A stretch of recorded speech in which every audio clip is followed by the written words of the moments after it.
It's a big weekend here in Miami, Ohio, as the Miami Ohio RedHawks host their first MAC home opener against the Eastern Michigan as they come in trying to play upset on the RedHawks.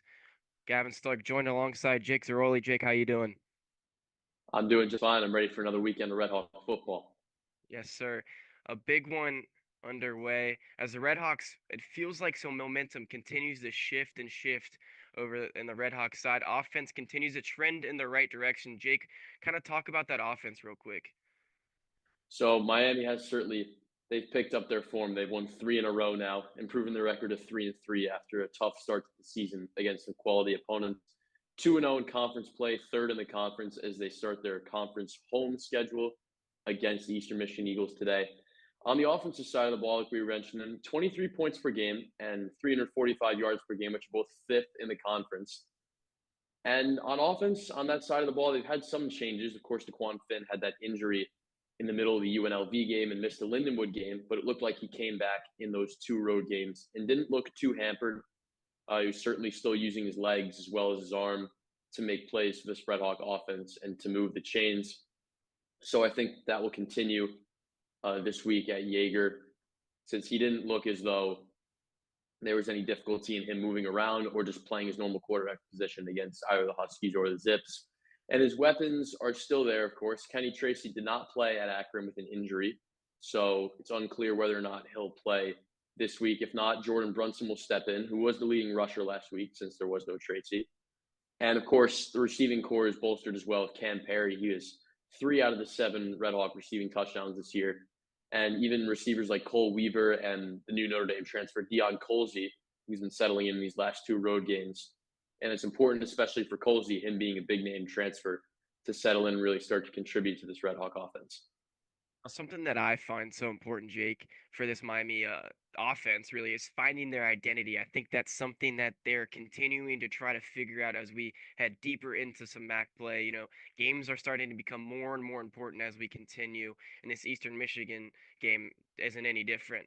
But finding that identity is something that Miami team did in the past. Last year with Brett Gabbert leading the helm, they had that identity. It was air attack. They were going to throw the deep ball. They were going to threaten the deep ball, and they were also going to use the different running threats that they opposed. This year, with DeQuan Finn, it's a totally different offense. You got DeQuan Finn, who's probably uses his legs the most out of any Division I QB in college football. I mean, it's no hiding that. That's exactly what Miami wants to do. They want to use his arm a little bit. He's obviously really talented with his arm. This is a former MAC player of the year when he was at Toledo in 2023. But this is a guy who threatens with his legs the most, and that's kind of what he brings to the table. But you talked about Dion Colsey and the rest of that offensive crew that's really started to step up in the passing game. I mean, Dion Colsey's been amazing, but Cam Perry also playing a lot of good football as of recent, and Cole Weaver really starting to find a role within this offense as well. Keith Reynolds, of course, doing a pretty good job as well. So it feels like this offense is starting to find that identity, not just with the run game, but also in the pass game. And Brunson, obviously, he comes in as the RB2, but last week he looked like for sure RB1 as well. So a lot of good things heading in the right direction for this Miami team. Right, it's that next man up mentality, especially in that rushing attack with Tracy picking up that injury. Brunson was able to step right in. He was the leading rusher, and we established that rushing attack at Akron. And it is important that, like we said, about finding our identity. Going 0 through those first three games against three tough opponents, and especially that heartbreaking loss to UNLV at home, it's tough to then pick yourself up going into conference play. You got a nice rebound win against Lindenwood, but being 1-3, staring down the barrel of a tough MAC schedule, it's difficult to find your identity and to grit through what can be a really brutal schedule. Playing against these really good teams. I mentioned the two offensive stats for Miami: points per game and yards per game. Toledo leads both those statistics in the MAC. So they've got those tough opponents on the schedule, but the sooner they find their identity, which it looks like they are doing, and they did a really good job of in those two road games, the sooner that this offense is going to keep producing points and they're just going to keep giving their defense something to fight for. So we talked about the weapons offensively. Me personally, I think that this is the week where they can find it out in the passing game as well. they can really start to take some more air attacks. It obviously there's a lot of trust with the Quan Finn. This is a seventh year senior, a guy who's led the helm of MAC championship caliber teams. He's been at Baylor. He knows basically the ins and outs of Division I football.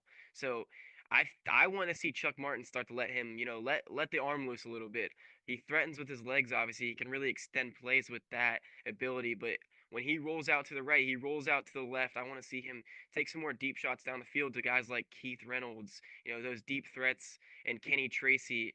And then obviously you got Cole Weaver. He's usually open within the slant routes and underneath kind of that offensive or defensive side of. So I see a lot of things that can continue to grow obviously with this offense, and I think this is a really good opportunity to get some more momentum. Obviously you got a good win last week in Akron on the road, and then the week prior in NIU also on the road. So take some momentum into Yager Stadium and see what this offense can do, because you really just want to see this offense explode in MAC play, because you saw it against Lindenwood obviously, and you also saw it against UNLV.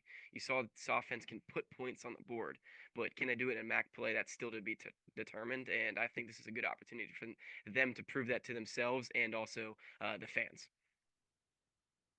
Well, why don't we move to the defensive side of the ball now? On defense, this RedHawks team are about middle of the pack in the MAC. They're allowing 20.7 points per game, which is the fourth least in the MAC, and 321.3 yards per game, third least in the MAC. And again, Toledo just so happens to lead all those categories. So it seems like there's somebody to knock off here in the MAC. But as for the RedHawks defensively, these last 2 weeks they've looked pretty good. Going into two, I wouldn't call DeKalb, Illinois, or Akron, Ohio, very hostile environments, but they're still road MAC games where you need your defense to show up, and they allow to combine 21 points to those two games. Akron may not be the strongest side, but Northern Illinois, they can surprise some people. That they do have that offensive firepower. Miami did a really good job, especially limiting them in the passing game, and it's not letting them get going, even led by senior Eli Blakey, who is the tackle leader for this Red Hawk defensive side with 50 tackles, 29 of which are solo. And the most important thing I think here for the Red Hawks on defense is just to keep the takeaways coming. They really do have a lot. I mean, Corbin Andrew and Silas Walters each have 2 interceptions. Adam Trick has a pick and a forced fumble, even as a defensive lineman. Coy Beasley and Eli Koppas each have a pick. Michael Yarbrough has a recovered fumble, and James Schott has a forced one. So just keeping those turnovers going, even when the offense may be struggling to get it started, it may not be firing on all cylinders. Then you get a takeaway, you're inside the 25, and you're ready to go punch that in. The defense just needs to keep on stepping up, and the offense will be able to clean it Uh, when we were talking about Las Vegas game when they were coming into town, you know, I talked about how they had to win that turnover battle. They ended up getting a lot of turnovers, and they were in that ball game late. Obviously, probably should have won. As we can sit here and probably biasly say that they should have won, but if and they were winning that turnover battle. So that's a UNLV team that's being talked about as a college football playoff contender. That's a team that can be that group of 5 team. So right then and there, it shows what Miami can do if they can just win that turnover battle. But you brought up the name Adam Trick. Adam Trick, if you look at PFF's stats, he's the highest graded defensive tackle in all of D1 football right now at 99.6. Second is Louisville's Rain Conga at 86.7. He clears this defensive tackle stats in PFF grades. And PFF grades, if you don't know, that's one of the highest levels you can be really graded on. It grades just about everything in football statistically. So Adam Trick's been the real deal, and we expected that as when he came in. We knew he was going to be a for sure leader, and another for sure leader, obviously, in Silas Walters, who I'll talk about in a second. But Adam Trick has been a real force, not only within the interior of the defensive line, but also making plays, like you said, with that interception, forced fumbles. He's doing just about everything within this defense, and I feel like this defense really runs through him, and as well as Silas Walters, who has just been an unbelievable player this season so far, especially in that secondary. It feels like he really leads the secondary alongside Coy Beasley, a huge transfer from Purdue who just flashes a lot of athletic ability within that defense. So the defense, I really like with the way that they're trending, especially kind of a little bit of concerns for myself in the offense and how that is really playing out as of right now. But defensively, I'm really impressed with what they're doing, and I think that this defense can really continue to keep them in ball games, especially when you head later into the season and they're taking on teams like OU, Toledo, and those bigger MAC opponents where you really got to get the win to get yourself into Detroit at the MAC championship later in the season. This defense can keep you in those ball games, and it kind of felt that way last season as well. Right. And another key thing, we talked about the turnover battle. We even talked about getting off the field on third down and just making sure that we can not let the other team extend drives, especially this Eastern Michigan team who on offense, if you give them space on third down, they'll make you pay. So they definitely do need to pay attention on those third downs, especially, when they try to run the ball. And our front seven has really been performing really well. Linebackers, Corbin Hanser and Jackson Kuwach. We talked about Adam Trick, but the defensive line in the front seven has been pretty solid at stopping the run. So it's just on third down when the opposing team goes into the pass game, it's very important to get off the field on those third downs, to really lean on those defensive backs like Beasley and Blakey and Walters, or even Yarbrough, even a backup guy like Yarbrough, just to lean on those guys to get off the field on the third down. But one very important thing on both the defensive and offensive side of the ball is limiting penalties. And it's been huge so far in these past few games. Especially, it stuck out to me in the UNLV game when, like you said, that's a college football playoff contender. It was just riddled with penalties on both sides of the ball for both teams. Miami's averaging 60.5 penalty yards per game, which is the second most in the MAC. That's essentially a drive worth of penalties that we're conceding every game. And that needs to change. And I'm sure Chuck Martin is on him about that. And that's a sign of discipline in the team. Stuff like false starts or holdings or face masks, things that can just very easily be corrected through just proper discipline. Those are things that I'm sure, an older style coach like Chuck Martin is impressing into his players. And if this Miami team can limit penalties and get off the field on third down, not giving up free yards, especially to this Eastern Michigan team, which if you give them free yards, they'll make you pay for it, like I said earlier. But limiting those penalties are going to be huge to get the defense off the field. Absolutely. I mean, on the coffin right there, Jake. And that's something that Chuck Martin's continued to talk about in post-game interviews after games. It's discipline. This team is not expressing their disciplinary that they're practicing all the time and they're advocating as a coaching staff at all times. It feels like this team is still continuing to make those minor mistakes that lead off to huge mistakes, like you're saying, like a drive worthy of penalties. That's things that when it's late in the game, you should be winning by 7, but all of a sudden it's tied, and the opposing team has the ball and they're driving down the field to win the football game, and that's caused because of those penalties and minor mistakes that continue to just add up within this team. So we saw the same thing last year, though. It felt like this team started off 0-3 and they started battling back, but there were still a lot of worries, and it was especially within just minor things like penalties and losing turnover battles. This year they're kind of starting to win the turnover battles and show that side, but they're still making those minor mistakes that can make you lose some MAC games. And within the MAC, you never know who's going to win every single week. There's teams that can win, there's teams that can lose. You saw Bowling Green get a huge win last week against Toledo. No one was really expecting that, but that's the things that can happen in the MAC. And if you don't keep your head on a swivel and prepared and you don't stay disciplined, you will find yourself in the same instance as Toledo did last week in Bowling Green. Well, why don't we now look at the opposition on the other side of the ball, the Eastern Michigan Eagles. This season, they're 2-5 overall, or 1-2 in the MAC.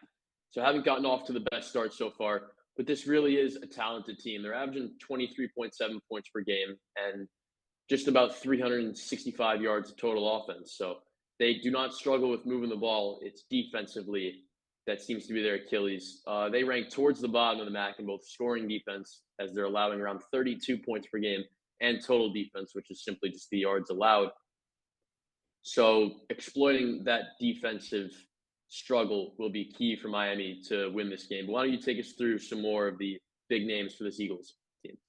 Absolutely. I mean, this Eastern Michigan team, if you were to just sit there and be a box score warrior and stare at the box scores of this offense, you look at Noah Kim, you look at 142 for 228 at 62%, almost 63% in passing percentage, and then 1,483 yards in the air, 8 passing TDs, and just 4 interceptions. I mean, you look at that right there. That's stellar QB play. That's really good stuff from the Eastern Michigan quarterback, and Noah Kim. And then you scroll down, Dante McMillan, the running back, who's really the star of this offense. 105 carries, 637 rushing yards, and 4 total TDs. He's averaging 118 yards per game. I mean, that right there, that's MAC Player of the Year worthy type of stuff right there. And when you go down into the air game as well with Terry Lockett, 19 receptions, 263 yards, and a touchdown. And then the tight end play and Joshua Long has been absolutely stellar with 23 receptions, 255 yards, and 3 touchdowns.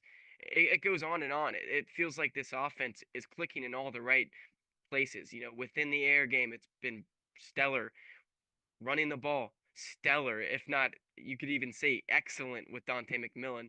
And also with Dunlap as well as the RB2. He's got nearly 70 carries already this season with 232 rushing yards and 3 touchdowns. So that duo right there, it's been absolutely amazing. So offensively, there's a lot of pressure that this offense can add to that Miami defense that's been getting better and better throughout the year. So I think this is a better test defensively than most people are really thinking as fans of the RedHawks. This defense has a big opportunity on their plate, and it's going to be a tough one with Noah Kim leading the helm on the other side of the ball for Eastern Michigan. So a lot of things to be in play, but you got to stop that run game initially, and I think there's going to be a lot to do with that defensive line for the RedHawks defense. A lot of pressure on them, but with the air game wise, Silas Walters and the rest of that secondary needs to be on lockdown as well, and they need to watch that tight end slip outs from Joshua Long at tight end.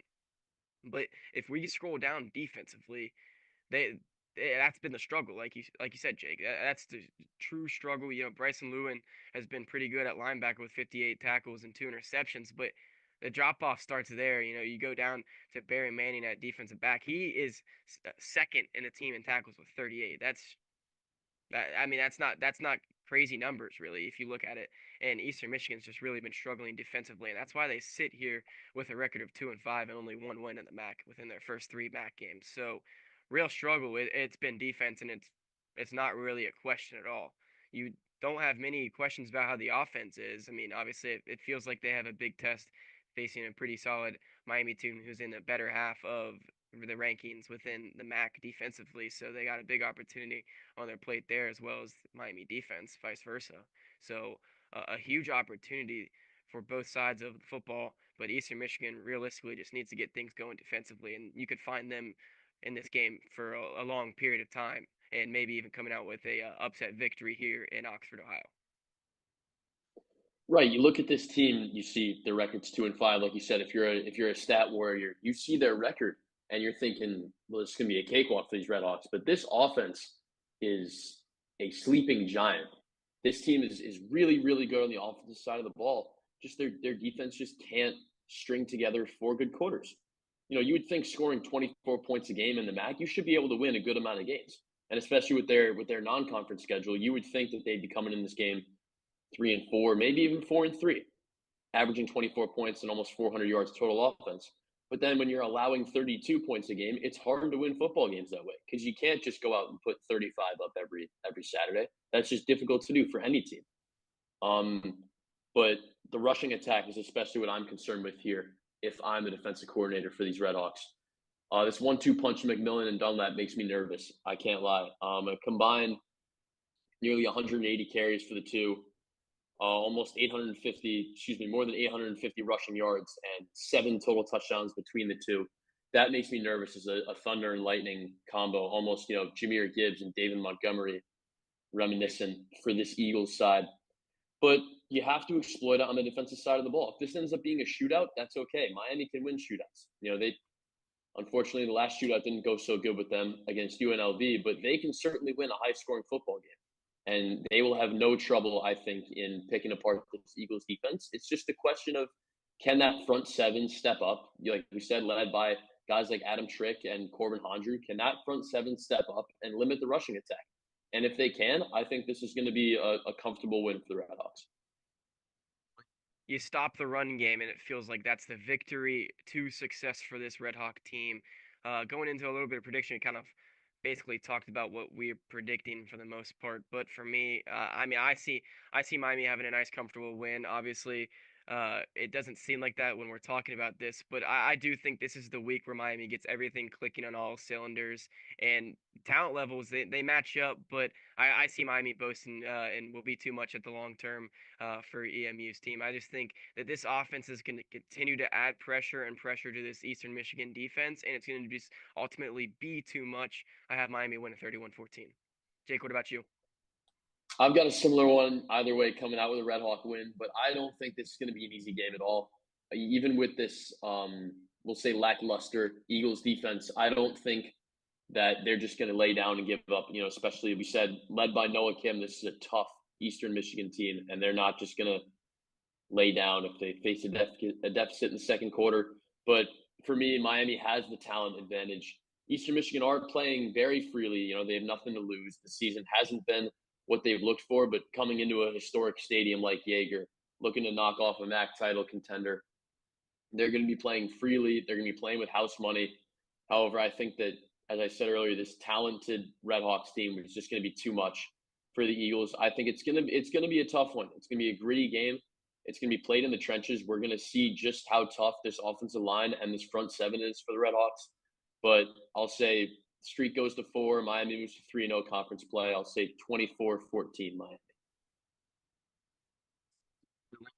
Season as well. After this Eastern Michigan game, we're going to take on a Western Michigan team that's been really, really good throughout the season so far, sitting at 4-3. And then they're going to go on the road for the first Maction game of the year, and they're going to go take on their rival Ohio. And that's going to be a tough one. We saw how tough they've played, beating a West Virginia team earlier in the season, and also competing with Ohio State for about 3.5 quarters, which was more impressive than the victory from West Virginia that they had, in my opinion. And then they're going to go take on that really good Toledo team, who we don't know a ton about after they lost to that Bowling Green team, but we look at the stats, they're leading just about every category that's important within the MAC. And then they'll take on Buffalo and round out the season with Ball State. So it feels like the schedules can continue to get tougher and tougher, and this Miami team needs to continue to just get better and better. But let's talk about some more college football as we head into this weekend. It's an amazing slate of college football for us fans like me and you, Jake. Let's get some predictions going on this one. You got number 10 LSU at number 17 Vanderbilt. What's your prediction for that one? I'm thinking this is going to be a tough game for both teams. You know, this is a classic SEC matchup, and when you see Vanderbilt ranked number 17, it kind of feels a little weird considering that their football program hasn't really been the best in such a tough conference. But I think this is a different Vanderbilt team. This culture feels different than those teams that would just get blown out by Alabama every year. This team feels like they can compete. They're at home. They're hot. They're ready to make another statement. I think they win this one over the Tigers 21-17. Yeah, I just about the opposite, but it's gonna be a dogfight. I think this Vanderbilt team is really impressive. They've continued to impress throughout the entire season so far, but this LSU defense has been seriously good, and that's what's keeping them within the top 10 right now of these rankings. I see Garrett Nussmeier coming in, and it finally feels like he will break through this weekend on the road at Vanderbilt. It's gonna be a tough environment, which is crazy to say, a tough environment in Vanderbilt, but ultimately, I think Vanderbilt's gonna come out, or excuse me, LSU's gonna come out with a late drive and win 24-20. Uh, how about the Big 12 game? Arizona at Houston. This is a non-ranked game, but it's two teams that probably are ranked worthy teams. Arizona coming off of a tough loss last week, and yeah, I mean this is a good one. This is really a good one, and it's a game that I'm gonna have my eyes on. What's your prediction for that one, Jake? Like we said, even though this may be an unranked matchup, it doesn't really matter. This is going to be a really good football game between two very solid Big 12 programs, but I think the Cougars are going to take this one pretty easily. I think that offense is just too much for Arizona. I didn't really. I think that Houston is gonna overwhelm them, and it's going to be a comfortable win for the Cougars. I'm going to say 35-14 Houston. I have Arizona, staying in this game within that first half, but ultimately Houston's just going to be too much offensively, and they kind of get away with this one, and they win 31-17. Houston gets the victory there. We'll jump into that Georgia Tech game. This Georgia Tech team is one of my favorites this season, Jake.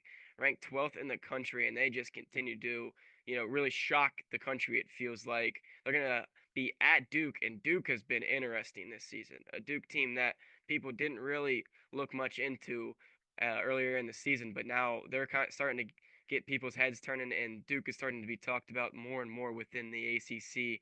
But number 12, Georgia Tech's going to go on the road there, and I see Georgia Tech just getting out of a nail biter, 28-24. This is going to be a huge test for that Georgia Tech team, but Haynes has been brilliant and leading the helm for Georgia Tech, and I see them coming out with a victory there. Again, another team that you don't expect to be in even ranked, let alone in the top 15. But this Georgia Tech team has been fun to watch. They're tough and they win these ACC games. You know, the ACC is certainly it's expanded, of course, over the past few years, but this conference is still a football powerhouse. Even though the Giants of Clemson or Florida State may be down, they still have Miami, who's of course ranked second in the nation right now. Unfortunately, not our Miami, maybe the other one. But the Yellow Jackets are going to get a win here. Duke it's certainly not an easy place to go win a football game, but I think this offense can be too much. I'm going to go 38-30 Yellow Jackets. Moving on to the next game here, Big Ten matchup in Ann Arbor. The Washington Huskies face the Michigan Wolverines, and playing in the big house is just a tough, tough thing to do, and winning in the big house is a whole another. I think this Huskies team is really solid. Don't get me wrong. I thought they would at least have a shot at giving Ohio State a game, but I didn't really love what I saw from them. And Michigan has something to prove. That Oklahoma game earlier in the year was a little disheartening, but this team can still contend for a New Year's Six bowl game and make some noise in the Big Ten. I'm going to say a narrow win for the Wolverines, 21-20.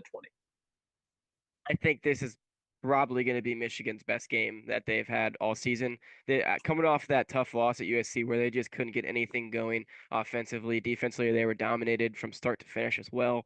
It just wasn't Michigan's night there, and ultimately, I see them sneaking away and getting that 24-14 victory. The Big House is just too much, kind of like you said, Jake, and they're going to come out with a victory there.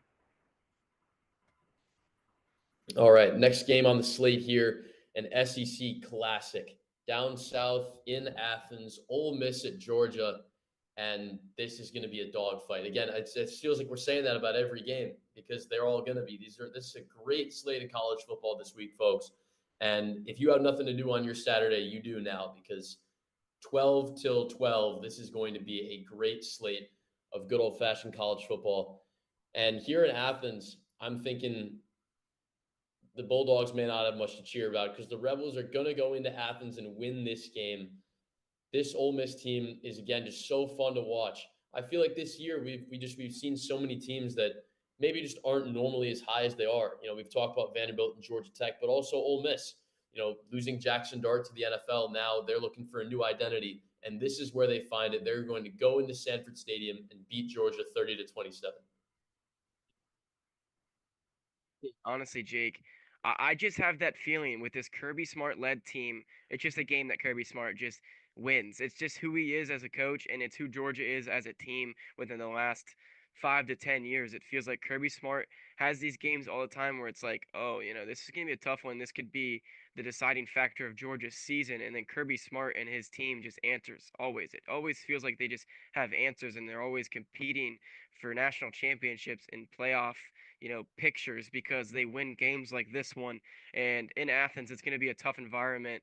After honestly, they look terrible last week too. There should be no reason I'm picking Georgia right now, but purely just my body tells me Georgia comes and sneaks out a victory in Athens, a tough environment. This Ole Miss team's so good; it's so hard for me to go away from them this weekend. But I'm going to take Georgia 31-17. Kirby Smart just wins games like this. Moving on, we got a few more matchups here to predict before we let you go for the pregame show.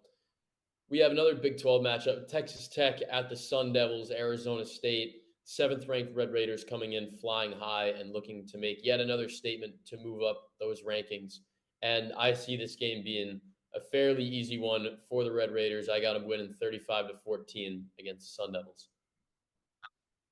On this one, Texas Tech, I think they're going to be undefeated when they head into the college football playoff, and they're probably going to be that 3 seed, in my opinion, right now. I'm super high on Texas Tech. I think they're going to go into Arizona State, handle business, and win that one 38-21.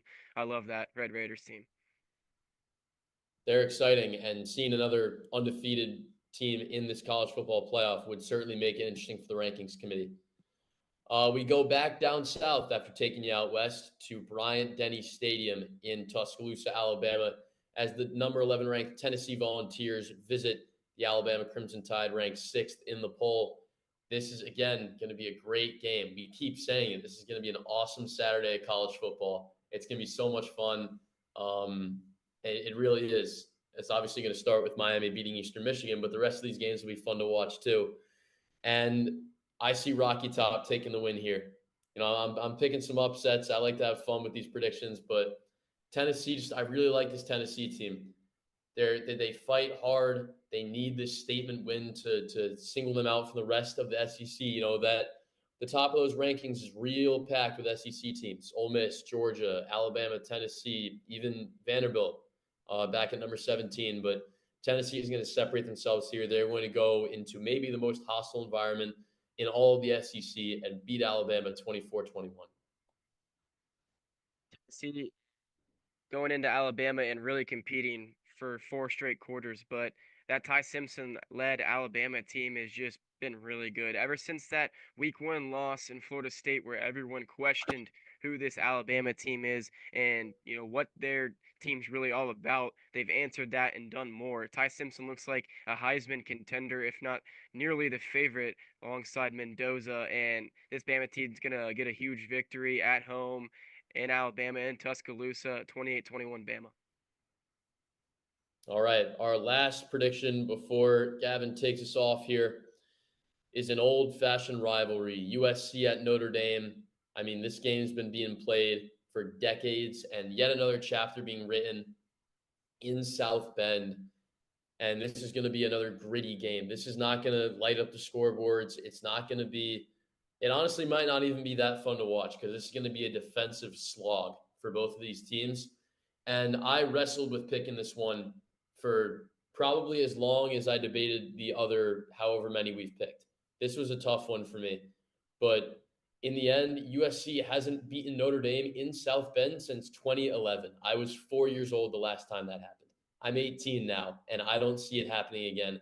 Notre Dame wins this one 17-14 at home. Love this USC team. I really do. I love everything that they bring to the table. I loved what I saw last weekend when they hosted Michigan and really dominated. And it feels like that one right there put the country on notice on who this USC team is. But overall, this is game. It's a playoff type of game, and we're talking about this early in the season. We don't have games usually like this where it feels like a playoff game and playoff implications, but this one has it and some more. This Notre Dame team cannot lose another game. They cannot go and lose another game. They have to win out for really to be in the college football playoff with the schedule that they have coming up. This is a huge one. I think Notre Dame's going to get their victory at Notre Dame. If this was at USC, I think I'm taking USC, honestly. But it's at Notre Dame, like you said, I haven't won there since 2011, and it's going to stay that way. I think offensively, I'm a little different than you. Obviously, on paper, it looks like this game should be defense, defense, defense. But for some reason, I just have that feeling that the offenses are going to break out. Some big plays are going to happen, and Jeremiah Love's going to break loose late in the fourth quarter, and they're going to sneak away with a victory 35-24, and it's going to be the highlight of their season so far. So, an unbelievable slate of football, but we're starting here in Oxford, Ohio with a really good one at noon as we host Eastern Michigan in a huge, huge matchup for the RedHawks. Some action to start off your Saturday afternoon, and what a great slate it is. I'm Gavin Stark and Jake Zirolli. We're so thankful that you listen to us kick off the Red Hawk Radio. We're going to kick it to the pregame show, so stick around. Don't go anywhere. Thanks for listening to the Miami Red Hawk Radio kickoff show.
Welcome to Red Hawk Radio. Good morning from Oxford, Ohio. It is a beautiful sunny Saturday. A little windy here, actually a lot windy as I see all of our various papers and stuff blowing away. But a beautiful day here at Yager Stadium for some great day for some football. It's Yager, it's kind of buzzing right now. Fans starting to trickle in with about 24 minutes to kickoff. I'm Sean Wiesemann. I'll be your host today for the Miami University pregame show here on Red Hawk Radio for an excellent contest, a really exciting contest I'm looking forward to watching between the Miami RedHawks and the Eastern Michigan Eagles.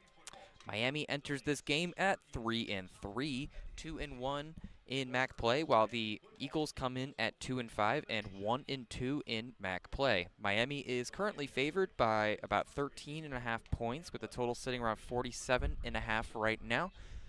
I would look for that to maybe exceed that total given some of the injuries that we'll discuss in just a minute. And ESPN's FPI, Football Power Index, gives the RedHawks an 80.4 chance to win. We'll take you through team breakdowns, stat matchups, and check in with some other games around the country as we count down to the noon kickoff with Andrew Relvas on play-by-play and Bryan Miller on color commentary. Today will be the 27th meeting between these two programs, the RedHawks holding a very decisive 20-6 advantage, and Miami at home 10-3 against the Eagles at Yager Stadium. Last time these two teams played was actually last year at almost this exact same time. October 12, 2024, Brett Gabbert threw for 4 touchdowns and en route to a 38-4 victory over Eastern Michigan at Rynerson Stadium. Miami's defense was terrific. They had a pair of turnovers, had Eastern Michigan to 18.5 points under their season average, and Eli Blakey and Corbin Hondrew both had over 15 tackles apiece. And this is, that was a game where they started the season 1-4 after a brutal non-conference schedule. This year, once again, they started 0-3. The RedHawks did. That's kind of been a theme for the last decade or so. Nine of the last 11 years, they've started with a 1-3 record or worse, but that's mainly due to the fact that they schedule a lot of power conference teams. However, that certainly hasn't stopped the RedHawks from getting on a roll as of late. Eastern Michigan, however, only comes in winning, having won one of their last 3 games. Miami, though, has been really on the right side of things, really getting rolling. UNLV game that they lost here at Yager Stadium was kind of a turning point for the offense. Obviously, a really tough injury for DeQuan Finn in that game, but in a tough loss, giving up a 38-24 lead. But nevertheless, they kind of turned it around, a 38-0 win against Lindenwood that week. The following week, a 25-14 win against NIU at NIU, and then a 20-7 win against Akron at Akron.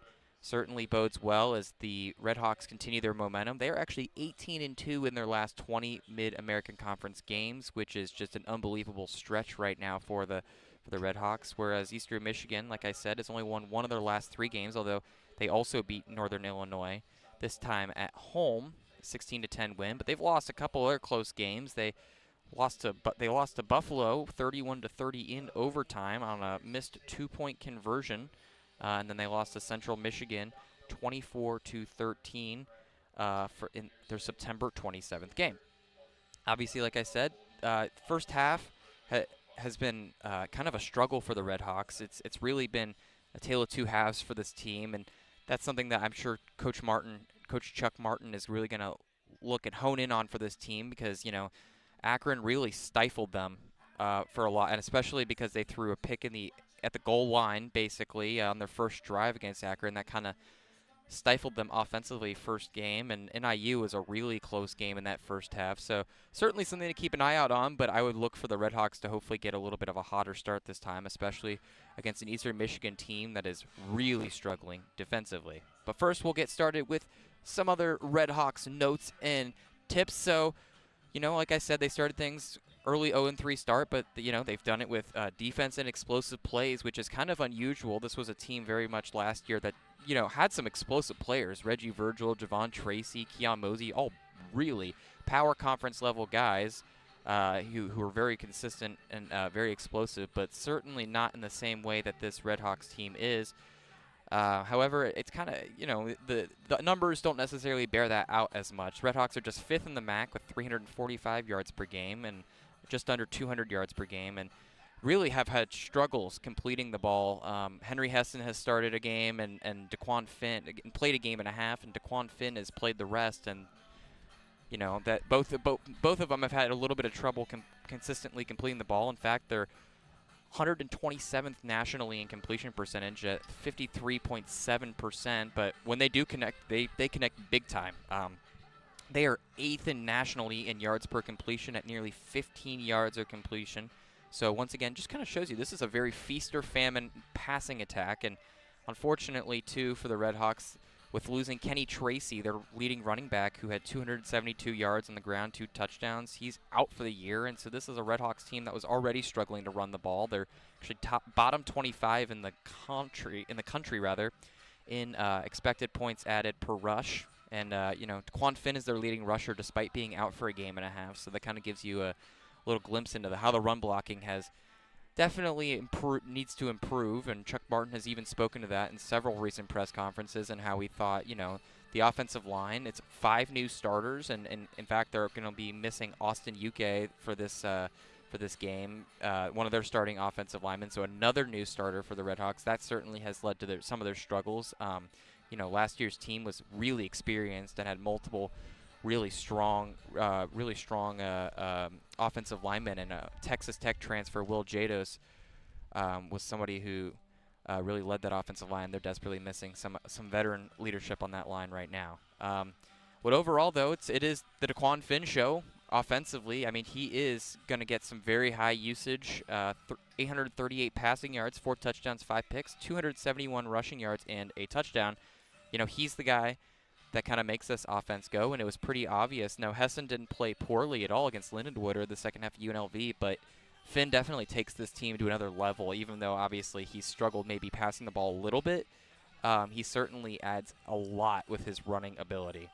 We already mentioned Kenny Tracy will be out, so you should expect to hear Jordan Brunson, the backup, who has 51 carries for 183 yards and a touchdown, to get the lion's share of carries, with freshman bruiser, real big back, 245 pounds, 5'10", Deshaunte Jones, who has 17 carries for 51 yards and 3 touchdowns, to maybe spell Brunson a little bit, especially in those short yardage situations that he's become so accustomed to being thrust into.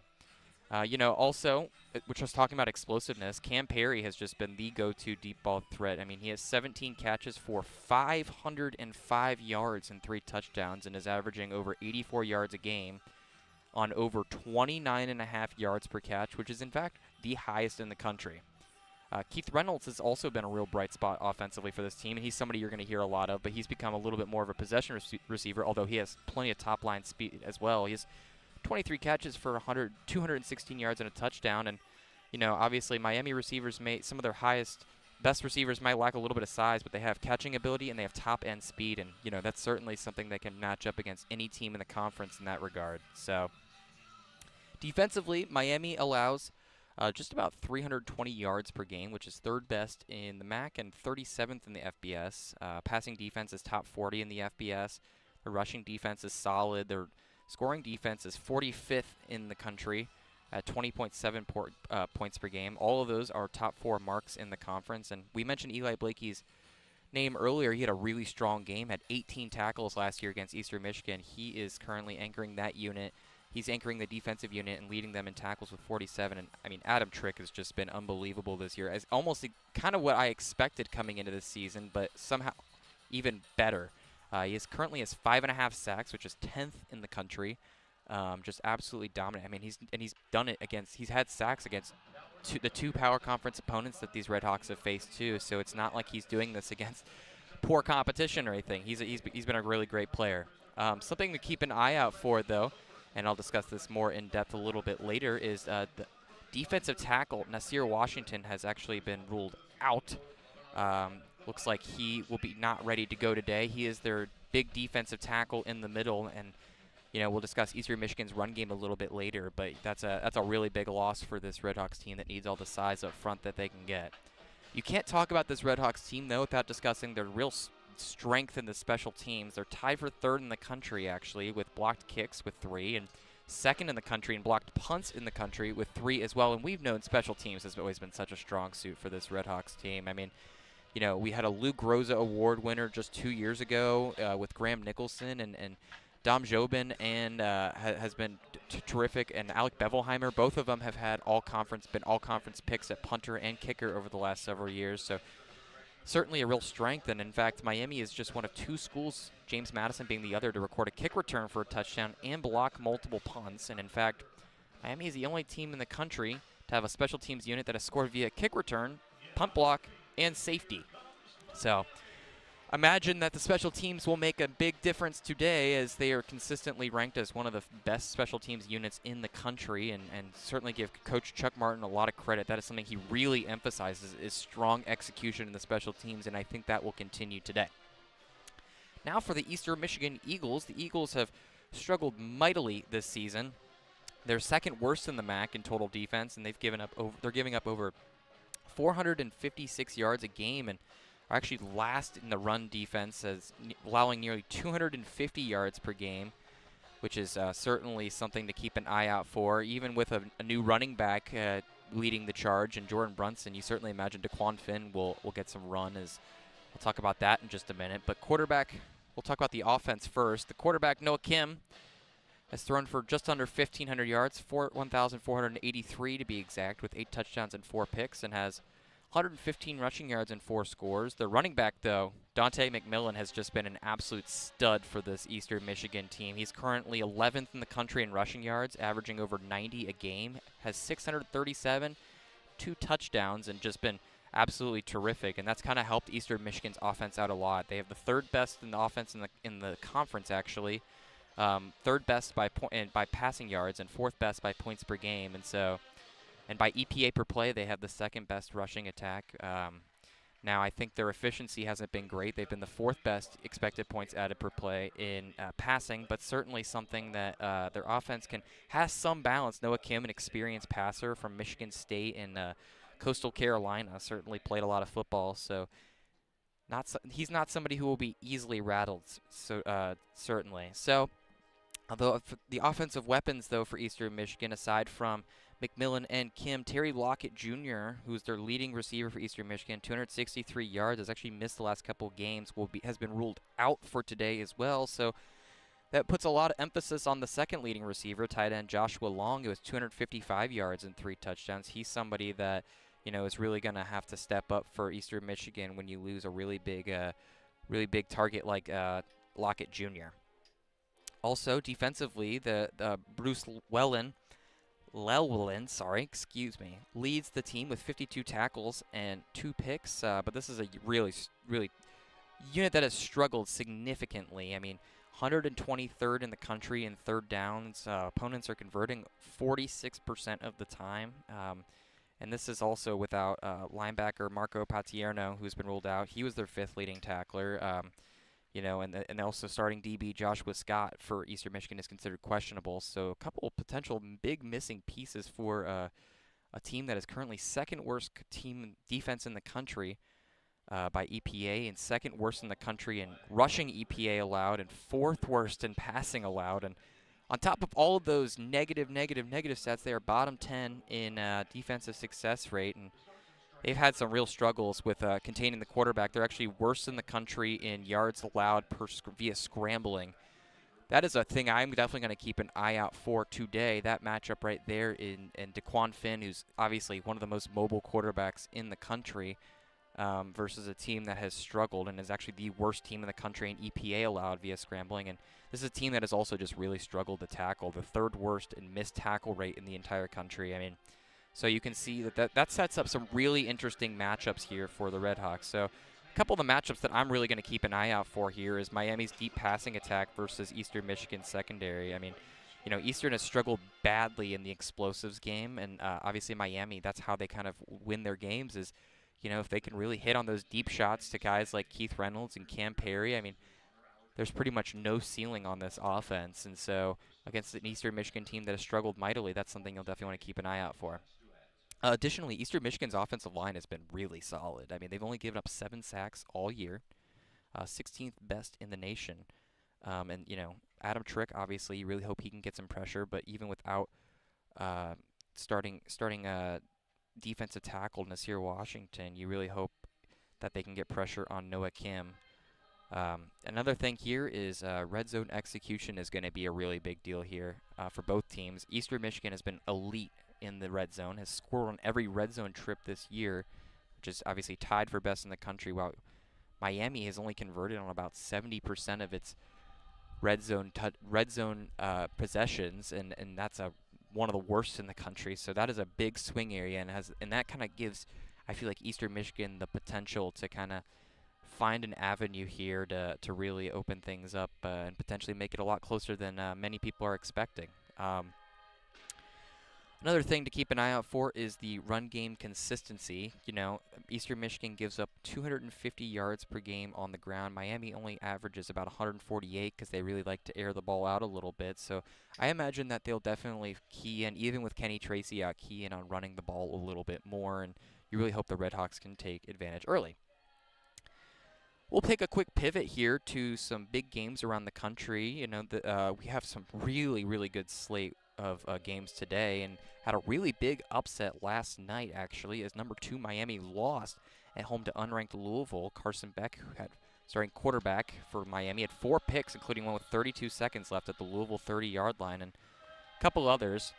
Really, really good matchups here at the 12 o'clock window. 10th ranked LSU will take on 17th ranked Vanderbilt, and a couple others later down the line at the 3:30 window. We have Ole Miss, 5th ranked Ole Miss versus 9th ranked Georgia, 7th ranked Texas Tech, Arizona State at 4, and then 7:30 is really when it opens up. 3 ranked matchups there. We're 11th ranked Tennessee versus 6th ranked Alabama for the third Saturday in October in the 7:30 window. Also 20th ranked USC plays 11th ranked Notre Dame, or 12th ranked Notre Dame, excuse me, at 7:30 for a massive rivalry. And then another rivalry game in the Holy War, which is 23rd ranked Utah and 15th ranked BYU. The MAC slate today is very interesting and can open up some really big potential runaway favorites here. Really give us a chance to see who is going to be the top. It starts today, obviously, with the RedHawks and the Eagles, but 2 p.m. Central Michigan, Bowling Green, both teams 1-1 in the MAC and 3-3 overall. That game is at 2 p.m. Kent State 2-4, 1-1 in the MAC, plays Toledo, who has really shocked, I think, many in the MAC with a 1-2 record to start. 2 really close losses to Bowling Green when they gave up a 21-7 lead at the half and lost the game to Western Michigan at the buzzer there. And then they play Buffalo's 2-0 in the MAC versus UMass, who has yet to win a game in the MAC or in the conference. And Buffalo, though, has struggled with kind of the lower echelon of the MAC, with narrowly beating Kent State and Eastern Michigan. Obviously, they only beat by 1 point, so it's hard to see who this team really is. And 4 of their 6 games are one-score games, so certainly something to keep an eye out on. And Akron and Ball State, two teams that certainly hoping to kind of maintain bowl eligibility, both teams with 2 wins, and certainly hoping that Ball State's new coach is hoping to get them the bowl eligibility for the first time in several seasons. And the final game will be NIU versus OU. NIU is 1-5. OU is 3-3. The defending MAC champs hope to eliminate or really make it difficult for NIU to make a bowl eligibility. Well, with about 5.5 minutes left until kick, we can get into some keys to the game, keys to victory here, and then I'll kick it to my friends Andrew and Bryan. First, obviously, it's going to be about, for Miami, it'll be about protecting DeQuan Finn and limiting those turnovers. It's obviously been a real rough season passing the ball for Finn. 4 touchdowns, 5 picks for the 7th-year senior, but then also it's also going to be about staying balanced and just avoid relying on that deep ball too much. You know, obviously that's what I mean when I say feast or famine. It's hard to live in that kind of area where you're just constantly having to rely on a big play to survive and not being able to just pick up and matriculate the ball down the field. That's something that Miami's offense is going to need to improve upon. And obviously, we were talked about this earlier, but Finn is a great dynamic runner, and EMU just struggles. Eastern Michigan just struggles mightily to stop the quarterback run, and so I think that will be a matchup that I think will be huge today and certainly something to keep an eye out for. And also, let's just see if the special teams dominance continues. 6 blocked punts and kicks a kick return for a touchdown. They've had a safety as well off of a blocked punt. I mean, there is some serious special teams talent on this roster, and something that I think could potentially be the difference is a team that's top 5 in pretty much every category for special teams. It's just certainly a potential to really swing the game and bust it open here. For Eastern Michigan, the key is going to be to stop the run early and force Miami into 3rd and long, and that's a place where Miami does not like to live, and I think that will be the key for Eastern Michigan. Also, Eastern Michigan needs to be really, really strong about keeping those drives alive, and they're efficient offensively, but they can't let the defense stay out there for too long, because it kind of leaves them vulnerable there, given how much of a liability that defense seems to be thus far this season. You just can't waste those possessions. And then obviously, keep cashing in on those red zone trips. This is obviously a place where Eastern Michigan has been terrific. They've cashed in on every trip to the red zone this season, and I think in order to beat the RedHawks, they're going to need to keep that up and be perfect in the red zone. So my keys, once again, Miami's defense versus EMU's run game and explosive plays through the air. So I think if Miami forces a couple turnovers, they win pretty comfortably. But if Eastern Michigan stays perfect in the red zone, I think they have a real chance to hang around. My final prediction, though, I believe it'll be Miami 30, Eastern Michigan 20, and I think the RedHawks extend their streak to 4 games and keep pressure on Ohio in the Mid-American East and really get into the toughest stretch of the season where they play Western Michigan, they play Toledo, they play OU, and they play Buffalo, 4 of maybe the top 5 teams by talent in the conference. Well, 2.5 minutes left to kick. I will kick it to my friends Bryan and Andrew in just a minute. I really appreciate you listening to the Miami RedHawks pregame show. I'm Sean Wiesemann, and I will see you back here at halftime. Have a good one.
Good afternoon and welcome to Yager Stadium for a action game between Eastern Michigan and Miami. It's the Battle of the Birds here on Saturday afternoon. Perfect day for football here in Oxford, Ohio. Sunny, couple clouds in the distance, but we are all ready to go. Miami currently 3-3 on a 3-game winning streak. They're looking to keep that into this game against the Eastern Michigan Eagles, who are 2-5, and they won their most recent game against NIU. Eastern will receive it first. My name is Andrew Relvas, joined alongside Bryan Miller. You're listening to Miami Football on Red Hawk Radio. Thanks for joining us, and we hope you enjoy.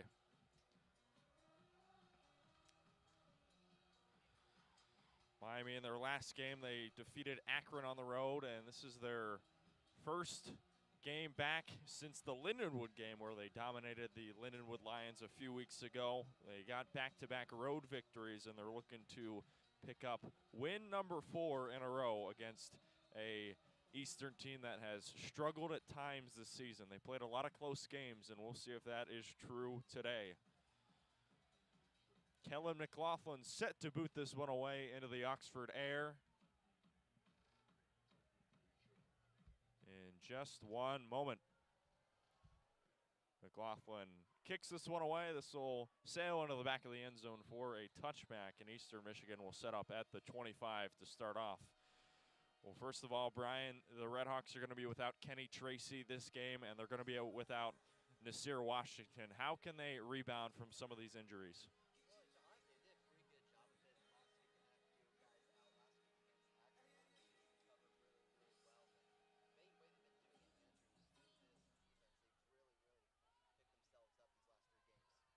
Noah Kim and the Eastern Michigan Eagles come out onto the field. It's 1st and 10 from the 25 on the left hash. Kim rolls to the right, searching for Devereaux. He's got the pass complete. Gain of about 4 on the near sideline. Nice pass and catch on 1st down for Eastern.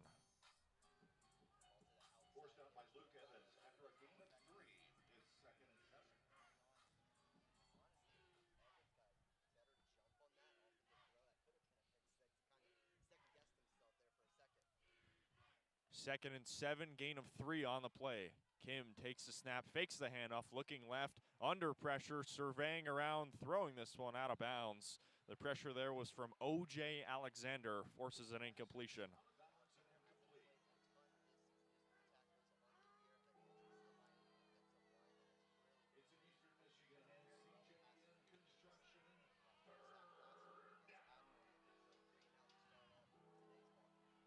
Here we go, first big test of the afternoon for Miami. 3rd and 7 at the 28. Ball on the left hash, 2 receivers right and 2 on the left. Cam right next to Dante McMillan. Takes the snap, pocket collapsing, going over the middle, incomplete. He was looking for Ben Prosper off the fingertips, and Miami forces back-to-back incompletions and a punt.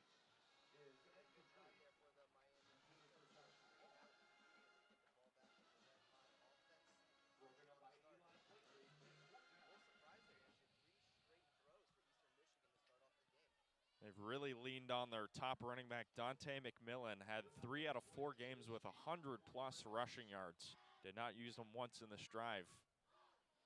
It's Lionel Billups Williams deep for the RedHawks, and this one is a line drive punt right to him that sails to about the 25, and it'll tiptoe out of bounds right at the 26. So really strong stand for Miami defensively. They force some back-to-back incompletions, and the RedHawks will get to work offensively.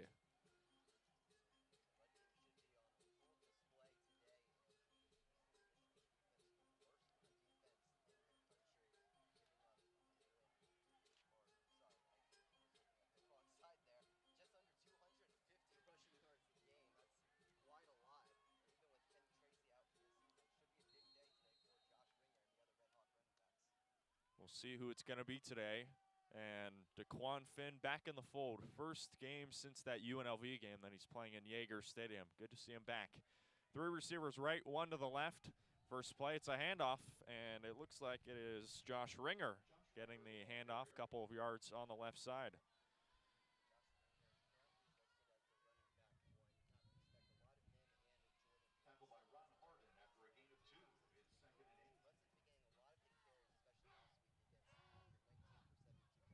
Had 20 the week before. Coach Martin can certainly trust them. 2nd and 8, gain of 2, 3 receivers right, 1 to the left. DeQuan Finn in the shotgun, takes the snap.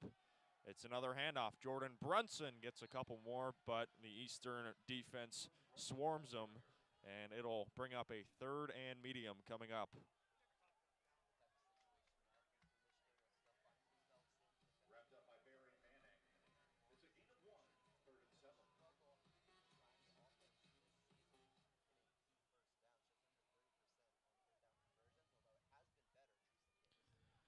Third and 7, gain of 1. Ball at the 24. Middle of the field, 2 receivers right, 1 to the left for DeQuan Finn. Lionel Billups-Williams lower. Finn takes the snap, looking on the left side. He had Lionel Billups-Williams wide open, and he overthrew him incomplete. It'll force a punt.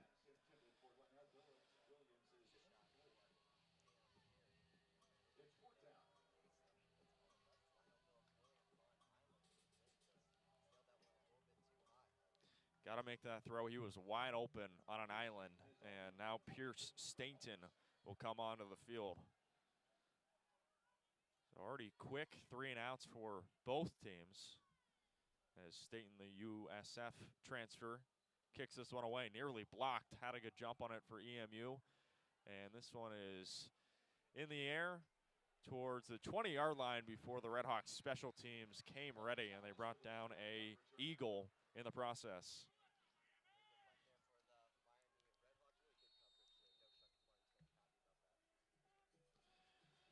So already quick start for both defenses. They both force punts, and now we'll see this EMU offense for the second time today in just a moment. We'll take a break. You're listening to Miami Football on Red Hawk Radio. We'll be back in a moment between the Eagles and the RedHawks.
Welcome back to Yager Stadium. 12:56 left to go in the first quarter. Back-to-back punts to start off the game, and now Eastern Michigan will set up shop at the 21, just outside of the 20, on their second drive of the afternoon.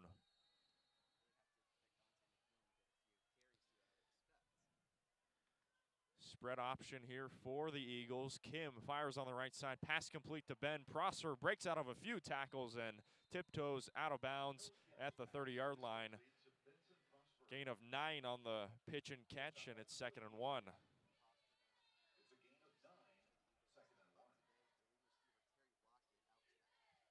Be next man up for both teams. Noah Kim is the #1 in the MAC in passing yards, coming into this game at 1264. 2nd and 1, and the RedHawks swarm Kim. 3 RedHawks are there. They bring him down. And it'll force 3rd down. By Job, the Kansas transfer. Brings him back for 5, and it's 3rd and 6.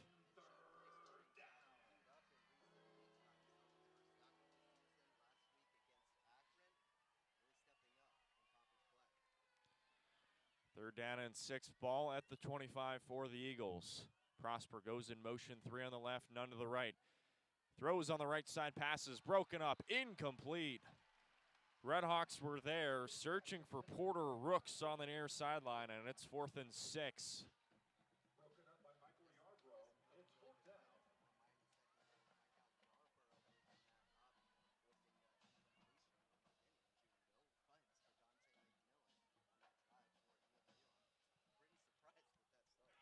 Yeah, me too, especially with Nasir Washington, the top D tackle out of this game. So the passes continue, and now this will force a punt. 4th and 6 at the 25. Boomed away into the Oxford air. Fair catch called for by lineout Billups Williams right at the 31, and Miami will set up shop there. Yeah, this Eastern offense led by Noah Kim, #1 in the MAC in passing yards. Dante McMillian, #1 in the MAC in rushing yards. And they have some really good special teams players as well.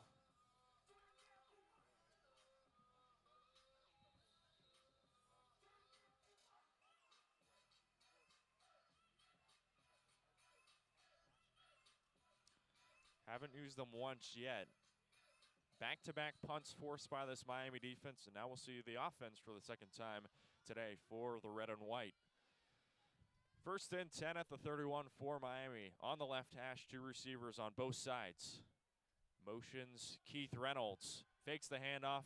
Finn dancing away, throwing on the right side, incomplete. Looked like he was searching for Reynolds there, but a little miscommunication.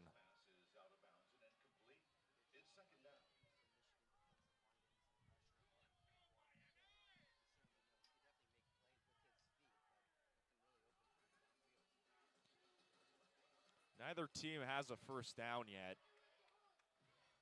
as both offenses still try to check into gear here. 11:35 left to go in this first quarter. Ball at the 31, 2nd and 10. Finn in the shotgun, 3 receivers left. Has Brunson right next to him. And he will hand it off. Jordan Brunson breaking away from a few tackles past the 40-yard line, past the 45, and finally tackled down right at the 47. Gain of 16 on the ground. That's a first down for Miami.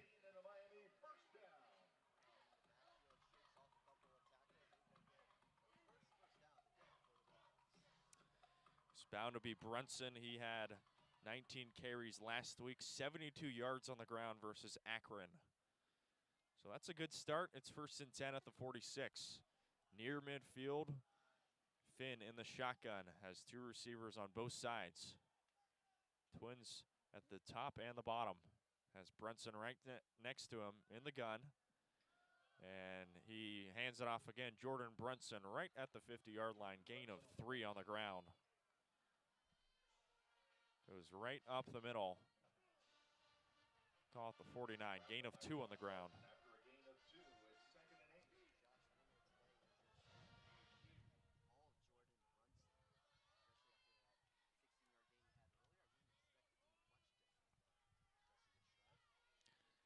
Yeah, was the backup last year, but has really stepped into his own these last few games. 2nd and 8 at the 49-yard line. Twins at the top and the bottom for Daquan Finn. Motions Keith Reynolds, and he hands it off to Jordan Brunson again, bouncing around on the left side, trips up and he falls to the ground right at the 42-yard line. Nice gain there by Brunson.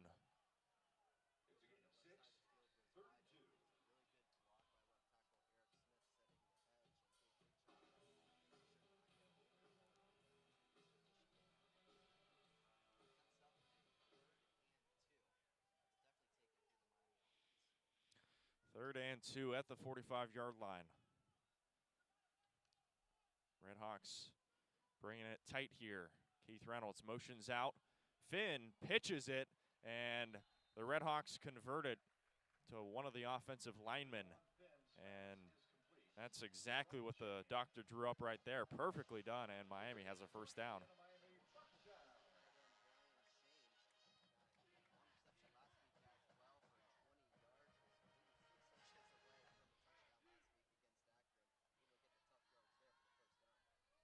Redshirt senior having a good year. And just like that, it's 1st and 10 at the 42. Ball in Eastern's half. Twins on both sides. Four-receiver set. Finn in the shotgun, takes the snap, fakes the handoff, looking left. He's got a receiver. It is caught as the battle for the ball right there. Tackled right at about the 35-yard line. Braylon Isom, the receiver, hasn't been involved much in the offense. Gets a nice catch on first down.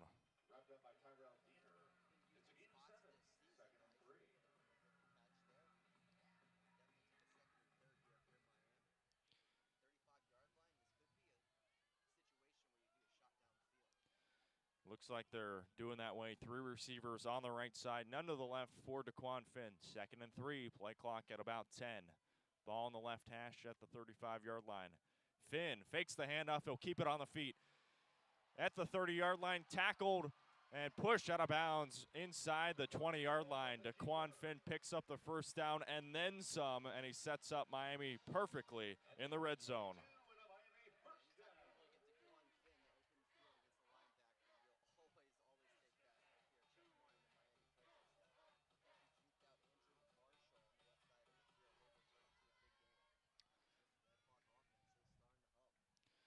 First and 10 at the 13-yard line. RedHawks got a couple of back-to-back first downs, and they're looking to cash it in for 6 here.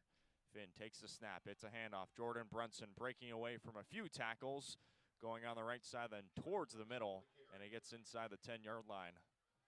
Gain of 4 on the ground. It's 2nd and 6 at the 9.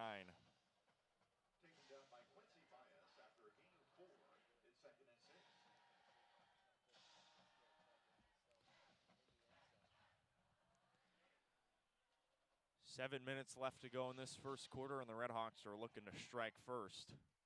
3 receivers on the right and none to the left for Daquan Finn. As Jordan Brunson on the left side, couple of claps, and Finn hands it off. Jordan Brunson again trying to get something, and he cannot. Tackled right at the line. This Eastern defensive line came ready. Looked like it was Makai Gilbert who got the tackle there. And it'll be 3rd and 6. No gain on the ground.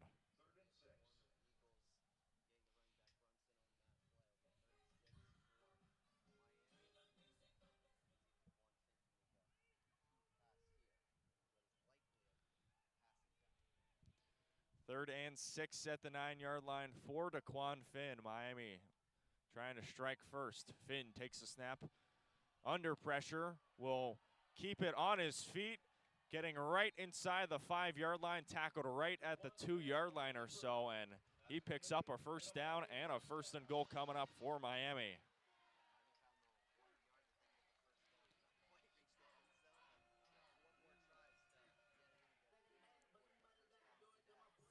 And we'll see if the RedHawks decide to use Deshaunte Jones, the power back, who has been used in a lot of these similar situations right at the goal line. And they're going to keep it with Brunson. 1st and goal at the 1-yard line. Ball on the right hash. Miami trying to strike first. It's a handoff. Jordan Brunson battling forward. No signal yet. And he's in for a touchdown. Jordan Brunson, a 1-yard rushing touchdown, and Miami strikes first here in the first.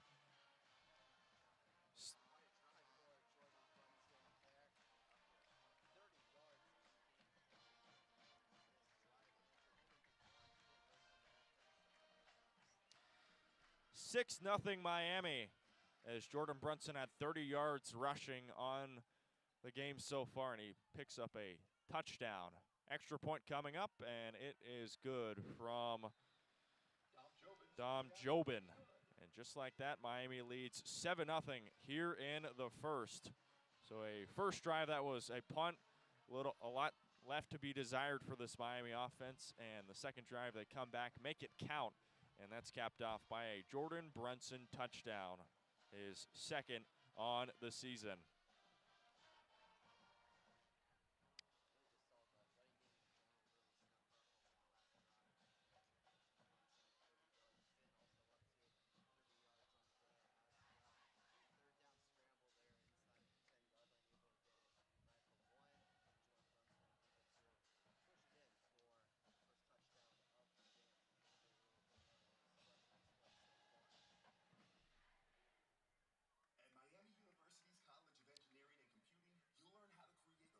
And with that, we will take a break. 5:25 left to go in this first quarter. Miami leads 7-0 over Eastern Michigan. Stay with us. You're listening to Miami football on Red Hawk Radio. That one's another touchdown for your team, courtesy of your Oxford broker.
5:25 left to go. Miami strikes first. A drive that took 11 plays, 69 yards, and 6 minutes.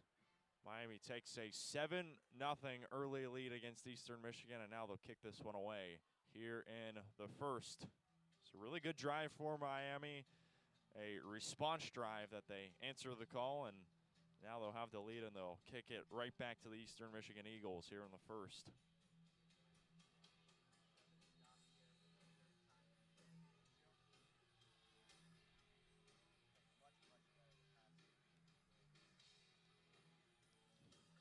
JT Bruneau deep for Eastern, as this one is kicked away by the RedHawks. This will skip it into the back of the end zone for a touchback, and Eastern will set up the offense in just a moment.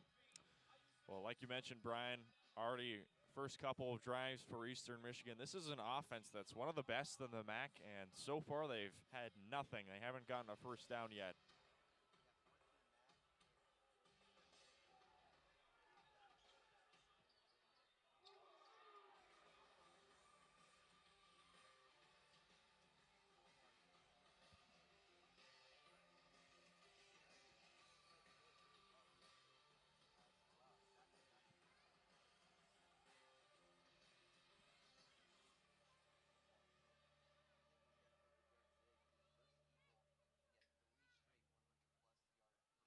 Fans, and welcome to the Celebrating Miami Tribe and University football game. Today's game highlights the unique partnership between Miami Athletics and the Miami Center on Miami's campus.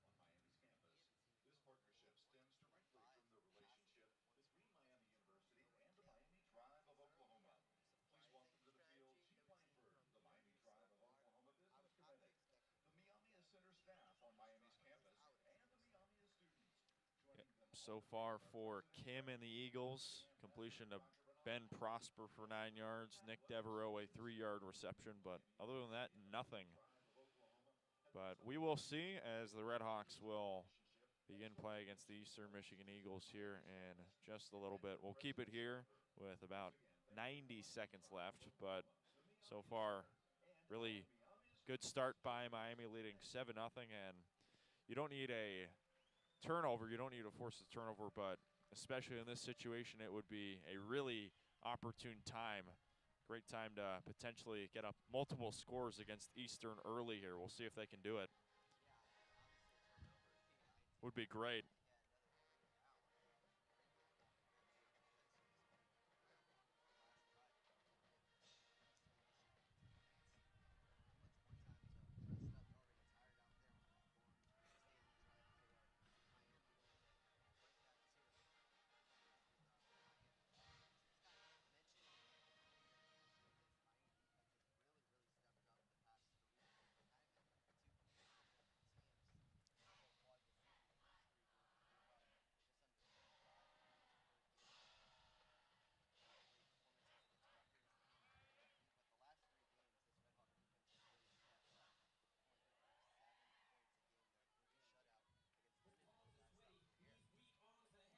Defense has stepped up ever since those out-of-conference games. Probably the, don't want to say worst game, but toughest game was that UNLV game where they gave up 41 points in a loss. They lost 38-41 a couple of weeks ago. So here we go, 1st and 10 at the 25 for EMU. Kim takes a snap, it's a handoff. Dante McMillan trying to curl around, and he is crunched out of bounds. Flag comes in. This is going to be on Miami as McMillan made a nice little run there towards the near sideline.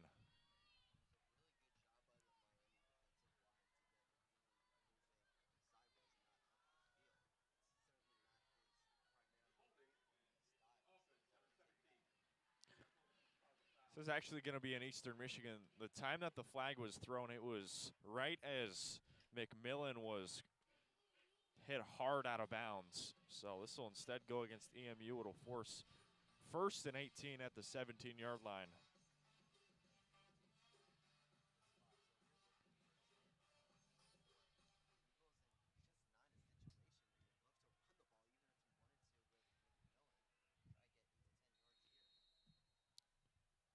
So here we go again, 1st and 18 at the 17-yard line. Kim surveying options, throws on the right side, incomplete. He had Ben Prosper wide open, escaping from a few RedHawks, and that is a brutal incompletion near the 40-yard line. Eli Blakely in coverage. It's 2nd and 17.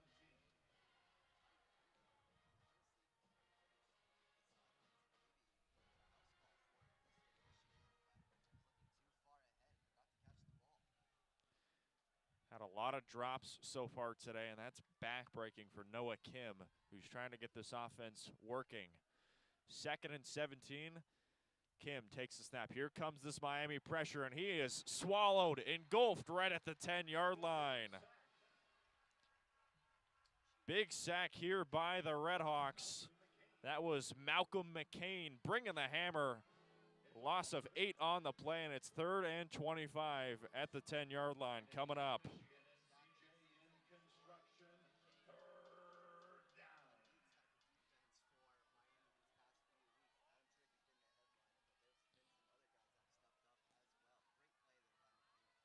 Third and 25. Noah Kim in the shotgun, trying to find something, steps up. He goes near the 20-yard line before he steps out of bounds. A scramble for about 10 yards, not enough at all, and it'll force another EMU punt. Gain of 11 on the ground. Really nice pressure, especially downfield for the Miami secondary. They don't force a throw. They'll take the run there, and this is another EMU punt coming up.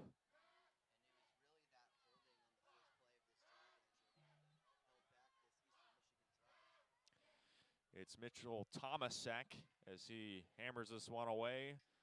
Takes a bounce near the 40-yard line, and it finally rolls over right at the 34-yard line, and that's where Miami will begin their drive here in the 1st quarter.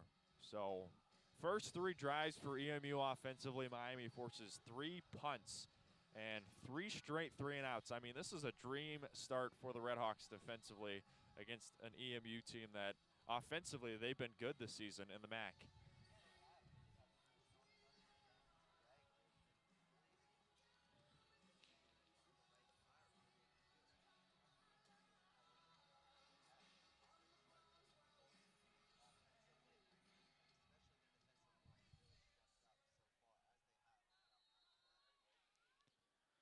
And Miami gets the ball, 3:59 left to go in the 1st quarter. Ball at the 34-yard line. 3 on the left, 1 to the right for Daquan Finn.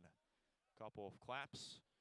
He's got Jordan Brunson right next to him, and he will hand it off. Jordan Brunson on the right side going straight forward, and he's tackled right at the 40-yard line, but we've got a flag in the backfield. Looks like this is going against Miami.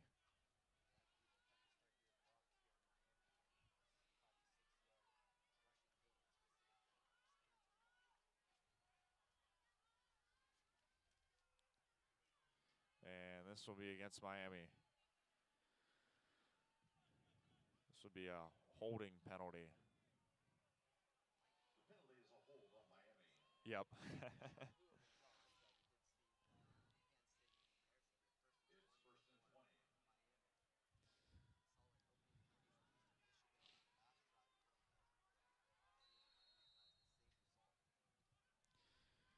Two on the left, one on the right side for DeQuan Finn. Under center, 1st and 10 at the 24-yard line. Ball on the right hash.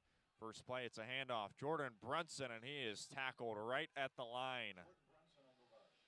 Another big tackle by this EMU defensive line who's held their own against Miami's rushing attack so far today. Wrapped up by Tyrell Martin after a gain of 1. It's 2nd and 19.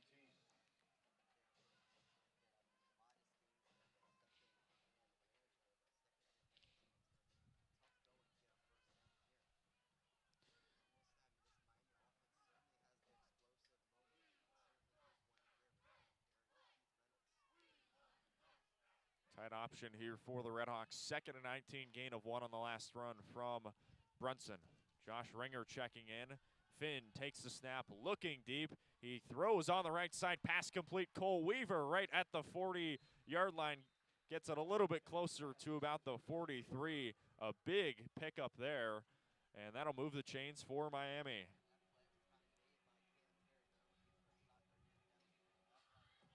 Stopped after a gain of 19. It's 3rd and 1.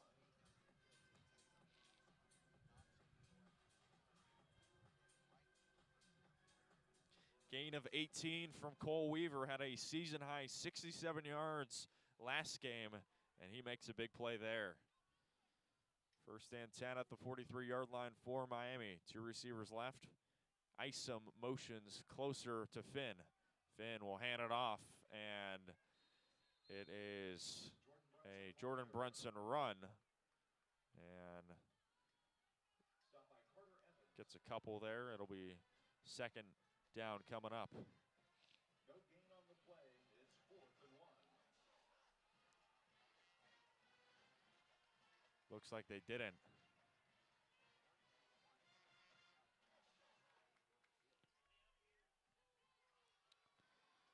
So it's 4th and 1. We'll see if Miami can convert it here. Finn takes the snap. It's a handoff. Jordan Brunson right at the line. We'll see if he converts it. And looks like they are. So, right.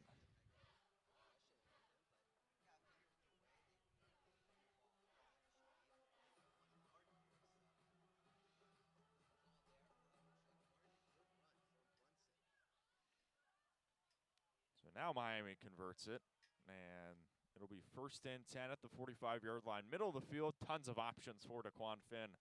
2 on the right and 1 to the left for DeQuan Finn. He takes a snap. It's a handoff. Jordan Brunson again gets a couple before he's brought down by this talented Eastern defensive line.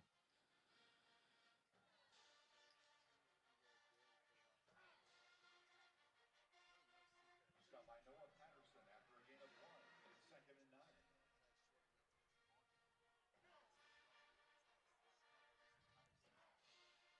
Andrew Marshall got the tackle. One of the top linebackers on this Eastern defense. Gain of 1.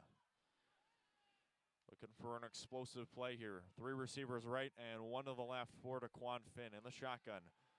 Looking deep, pocket collapsing, and Finn is brought down to the ground.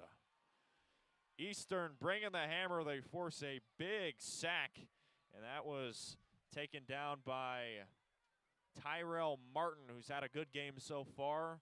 A big loss there, and it's 3rd and 15, and that'll signal the end of the first quarter. Is proud to partner with Miami University and Miami Athletics for today's academic spotlight. This year, Miami's College of Liberal Arts and Applied Science proudly celebrates. So now that'll signal the end of the first quarter. A quarter that Miami got a touchdown and they forced a couple of punts against the MU, but they're driving right now and trying to make it multiple scores. We'll take a break and be back in a moment. You're listening to Miami Football on Red Hawk Radio. This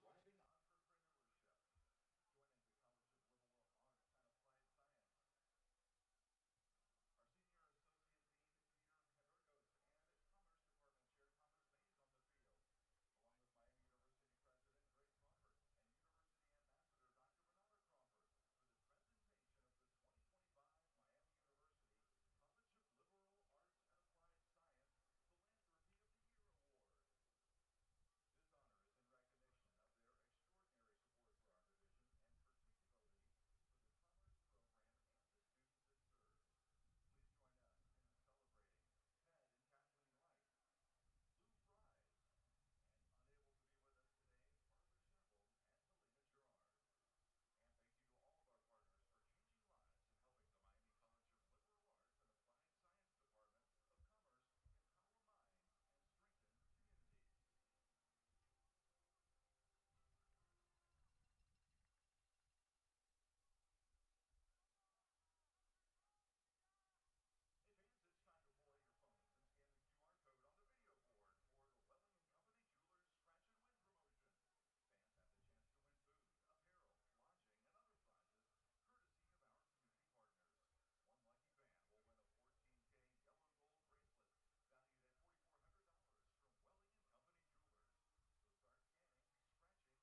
Welcome back to Yager Stadium. Miami leads 7-0 at the start of the second quarter.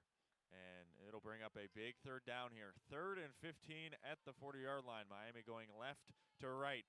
3 receivers right, 1 to the left for DeQuan Finn. Toledo transfer along with Baylor. DeQuan Finn under pressure, throws over the middle, and the pass is caught. It is Cole Weaver past the 45-yard line, and that moves the chains. A huge pickup on 3rd down. Cole Weaver once again connects.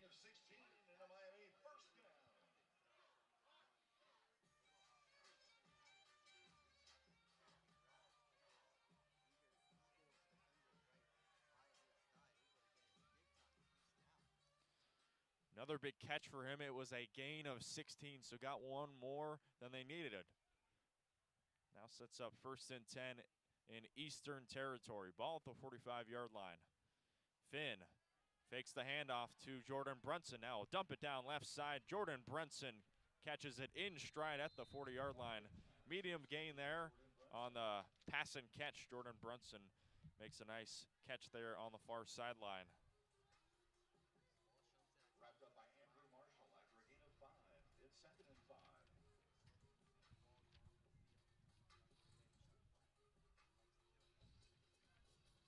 Gain of 5. It'll be 2nd and 5 at the 39-yard line, and now Brunson checks out. Wind picking up here in Oxford. 3 receivers right, and none to the left for DeQuan Finn. Finn in the shotgun formation. Ball at the 39-yard line on the right hash. It's a handoff. Here is Keith Reynolds showing off the speed, and Reynolds is into the end zone for a touchdown. How about that? Keith Reynolds shows off the speed, a 39-yard strike right up the middle on the ground, and Miami leads 13-0 here in the first. Reynolds' 2nd rushing touchdown on the season. Uh-oh. Hopefully not, and looks like this is coming back.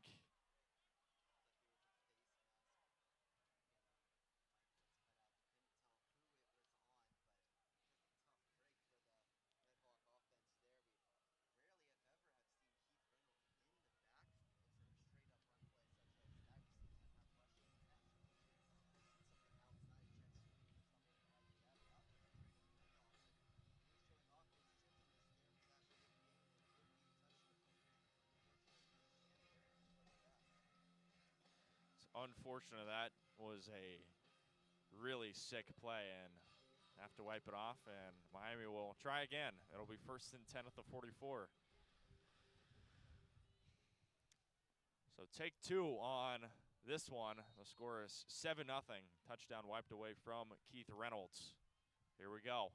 Shotgun formation, 2nd and 1 at the 35-yard line. Finn will hand it off to Jordan Brunson, who tries to improvise, gets close to the line, and we'll see which way this goes. He did not get it.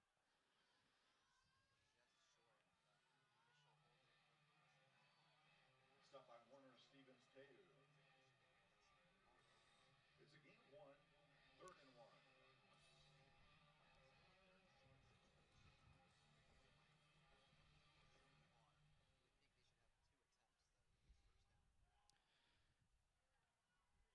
Tight setup here for the RedHawks. 3rd and 1 at the 34. It's quickly a handoff to Jordan Brunson, barreling forward, and he is right at the line. Looks like he got it, and no signal yet. One of the chains is moving. Should be a 1st down, and it is. Drive continues.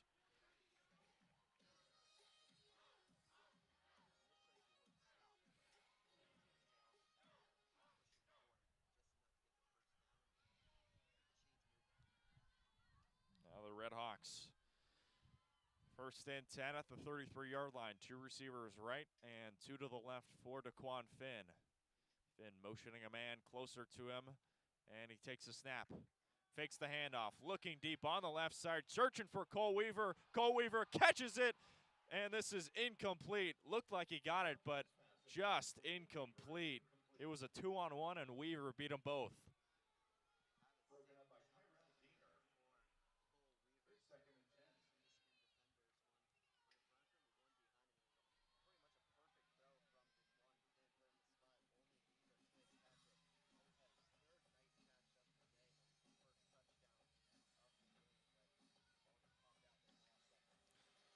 Would have been 34 yards and the touchdown, but they'll wipe it off, and it's 2nd and 10, incomplete. Tough break for the RedHawks. They keep attacking. 2nd and 10 at the 33.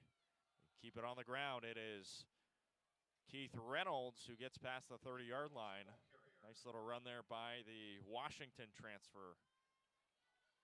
Gain of 5. It's 3rd and 5 at the 28. It's a gain of 5, 3rd and 5.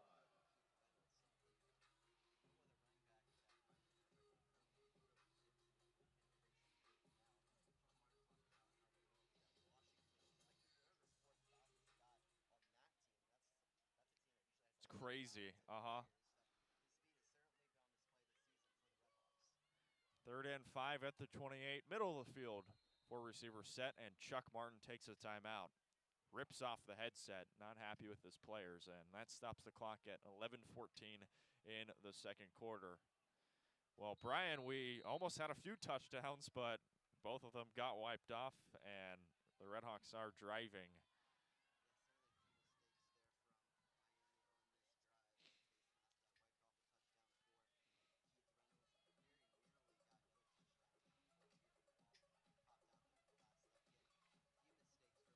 RedHawk fans, it's time to get on your feet, get loud, and make some noise for the t-shirt toss! So we'll see if they can respond here, and with that, we will take a quick timeout here from Yager Stadium. 7-0 Miami over Eastern Michigan, 11:14 left to go in the 2nd. Be back in a moment.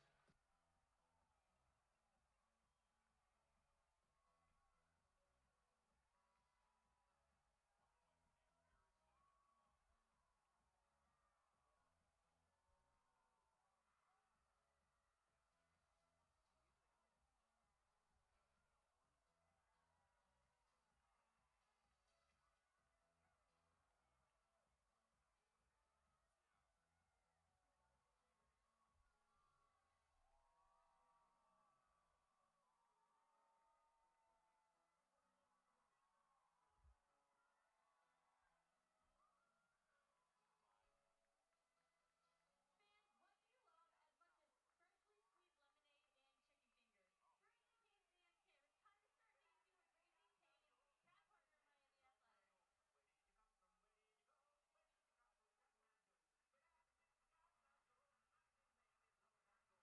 what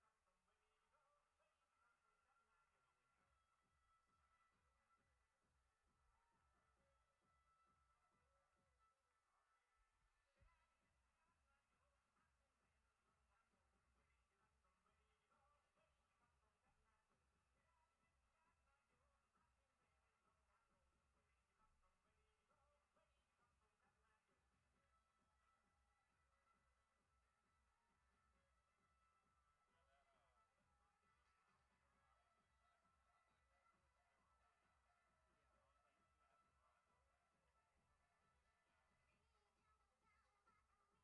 Bryan and Kane fans, here, it's time to start dancing with Raising Cane's cat partner Miami Athletics. After the timeout, it's 3rd and 5 at the 28 for the red and white. 3 receivers left, 1 to the right for DeQuan Finn. Finn in the shotgun, needs 5 to convert it here. Finn facing pressure, dancing left, will keep it with his feet, and he's got a blocker. DeQuan Finn at the 20, tiptoes out of bounds inside the 20 to about the 16-yard line. A big pickup on the ground from DQ1 of 12, and it's 1st and 10 inside the red zone at the 16. That's a gain of 12 and a Miami 1st down.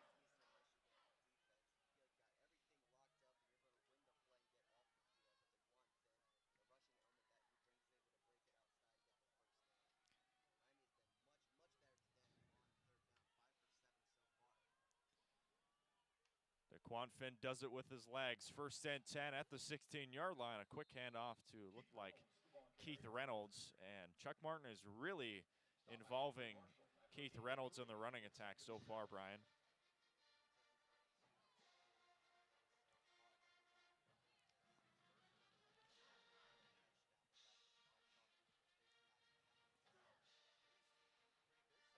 He has.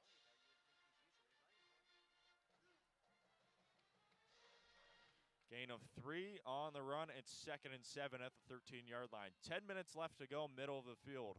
2 receivers left, 1 to the right for Daquan Finn. Finn takes a snap. It's another handoff. Keith Reynolds, burst of speed towards the center. Tackled right at about the 5-yard line or so. And it'll be 3rd and 1. Tackle at the 7-yard line. Yeah.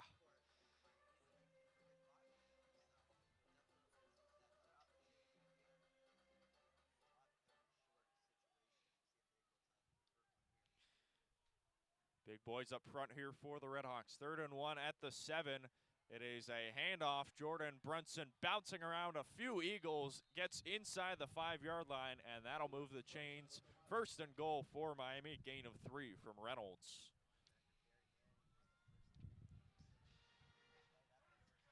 That's a gain of 3 and a Miami first down.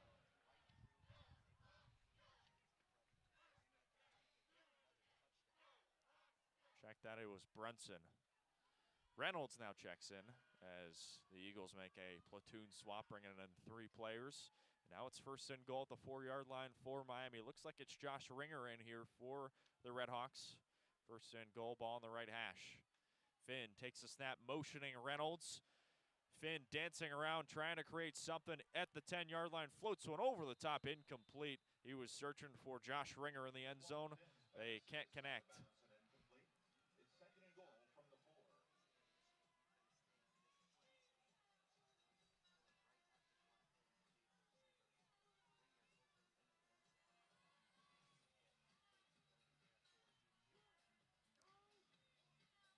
Trying to hook up with his running back, Josh Ringer, the redshirt freshman.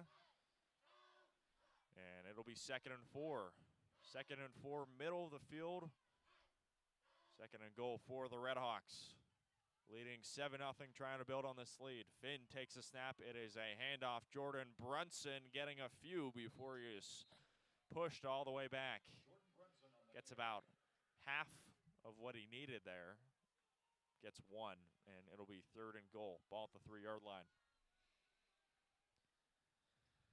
Stood up after a gain of 1. You got 8 minutes left. Bryan, what type of player are you calling here?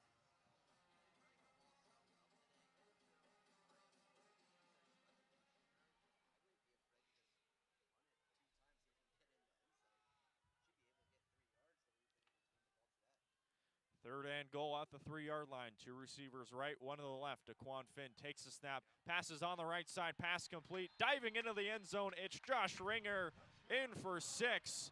And Miami leads 13-0 here in the 2nd. A 3-yard passing touchdown from Daquan Finn.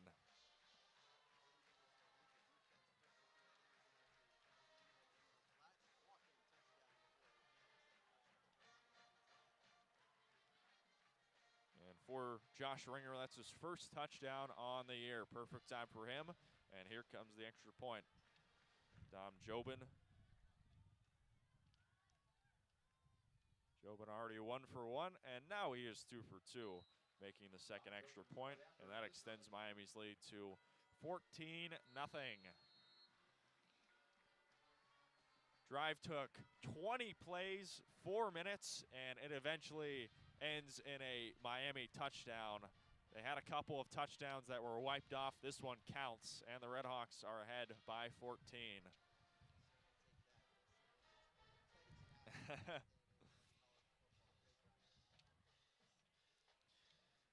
And that is exactly what you want. RedHawks, their 1st touchdown rushing, 2nd one, they get the passing involved a little bit more, and they involve Josh Ringer, who's been playing well so far. So with that, we will take a quick break. 14-0 Miami leads. We'll be back in a moment here from Yager Stadium. is proud to partner with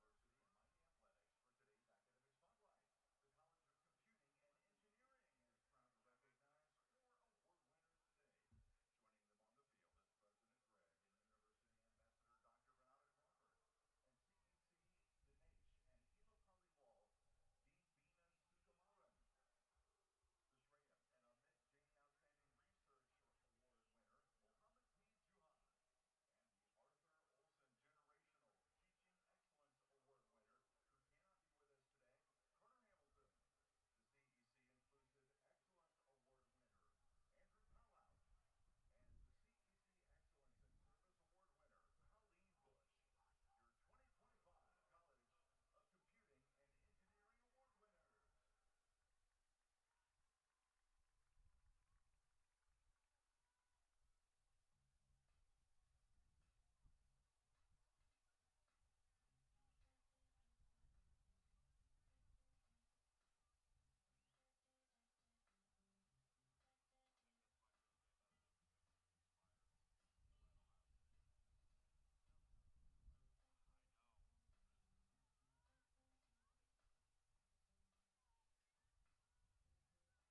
7:41 left to go in the first half. Miami leads 14-0, and the RedHawks will kick this one away.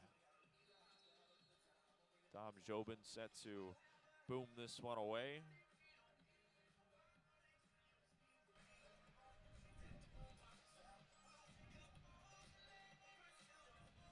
RedHawks back-to-back touchdown drives, and they'll look to keep the pressure on the defense. Kicked away, and this will be another touchback for the Eastern Michigan Eagles, and it'll be 1st and 10 at the 25-yard line. It's been a great start for Miami defensively. Just got to keep up the hot streak here. I mean, just nothing going for Eastern Michigan so far. Just 13 total yards, 12 passing, only 1 rushing yard for McMillan today. Or 3, I should say. -2 for Kim. Just 1 rushing yard total for the Eagles. And they have had 3 punts so far. This offense for Eastern Michigan, and it has been stagnant. Throw on the right side could have been intercepted, but instead it is a bullet and is incomplete on the far sideline. Yeah, just looked like some miscommunication there between the quarterback, Kim, and the wide receiver, Porter Rooks. The throw was wide as well, just nothing going. Eli Blakey was right there, could have got it, but yeah, some miscommunication. 2nd and 10, ball at the 25, 3 receivers left, 1 to the right for Noah Kim. Kim, the Coastal Carolina transfer. Kim fakes the handoff, he'll keep it himself now, pitches it out right side to Dante McMillan, who bursts forward on the far sideline, past the 35-yard line.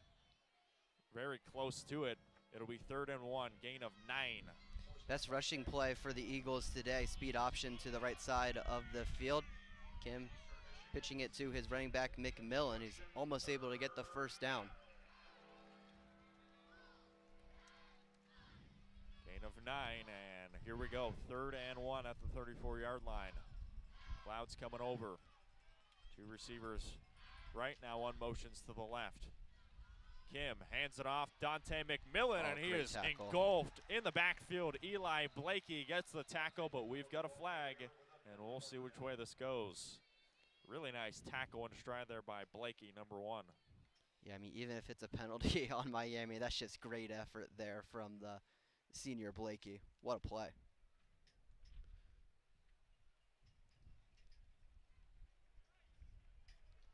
And this is going to be on Miami. Face mask on Miami. 2nd face mask of the day against the RedHawks. Yeah, 1 on each side, too. Yeah. Don't often see a face mask on offense, but saw 1 earlier. It wiped away a touchdown for Keith Reynolds, and then the more traditional defensive face mask there that gives Eastern Michigan their first down of the day.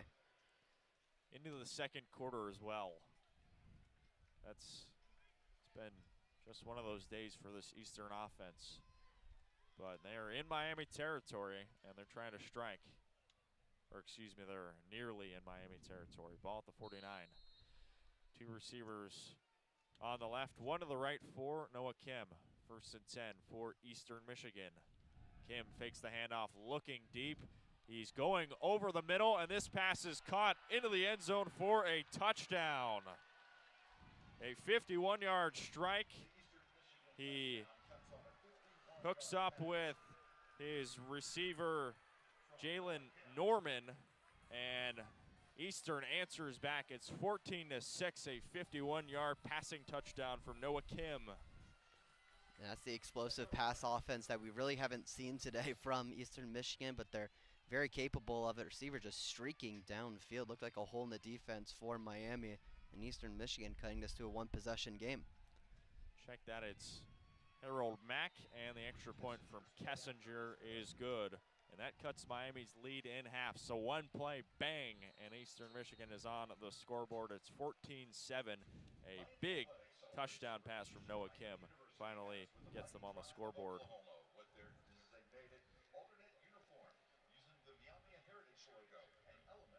And the guy who caught the touchdown, Harold Mack, not really involved in the offense at all. Yeah, it looks like that was his first reception of the year.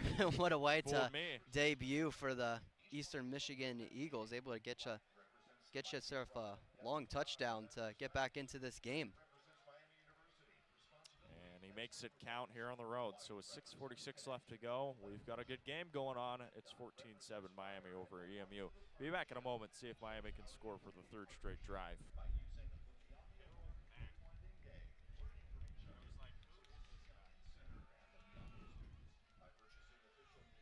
All right, I just realized I'm on 3, I'm not on 2.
So a 51-yard passing touchdown from Noah Kim answers to Harold Mack, who got his first receiving touchdown of the year and his first reception of the year.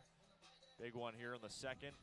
Finally gets Eastern on the scoreboard. So it's 14-7, and Miami will receive it. Lionel Billups-Williams deep for the RedHawks, and it is Kessinger set to kick this one away, and he does. And this one goes in the back of the end zone on the I in Miami next. And this will be a 25-yard setup for the RedHawks. Well, we've seen much different scoring drives from each of these squads so far, Andrew. Miami's been very methodical. Their last drive going for over 11 minutes before getting into the end zone for a touchdown. Eastern Michigan is pretty much the exact opposite. A long 51-yard strike for a touchdown took under a minute. So I'd like to see Miami have another long drive here, get some points on the scoreboard, get back to a 2-possession game. 6:46 left to go in the first half. First and 10, ball on the right hash for DeQuan Finn and the RedHawks. It's a handoff. Here is Jordan Brunson, and he burrows forward past the 40-yard line right at the 45. A big gain on first down, a gain of 20 from Brunson. And that is a big explosive play. And we've got an injured Eagle on the field. Yes, great blocking there from the Miami offensive line. The right side, the center, and the right guard, Manu and Roars, creating a wide open hole for Brunson to run through. A great start to this drive for the RedHawks. So it'll be first and 10 at the 45-yard line. Looked like an injured defensive lineman for Eastern Michigan. And we'll keep it right here. So far, Miami, 131 rushing yards. The target that Eastern Michigan has given up this year, on average, 250. So they're well on pace to get over that. And for Miami, 52 passing yards for DeQuan Finn. It's been a well-dispersed unit so far here in the first half, and they're going to try and do that again here. First and 10 at the 45-yard line for the RedHawks. Close to midfield. 2 on the right, 1 to the left. Finn takes a snap. Escaping some pressure. Throws on the right side. Pass complete. It is Cole Weaver right at the 40-yard line. Another big catch there by Cole Weaver, who has been on fire today. And it seems like those 10 to 20-yard throws for Daquan Finn has been his bread and butter today. Another first down for Miami, just cruising down the field. Check that. That was Bryan Shane, the tight end. So Shane picks up a big first down, and it'll be 1st and 10 at the 38 for Miami. Finn under center, has 2 receivers left and none to the right. Got Brunson in the backfield. Finn fakes the handoff, rolls right, throws on the right side, pass complete. It is Bryan Shane again. Tackled right at the 22-yard line, a pickup of 16 yards, and that moves the chains for Miami. Back-to-back catches from Bryan Shane. Yeah, he's really stepping up in this drive. 2 catches, 2 first downs for the tight end Shane. A nice hit from Bryce Llewellyn, popped the ball out at the very end, but luckily Shane was right at the sidelines and it was able to go out of bounds. It's good to get that tight end involved. He takes a big hit and he corrals it in for a first down. 1st and 10 at the 22-yard line. 3 on the left and none to the right for DQ1. Finn will hand it off. It's Keith Reynolds who is stopped right at the 20-yard line. Gets a couple on the ground. It seems to be the area of the field where Keith Reynolds has been shifting to that running back position with Finn in the backfield, usually between that 20 to 30-yard range away from the end zone.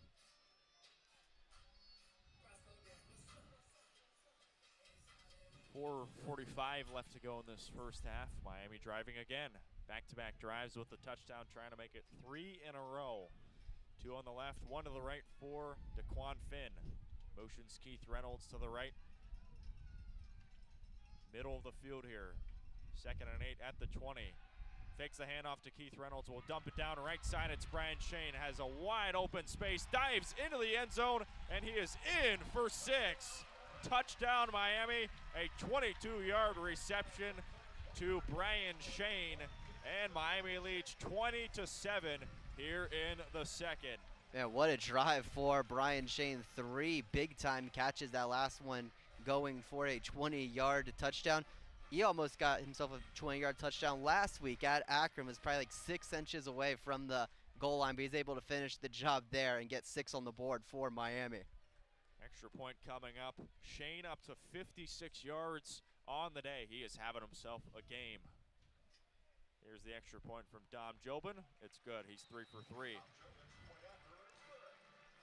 And another really good drive by Miami. This offense has woken up and they have punished the Eagles. 5 plays, 6:46, and the RedHawks resulted in a touchdown. Yeah, a little bit of a shorter drive for Miami this time, just under 2.5 minutes compared to the over 11 minutes that they took on their last scoring drive, getting it done different types of ways, but no matter what, they're getting touchdowns on the board so far. Gotta give a lot of credit to this Miami offense. They've done a great job today. That is Daquan Finn's 2nd passing touchdown on the afternoon. So 3 straight drives, 3 straight touchdowns, and the RedHawks are up by 14. Now see if Eastern can answer in this first half. As a reminder, Eastern Michigan got the ball to start off first, so this is going to be a drive where they're going to hope to use as much clock as they can.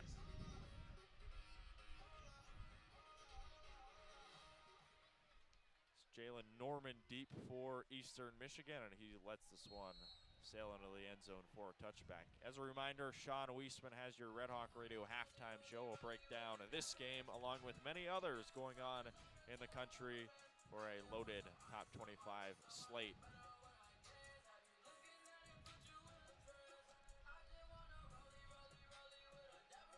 Last drive for Eastern Michigan, they got a touchdown. It was a 51-yard touchdown to Harold Mack from Noah Kim, and they will try and replicate that here late in the second quarter.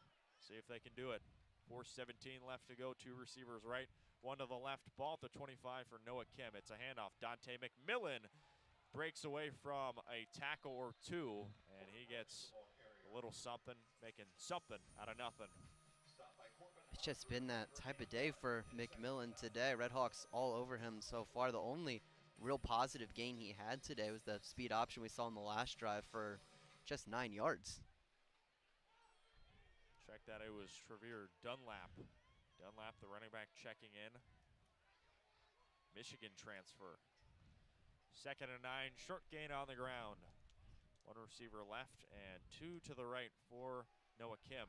Kim faking the handoff, gets a big hit from Adam Trick, and this pass is intercepted.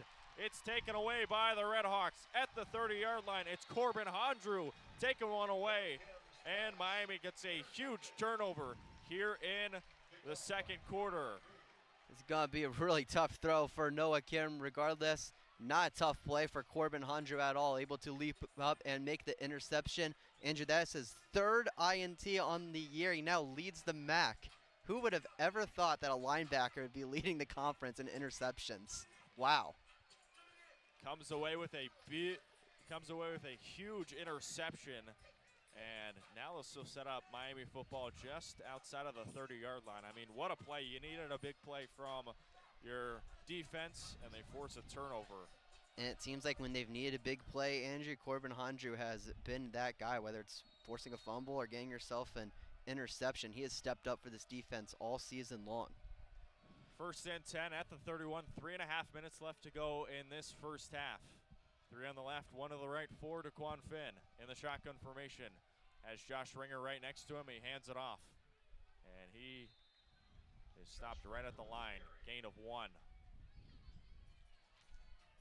Stopped by Barry Manning after a gain of 1. His second And how quickly can this game change, Andrew? I mean, you're just talking about Eastern Michigan will get the ball to start off the second half. You're able to score on that last drive and then get the ball back. This game could potentially be tied up at 21. But instead you throw an interception, and now Miami threatening to go up by 3 possessions for the first time all game. Miami can double dip here. They kicked it off to Eastern first, so they've got a chance to really put this game out of reach. 2nd and 9, ball at the 30, middle of the field. Daquan Finn faking the handoff, stepping right at the 40-yard line, throwing on the right side, incomplete. Looking for Josh Ringer, and it'll be incomplete. Daquan Finn's pass intended for Josh Ringer is incomplete. Yeah, it looked like the linebacker Andrew Marshall was right next to Ringer, broke up that pass. Marshall's having a pretty solid season for the Eagles so far. Was the player in the press conference that they had on Monday. Talked about he's had to adjust, his 3rd school in 3 years, but I would say he's adjusting pretty well. 3rd and 9 at the 34, the red and white. 4 receiver set, twins on both sides. Been in the shotgun formation, takes the snap, throws on the left side, pass complete. It's Keith Reynolds, breaks away from 1 tackle past the 20-yard line, right at the 16, and that moves the chains. Gain of 14 on 3rd down, and the RedHawks convert here in the red zone. And once again, it was Cam Perry going down the field. It opened up a lot of room underneath for a pretty easy pitch and catch for a 1st down for Keith Reynolds. Perry hasn't had a great day in the scorebook. He doesn't have a reception yet, but he's still having a massive impact on this game. He's gotten a couple of huge gains for Miami due to his presence downfield. Clock ticking down now to 2 minutes, and that'll signal our 2-minute timeout. So the RedHawks are 16 yards away from another touchdown. They've had 3 in this first half, and with that, we will step away. 21-7 is our score, Miami over Eastern Michigan. Stay tuned to see if the RedHawks can continue to jump ahead on the Eastern Michigan Eagles. It's the Battle of the Birds, Eastern Michigan against Miami. Be back in a moment here on RedHawk Radio. Fans, please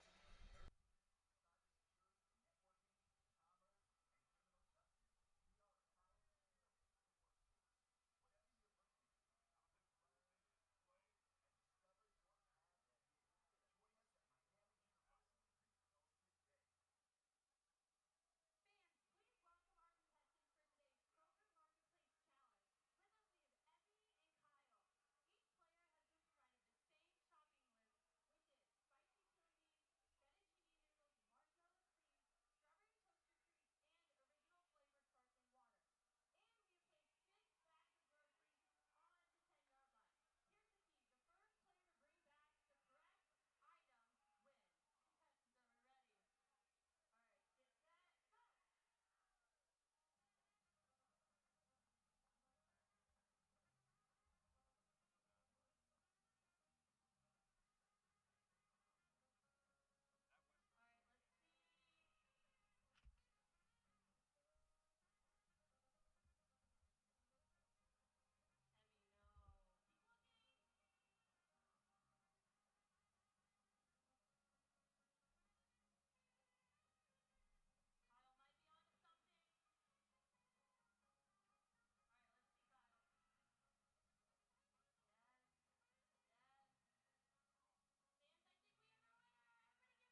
First and 10 in the red zone for Miami, up 21-7 with 2 minutes left to go in the second quarter. Tons of opportunities open, and we'll see if the RedHawks can capitalize. 3 receivers right and 1 to the left for Daquan Finn. Ball on the left hash at the 16. Got Josh Ringer right next to him. Finn takes the snap, looking right, and this is incomplete. He was looking for Keith Reynolds. It looked like that throw was just a little off there from the DQ, a little bit of a miscommunication potentially between him and Reynolds. He's 2nd and 10 for Miami. James Mons the third in coverage on that one. 4 seconds went off of that one. It's minute and 56 left to go in this first half, excuse me. 2nd and 10, ball on the 16 at the left hash. 3 receivers right, none to the left for Daquan Finn. In the shotgun formation, Finn, he hands it off. It is Keith Reynolds, and Reynolds fumbles the football. It's picked up by Eastern Michigan, and the Eagles force a huge turnover in the red zone. That's a back-breaking penalty for Miami. Keith Reynolds coughs the ball up, and Eastern will take over near the 20-yard line with a minute and 49 left to go. Man, that just looked like a perfect tackle there from Eastern Michigan. Was able to punch the ball out of Keith Reynolds and give Eastern Michigan the ball back. What a big-time turnover for them. A couple of big-time turnovers these past couple of drives. I mean, you got to wonder, Andrew, obviously Keith Reynolds, usually a receiver. You don't see him in the backfield very often. You'd think a moment like that would be bound to come up eventually. Thankfully, it's when a time Miami is winning, not potentially a bigger moment in the game. But big opportunity here for the Miami defense. Minute 49 left to go. It's a handoff. Looks like it's Dante McMillan, and he is wrapped down. Or excuse me, that was Harold Mack Jr. getting the run there. This is his first real game where he's getting some touches here. Yeah, obviously had the long touchdown earlier. He got his first rushing attempt there. Gain of 1 on the run. 2nd and 9 at the 17-yard line. Noah Kim in the shotgun. Has 3 on the right, 1 to the left. It's another handoff to Mack, and he gets a couple. Now they signal back to McMillan. So head coach Creighton really shifting between his running backs here, and we've got a timeout. No gain on the run, and it'll be 3rd and 9. Clock stops at 1:14.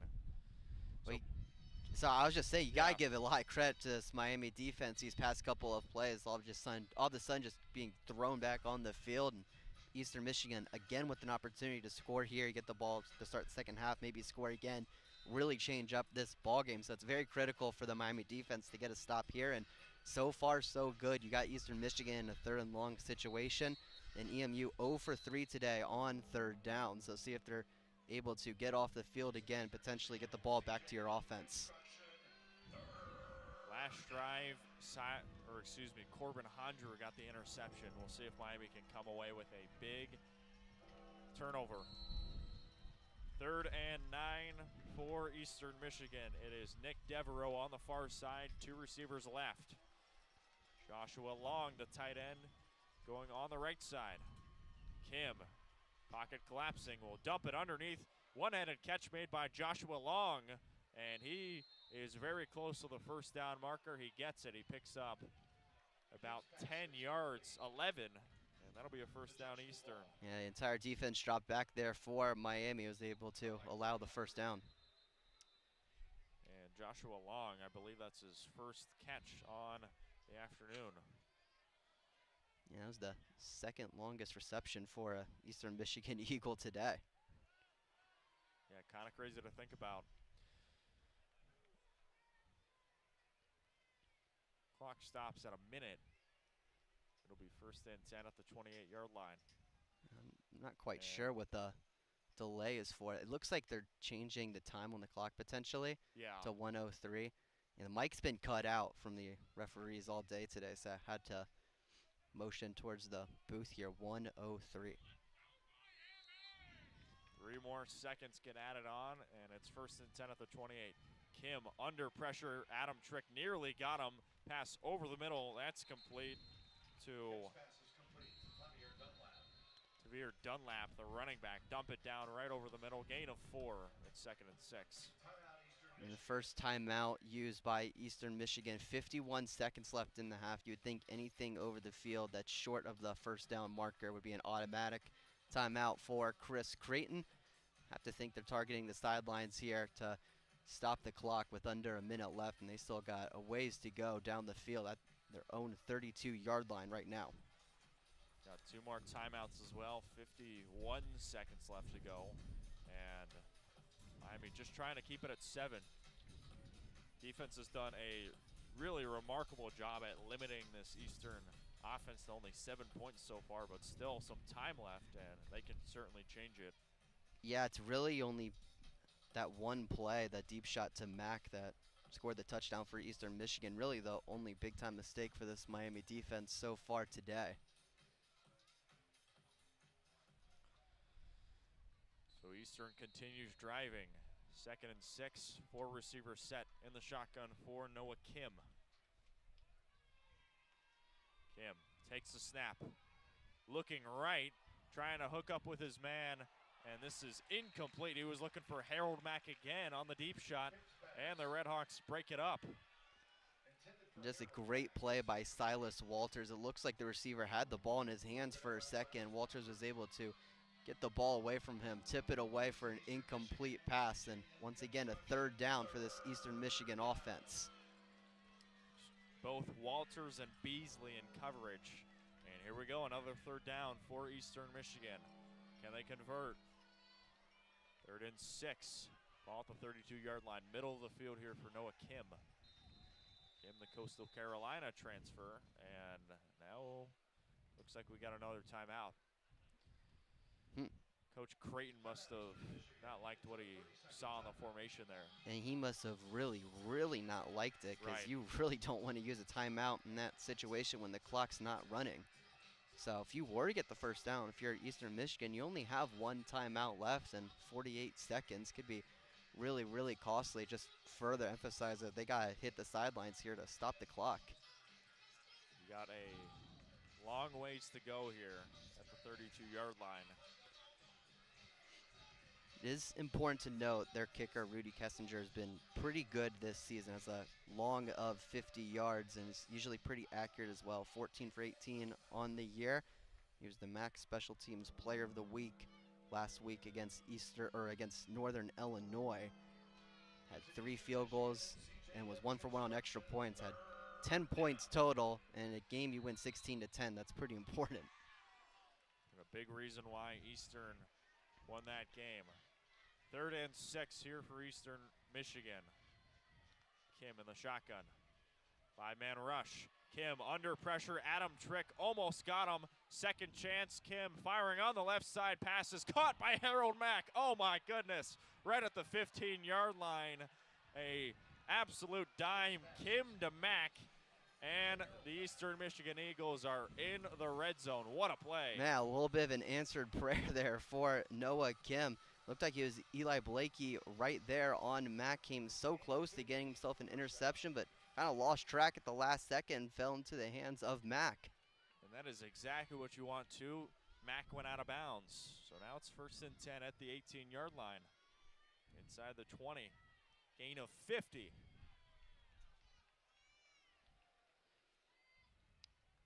Under 40 left to play.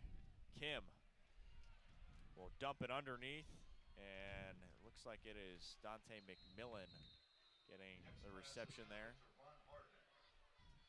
Or excuse me, this is to Harding. Gain of 6, it'll be 2nd and 4, and a timeout taken by Eastern Michigan.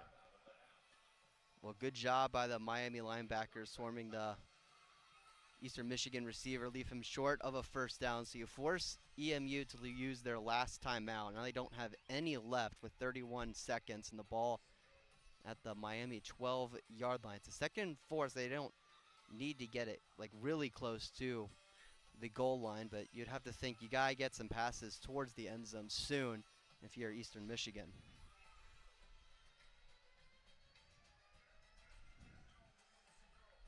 21 seconds left to go. 2nd and 4. Harold Mack as well is up to over 100 receiving yards. 2 receptions, 101 receiving yards, and a touchdown. He's had a amazing first Yeah, that's half. the type of stat line we usually see from Cam Perry. Right, yep. Gain of 6 at 2nd and 4. Harold Mack on the left side along with Jamarian Wheeler. 3 receiver set, 3 to the left and 1 to the right. Throws on the left side, passes caught in the end zone for a touchdown. Touchdown Eastern Michigan. It is to Harold Mack again, and Eastern answers back. 12-yard receiving touchdown to Harold Mack. It's 13-21 Miami. And this has been a bit of a roller coaster the past 5 minutes or so. Andrew, looked like Miami was going to score, and then a fumble from Keith Reynolds, and Eastern Michigan able to hit up Harold Mack for a couple of huge receptions. And once again, it's a one-possession game. And the extra point is good from Rudy Kessinger, the redshirt freshman. And just like that, it's 21-14. So this felt like a half where Miami was dominating early. You would say, oh yeah, you can continue scoring. This is going to be an easy game. But no, Eastern has answered back. And a big reason why is the big play downfield. Harold Mack having a great first half. 3 receptions, 113 receiving yards, and 2 touchdowns. Yeah, just looking at some of the team stats, Andrew, you would really think that Miami is dominating this game. Yeah. They have 14 first downs. Eastern Michigan only has 5, 253 total yards for the RedHawks. Just under 100 less than, or 100 more than Eastern Michigan. They're at 159. They've only had the ball for 6 minutes and 21 seconds, but they've still been able to get points on the board due to those explosive plays that you mentioned. Yeah, that's MAC football for you. Just a couple of plays and it's a touchdown game. 21-14 is our score. Miami has 26 seconds to try and score. We'll see if they do or if Chuck Barn decides to let the time roll out. Yeah, 26 seconds left. You'll start your own 25. Usually a lot of coaches here might run the ball once, and if they get a really big gain, they try to get the ball down the field, but you have to have that big gain to start it off.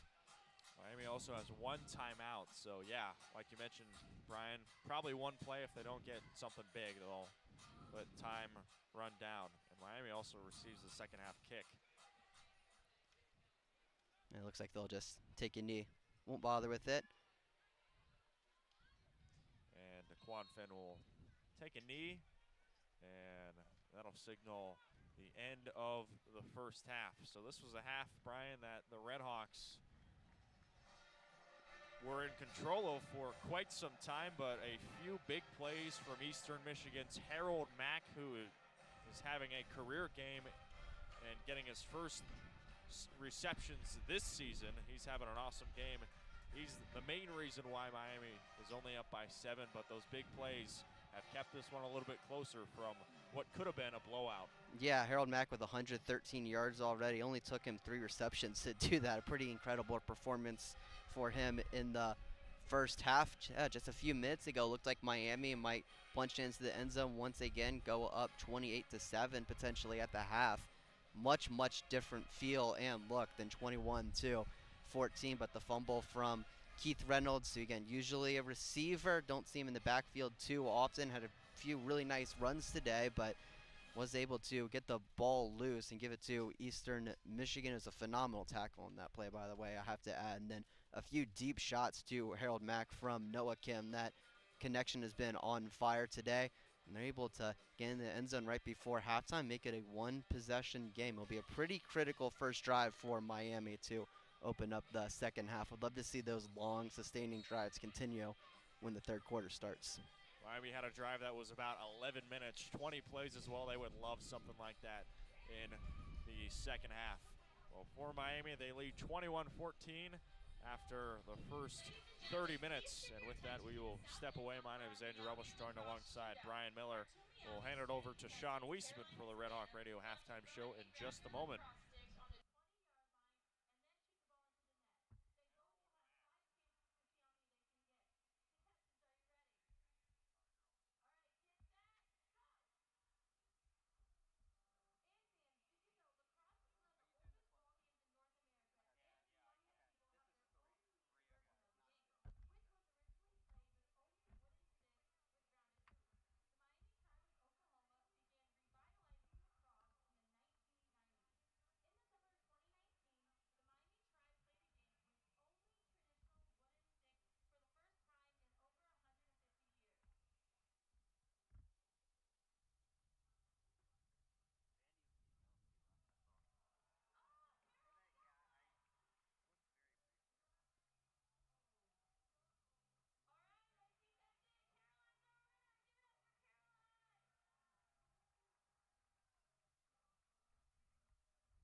Welcome back to Red Hawk Radio here for the halftime show. I am Sean Wiesemann.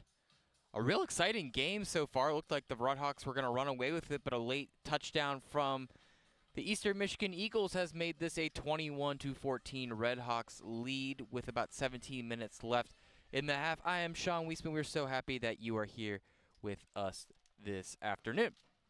RedHawks really leaning into the run game so far. 29 rushing attempts for 132 yards, averaging about 4.6 yards per carry, and it's been, a lot of Jordan Brunson, like I said at the beginning of this pregame show. I said, I really looked to see if he's somebody that they're going to lean on, and boy, have they leaned on him. It's been the Jordan Brunson show for sure. 17 carries, 66 yards, and a touchdown with a long rush of 20. Also, Daquan Finn been able to get involved with 4 carries for 42 yards and a 22-yard carry, and then finally, I mean, you've really seen Keith Reynolds kind of replace Jordan Brunson as the second tailback, with Josh Ringer also getting a couple carries and a receiving touchdown, actually, a 3-yard receiving touchdown towards the end of the half there.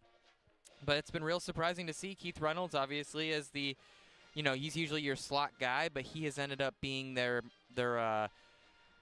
main guy is their number 2 back, rather, and so, lots of running the ball for the RedHawks, and, which surprised me a little bit, to say the least, because I obviously knew the run game was a significant weakness for the it was a significant weakness for Eastern Michigan, but I was just surprised the game plan really came out. They really came out swinging with pretty much all running the ball. Only 16 pass attempts for Daquan Finn, 119 yards, 2 touchdowns, 62% completion percentage for the 7th-year senior. And, I mean, the defense looked really good for Miami up until that final stretch there. 50-yard completion from Noah Kim, and really kind of was able to get steal a last-second score, Eastern Michigan, which was really disappointing because, like I said, they were playing so well, and unfortunately, if that 50-yard completion to Harold Mack was kind of the thing that the only reason Eastern Michigan feels like they're even in this game right now, because as far as just the vibe of this game right now, it feels like Miami's been pretty much in cruise control pretty much this whole game. A couple other things of note. It really doesn't seem like the Eastern Michigan's been able to get that run game going the way they thought. They've really tried to air the ball out quite a bit. Only 3 carries for their leading rusher, Dante McMillan, for 12 yards, and, really looking for Noah Kim to try to carry this offense. He's been 8 for 15 with 146 yards and 2 touchdowns, so very solid. And despite the fact that they're without their leading receiver, they've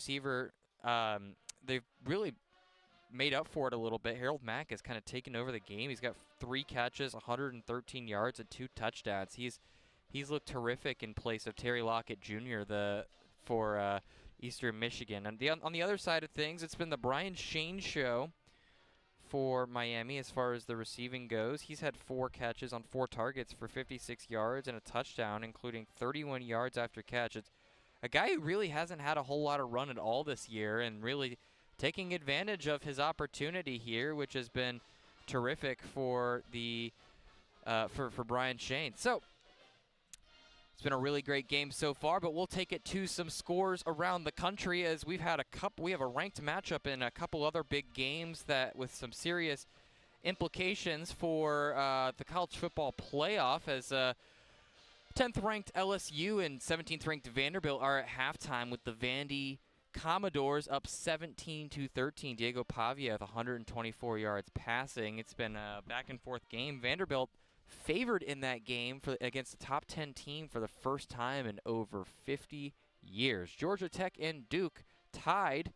Georgia Tech is 12th ranked. Darian Mensah, 16-21, 193 yards and a touchdown for the Blue Devils. A game where Duke was actually favored despite not being the ranked team, given that it is being played at home. It's been a real back and forth nail biter in that one, and then maybe something with some playoff implications down the line. It really feels like a Big Ten title game eliminator here, as Washington plays at Michigan in the Big House. The game's currently tied at 7 apiece in the second quarter, and really looking like Michigan is really struggled a little bit. Couple points this season. Bryce Underwood, maybe not quite as explosive as people maybe thought he might be. With Damon Williams really carrying the slack for Washington with 155 yards passing on 14 of 19.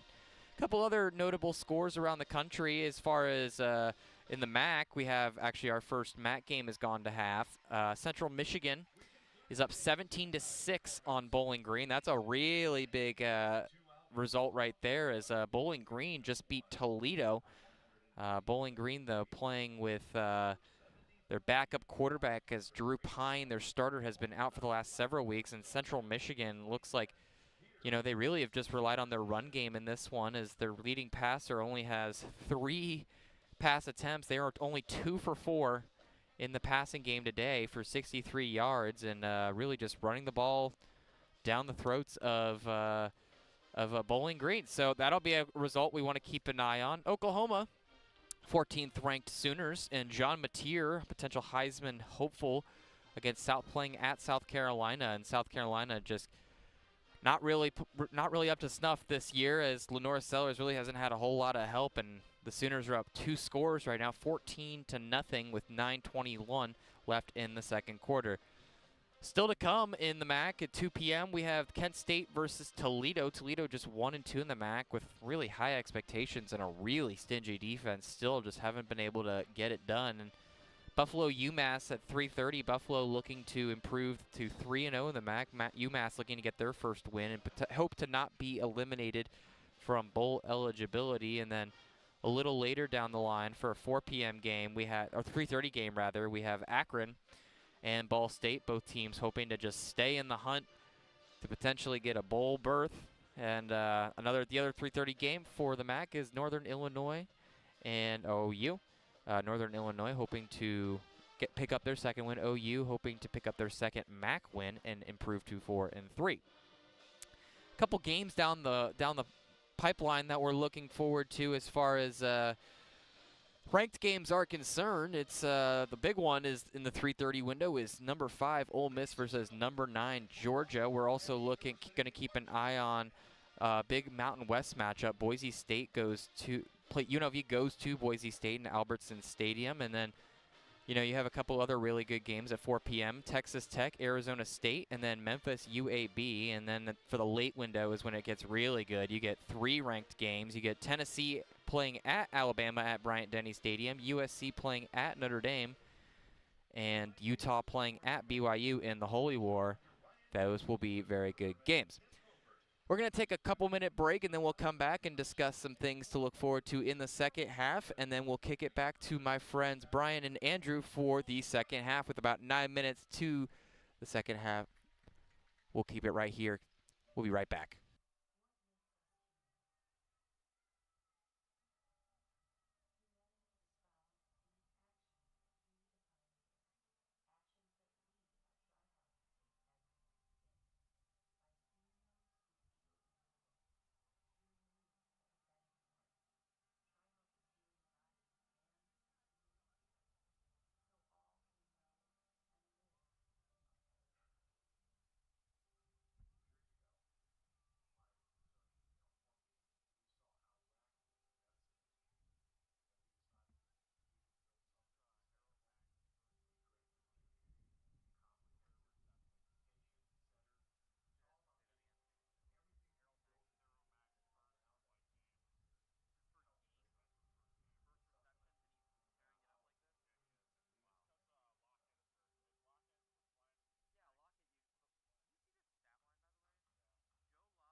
Welcome back to Red Hawk Radio with about 6 minutes until the second half starts here. It is 21 to 14 Red Hawks against the Eastern Michigan Eagles in what was suddenly become a very close game here at the end. A really great 50-yard pass and catch from Noah Kim to Harold Mack. And he was able to set up a late Eastern Michigan score. Otherwise, it feels like it's almost been all Red Hawks. Daquan Finn, 10 of 16.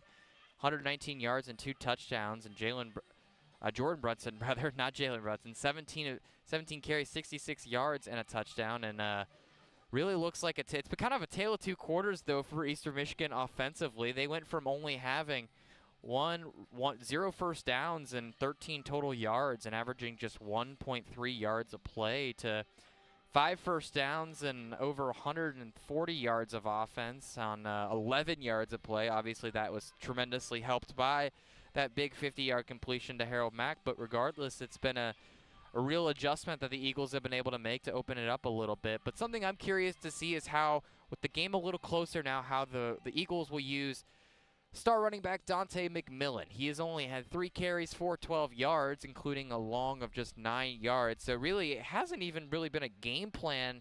It wasn't really even in the game plan, seemingly, for the Eagles to include Dante McMillan very much at all against a pretty stout defensive front, rather, for Miami. But it remains to be seen if that game plan starts to shift, if they were to potentially tie the game or to even get a lead. We'll certainly keep an eye on that. And then on the other side, I'm just shocked by the volume of running the ball, despite the fact that we know that Miami is new coming into this game. Eastern Michigan's run defense has just been miserable.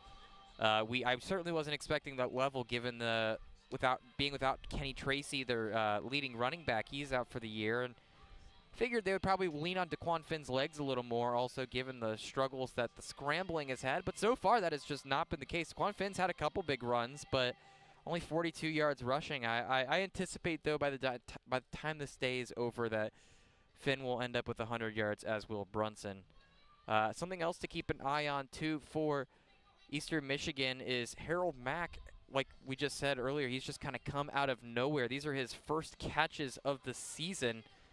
Helps, obviously, that the #1 receiver for Eastern Michigan is out, but obviously that's been a huge surprise for, I'm pretty sure, just about everybody in this stadium, except for maybe Harold Mack himself, how that's gone for him. But yeah, certainly something that as Red Hawk fans will want to keep an eye on him, and I imagine there will be some more attention devoted to Mack in the coming half, as we're about 3 minutes to kickoff. So I will step aside here as I kick it back to my friends Andrew and Bryan on the call, who will be back here in just a minute. Thank you so much for listening. We'll be right back.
Second half just ready to begin.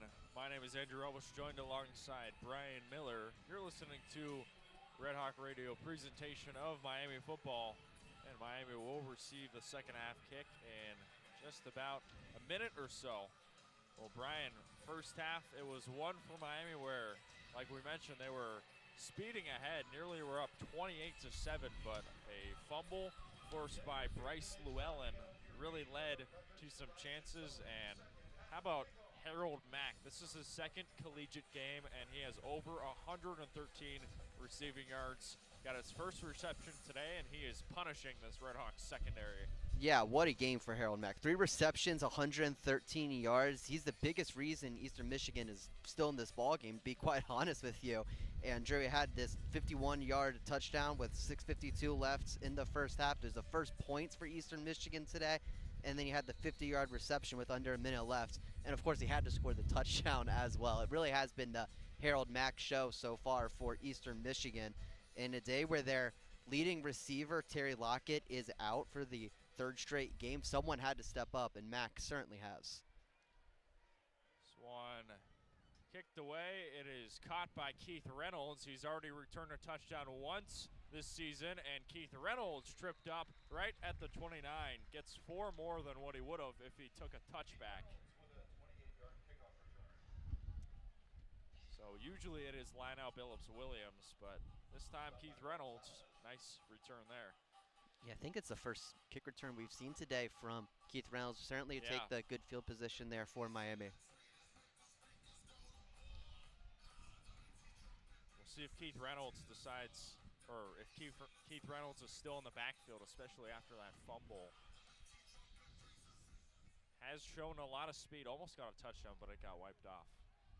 First and 10 at the 29-yard line for Miami. Looking to start off the second half strong. First play, it's a handoff to Jordan Brunson, who gets 1 right at the 30-yard line.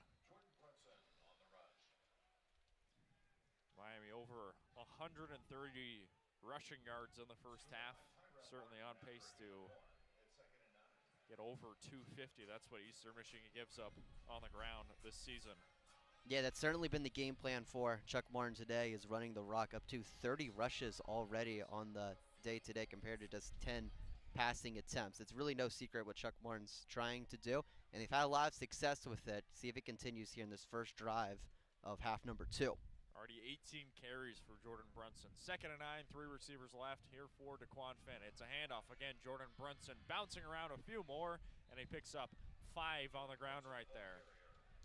Really nicely done. Yeah, another strong run there from Jordan Brunson, pinballing off a couple of Eastern Michigan defenders. Really, really strong run there. Sets up a 3rd and short for the RedHawks. 3rd and 3 here for Miami. And we'll see if they decide to pass it here. 3 receivers left and 1 to the right for DeQuan Finn. Motions Cole Weaver on the right side. Ball middle of the field right at the 36, and we've got fingers pointing both sides. Eastern says it's a false start. Miami says it's an offsides. We'll see which way it goes.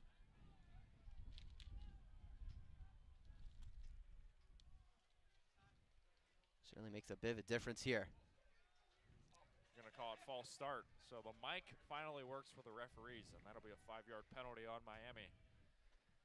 Yeah, it might be one of the biggest halftime adjustments in this game, is making sure that those microphones are working. Certainly helpful for us. And just bad penalty there for Miami. Turns a 3rd and 3 into a 3rd and 8. Need to convert here. 3rd and 8, ball at the 31-yard line. 3 receivers left, 1 to the right for DeQuan Finn. Finn takes the snap. 4-man rush, dumps it on the right side. Pass was tipped, and this is incomplete. Forcing that one was Sterling Miles, the defensive lineman. That forces an incompletion, and it's 4th and 8. The punt team comes on for Miami. And Miles, the transfer from Cincinnati, the former Bearcat, having a pretty solid year for the Eagles so far. Made a huge tip there. Would have been a first down for Miami. It's very, very likely. And State forces the incompletion, and Miami will be punting away. Pierce Staten kicks this one away, and this will be fair caught for by Eastern Michigan, but it takes a Miami tumble, and this will roll right to about the 4-yard line. Really nice punt there from Staten, who has an absolute boot of a leg there. Man, I was really surprised he let that ball go. There's no Red Hawk around him. He should have been able to fair catch it pretty easily, but decides to let it go, and the ball tumbles its way to their own 4-yard line. So Miami winning the field position game here early. Miami, historically, they've had a lot of good punters. Of course, Alec Bebelheimer a few years ago. And then they have a lot of really good special teams players along with the kickers, but Staten, another one of those players, transferred from USF. So here we go, 1st and 10 at the 4-yard line for Eastern Michigan. Got to go all the way to the other side, even this one up. Miami defense trying to challenge it. 1st and 10 at the 4. It's a handoff to, looks like McMillan, and it gets past the 5-yard line. It was a pretty quiet first half for Dante McMillan. Only had 3 carries for 12 yards. Very out of character for him so far this season. Had back-to-back games with over 100 rushing yards, so I'm sure Eastern Michigan will look to get him going here in the second half. 3-yard run from McMillan. It's 2nd and 7 at the 7-yard line. Ball on the left hash. The receiver's right, one on the left. Cam throws on the left side. This pass is going to be caught, it looks like. No, it looks like it will be. Yeah, quick out it looks like there to Porter Rooks. Just short of the first down. Will be pretty critical for Miami to get off the field here. Try to force another 3 and out.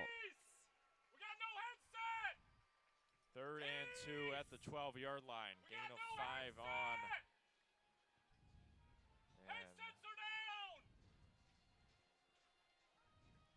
Yeah, play clock running out here on Eastern Michigan.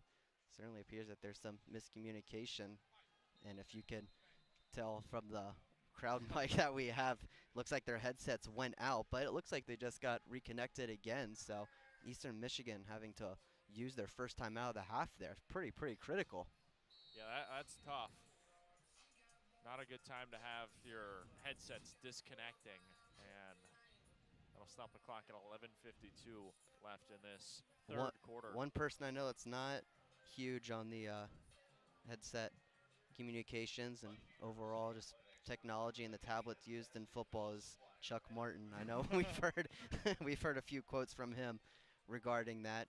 I mean, you see a lot of teams oftentimes like use the signs or like hand signals or whatnot to get plays relayed to their quarterback or their linebacker on defense, and that's kind of what Eastern Michigan had to do on that last play before the play clock was starting to run out on them.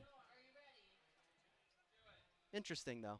You usually don't see that during a game, and especially not like on the broadcast necessarily. One of those like hidden things in the game that aren't the most talked about, but play a huge factor in how many football games go. I believe that was Mike Piatkowski, the offensive coordinator, who was screaming all the way down to the Eastern Michigan side. And that's the opposite sideline from us. So it is. Yeah, you would so have to have quite a voice to yell from here and get it down to the Eagles on the sidelines. That's funny. Yeah, you talk about baseball. You see something new every time. Yeah. Well, that's certainly a first for me. Yeah, he scared the crap out of me when he was yelling right behind us. I'm like, who is that? And then you understand what the situation was, and you understand why he would be yelling like that. Yep. Yeah, so Eastern, they have to use a timeout, and it'll bring up 3rd and short coming up. And in a close game such as this, if it's going into the 4th quarter, those timeouts can be so critical and so important. So having to use one early in the half in a situation such as that could be a really big deal later on. It's not ideal at all. Eastern Michigan so far 301 total yards, 150 passing yards and 151 passing and 151 on rushing. Check that. I had that wrong. 151 on passing and 16 on the ground. Got a little confused there. And most of those passing yards have come on those 2 balls to Harold Mack way down the field. Those are both for 50 plus. I mean, those outside of those 2 plays, it's really been a game dominated by Miami so far. But I mean, that explosive passing game is something that Eastern Michigan can really excel in. So we'll see if they try to do it again here. It's a 3rd and 2, so they don't necessarily have to go way down the field, but they haven't been able to run the ball very well either. So I wouldn't be surprised if this ball's in the air.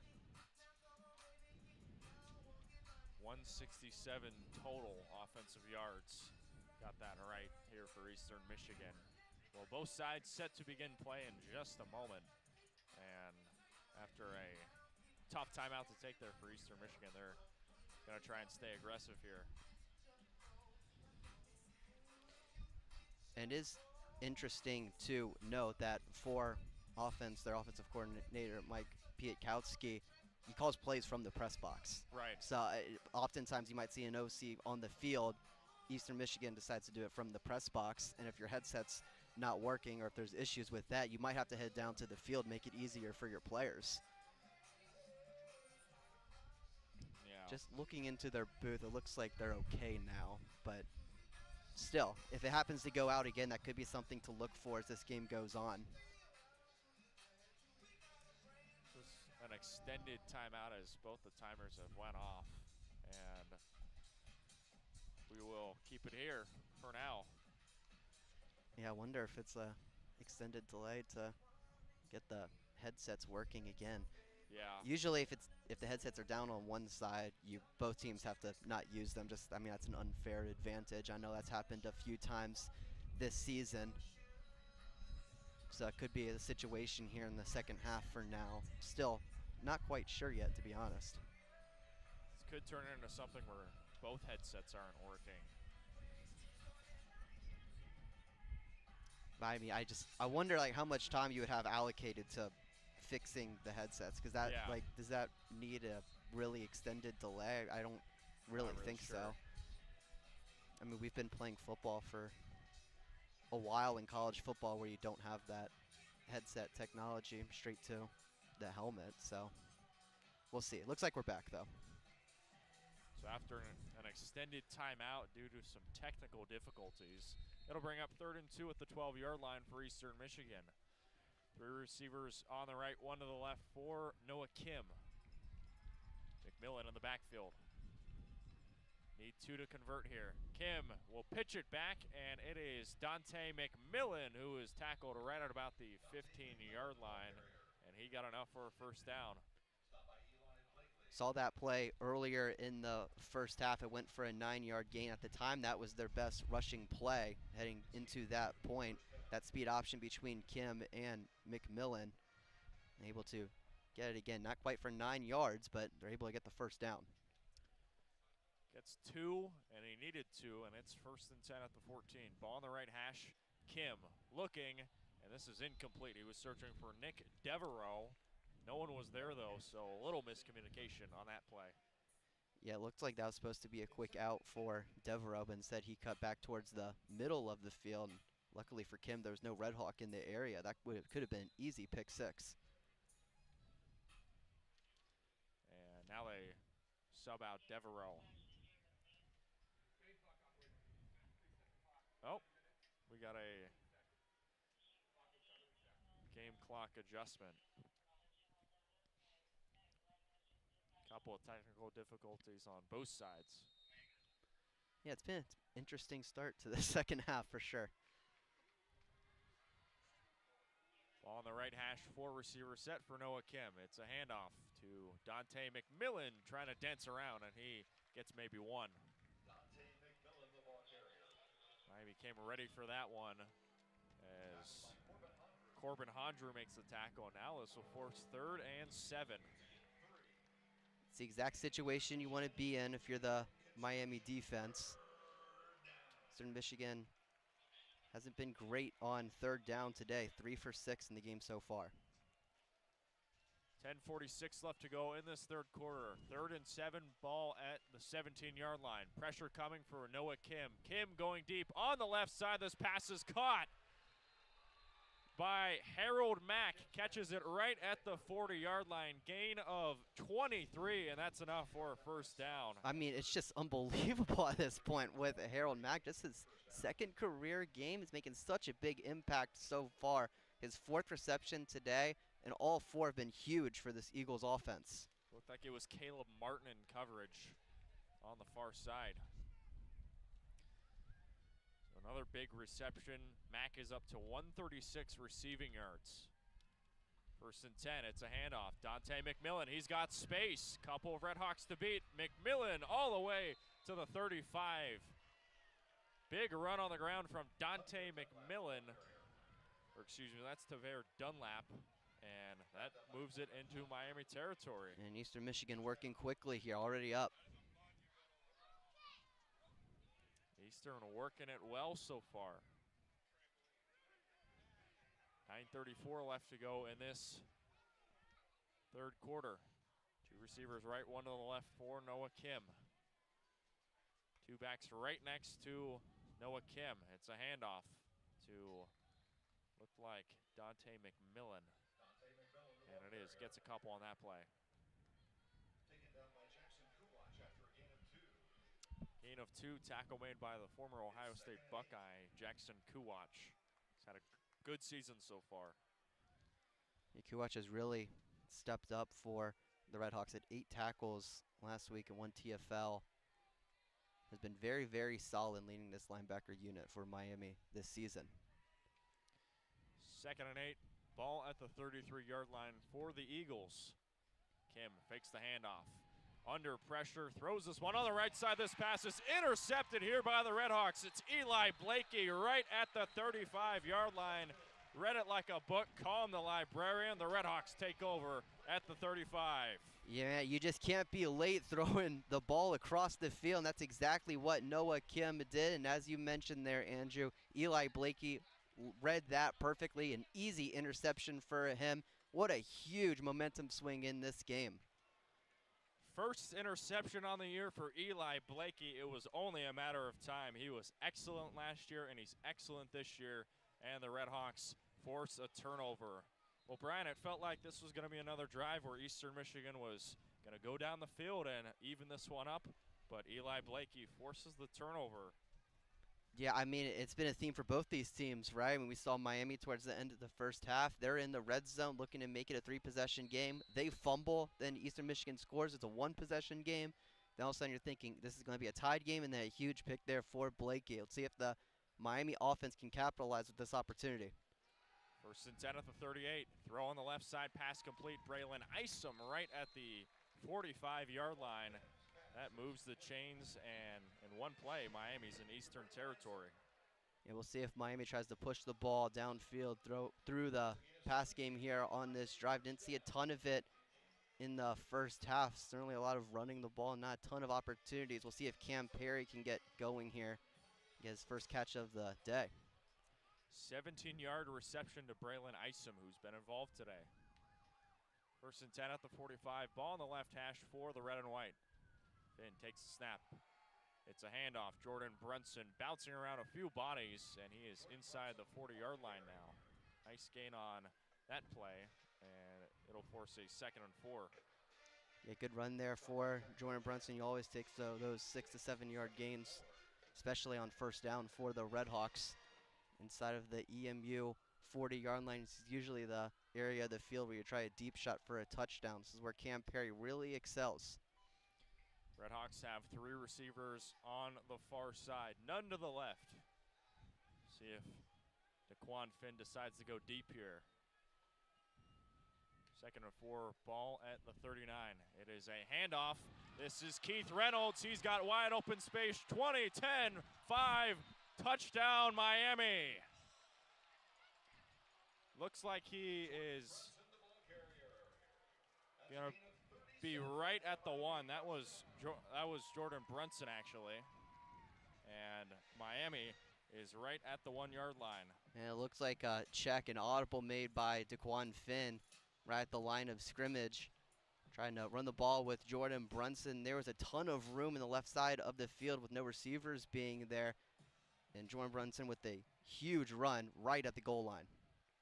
Jordan Brunson already has one touchdown today. Can he get another?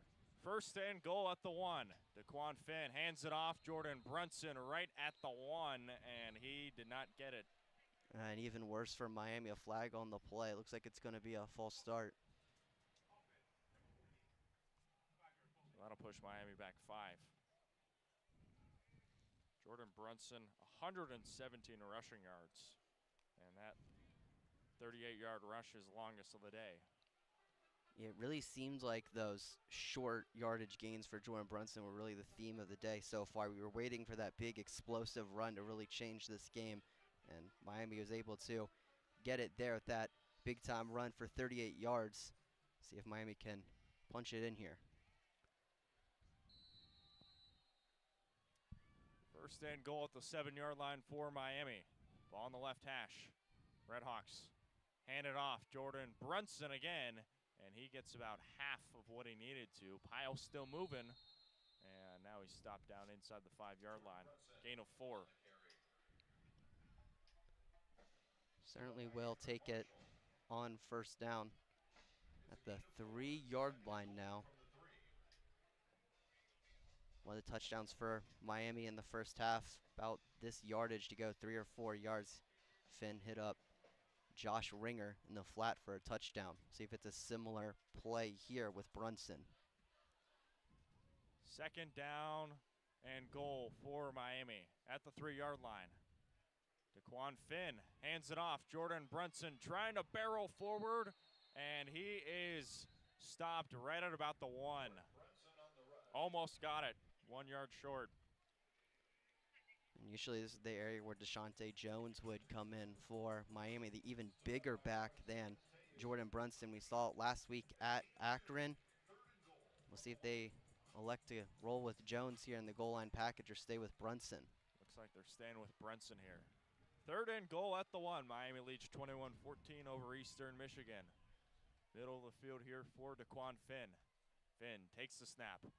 He fakes the handoff, and Finn is in the end zone for a touchdown. Walking in, faking the Eastern Michigan defenders, and Miami takes a 27-14 lead here in the 3rd.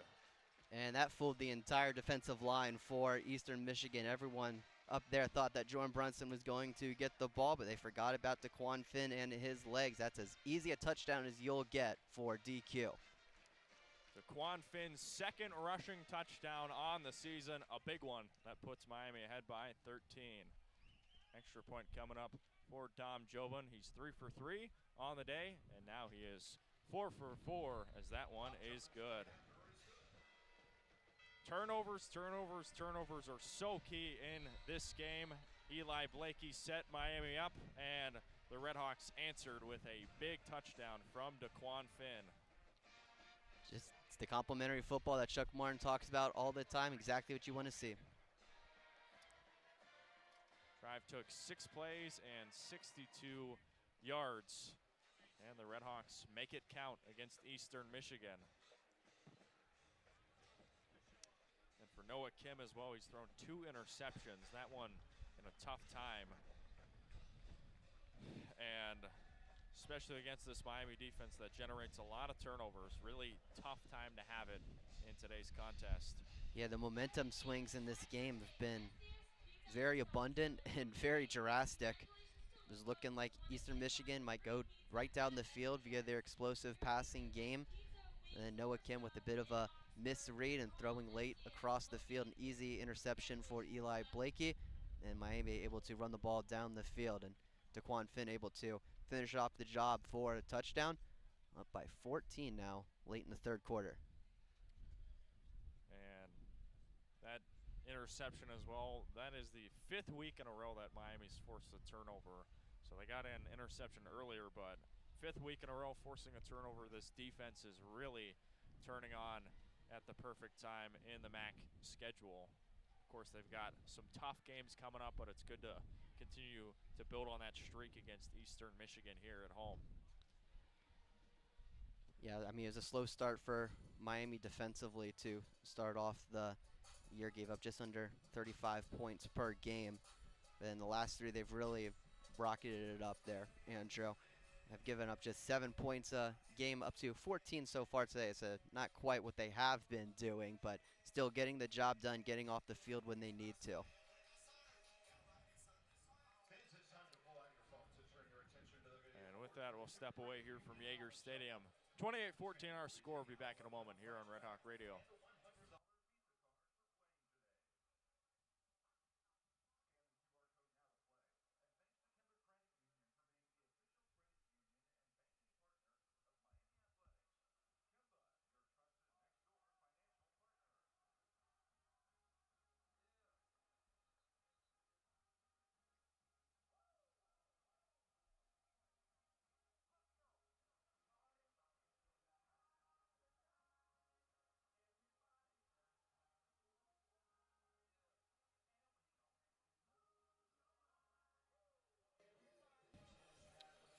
.5:28 left to go in the third quarter. Miami leads 28-14. A 1-yard rushing touchdown from Daquan Finn. Kellen McLaughlin set to kick this one away. The RedHawks up by 14.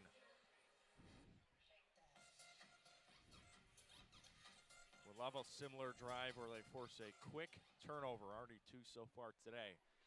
McLaughlin into the back of the end zone, a little bit past it, and that'll be a touchback for Eastern Michigan.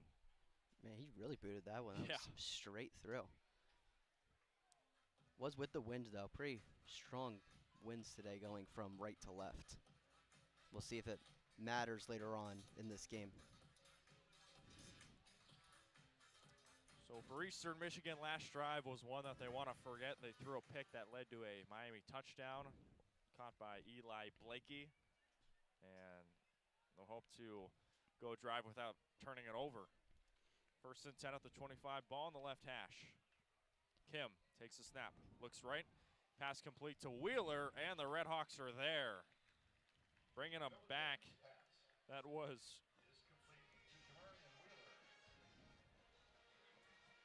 Adrian Walker getting the tackle there. Gain of 2 when it's 2nd and 8. Just great tackling there from the Miami secondary, not letting the receiver escape away, limiting the gain to just 2 yards. 2nd down and 8 at the 27-yard line for Noah Kim and the Eastern Michigan Eagles. Kim 177 passing yards so far today in the shotgun formation.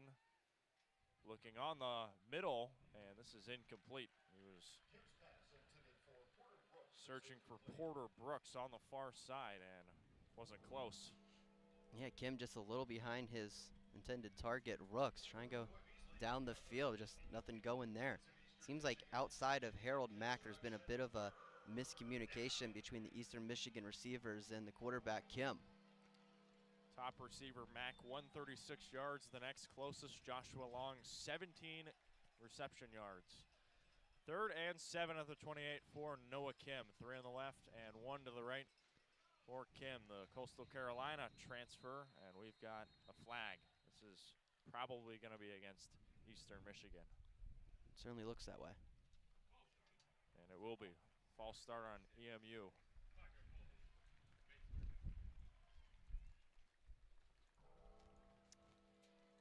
So it was 3rd and 7. It's now 3rd and 12 at the 23-yard line. Miami's trying to bring the house here. It just makes it even tougher for this Eastern Michigan offense. You'd have to assume they're going to try another deep pass, 15-plus yards, you would think. 3rd and 12 at the 23-yard line. Miami 2 sacks on the game. And we've got another clock malfunction here. Add 3 more seconds, up to 4:46 left in the third quarter now.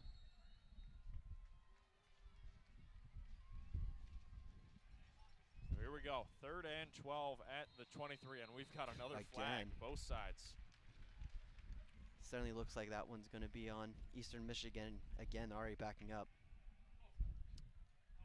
And another false start on Eastern Michigan, so it was 3rd and 7, it's now 3rd and 17. They lose 10 yards on penalties. Back-breaking for EMU. Yeah, especially on 3rd down, when you have to get it and try to continue this drive, just makes it harder and harder.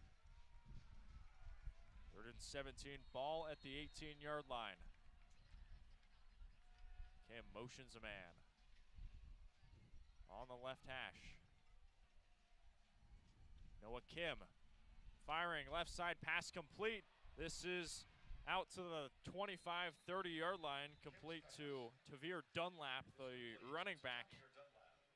Doesn't get the first down, and this will force the punt team on. Gets about 11 from what he needed was 17, and that forces the punt team on for EMU. Yeah, wasn't a ton available there for Eastern Michigan. The Miami defense, as you would expect, playing way back, not trying to allow the first down, but allowing the underneath stuff. So Noah Kim just taking what the defense gave him, wasn't quite enough. The RedHawks will absolutely give that up, and this will bring on the EMU punter. It is Mitchell Tomasek. Line drive punt, it's caught by Lionel Billups. Williams makes a few men miss, and he's tackled right at the 45-yard line. Gains about 10 or 15 yards on that return. Pretty good field position for the Miami RedHawks. They'll be at their own 45-yard line-ish. Really good start and a good chance for Miami to make this a 3-possession game. And they almost had an opportunity to do that in the second quarter, but a fumble from Keith Reynolds eventually got it to a 1-score game. But with that, we will take a break and be back in a moment. It's Miami 28, Eastern Michigan 14. You're listening to Miami football on Red Hawk Radio.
Welcome back to Yager Stadium. Hope you're enjoying today's game between Eastern Michigan and Miami. RedHawks up 28-14 over Eastern Michigan. They've got an all-time series lead of 20-6, and they're looking to continue winning against Eastern Michigan. First and 10 at the 45. Ball on the left hash. 3 receivers right for Daquan Finn. Finn hands it off. Josh Ringer putting on the motor, breaking around a couple of tackles and continuing to push forward close to the first down marker.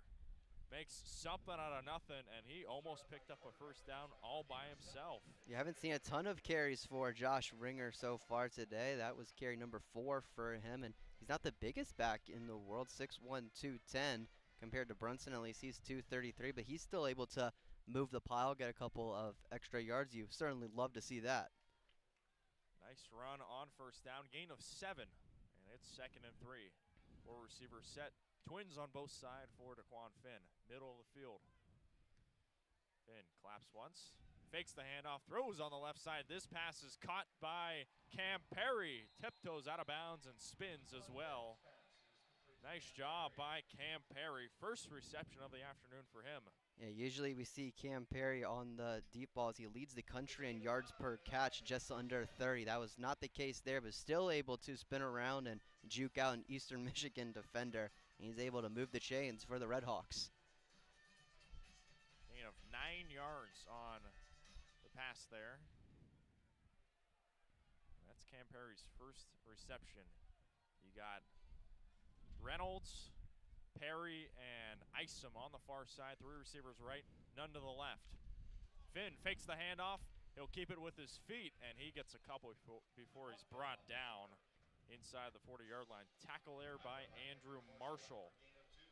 It was a pretty significant tackle there from Marshall. Finn was able to make him miss. There was no one really nearby. Could have been a touchdown for Daquan Finn. So a big-time tackle for the linebacker. Marshall having a solid game today. Marshall, the Lackawanna College transfer, Division II school in Pennsylvania. He was a honorable mention All-American last year at the Division II level. So making the jump up and makes a nice play there. 2nd and 8 at the 37. Ball on the left hash for DQ1 and the RedHawks. Finn going deep, searching for Shane, and this one is incomplete. He almost had him, but just over the top of him by a few yards or so. And Bryan Shane very close to continuing maybe the best game of his career, at least receiving-wise. 56 yards on the day already and a touchdown as well. Throw from Daquan Finn a little too high for Shane, but still very catchable. Went right through his hands. RedHawks bring in Weaver and line out Billups Williams as substitutes. 3rd and 8. RedHawks are going pass here. Ball on the left hash. 3 receivers right, 1 to the left for Daquan Finn. Pressure coming. Daquan Finn escapes the pocket, dumps it down right side, pass complete in the flat to line out Billups Williams, who takes a huge hit inside the 24-yard line, close to the EMU sideline. First down, Miami. And great skills there from Finn. He's able to move around in the pocket, keep the play alive, and find Lionel Billups Williams on the right side of the field for another first down. Billups Williams and Isom have subbed in and out all throughout this game. It was a gain of 14 for him, and it's 1st and 10 at the 23. So this Miami passing attack continuing to progress in the second half. 1:09 left to go in the 3rd quarter. 3 receivers left, none to the right. Finn fakes the handoff. Will keep it with his feet, and he'll tiptoe out of bounds inside the 15-yard line. It's close to a first down. Gain of 9 on the run. Finn really using his legs here on this drive. Did in the last play with the scramble drill to Billups Williams. That one a straight up rush after the pump fake is very, very close to getting the first down. And Finn, his pocket presence is elite. He understands when to scramble, and he has played well so far. 2nd and 1 at the 14-yard line. Ball on the right hash, 3 receivers left for Daquan Finn. He has Josh Ringer, fakes the handoff. Daquan Finn will escape away from a few tackles and gets inside the 10-yard line. That'll move the chains for Miami. And I wonder if that was the design to play there, because it looked like Josh Ringer was going to get blown up if the ball got to him. But Finn just decided to pull it away from his belly at the last second, keeping himself for the first down. It's the type of element that he brings. And with that, it'll end the 3rd quarter. But another good quarter for Miami. They score a touchdown. They blank Eastern Michigan. And after 45 minutes, Miami leads 28-14 over Eastern Michigan. We'll take a break, and we will turn to the 4th quarter. Stay with us for a fun finish. It's the Battle of the Birds, Miami versus Eastern Michigan.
Welcome back to Yager Stadium.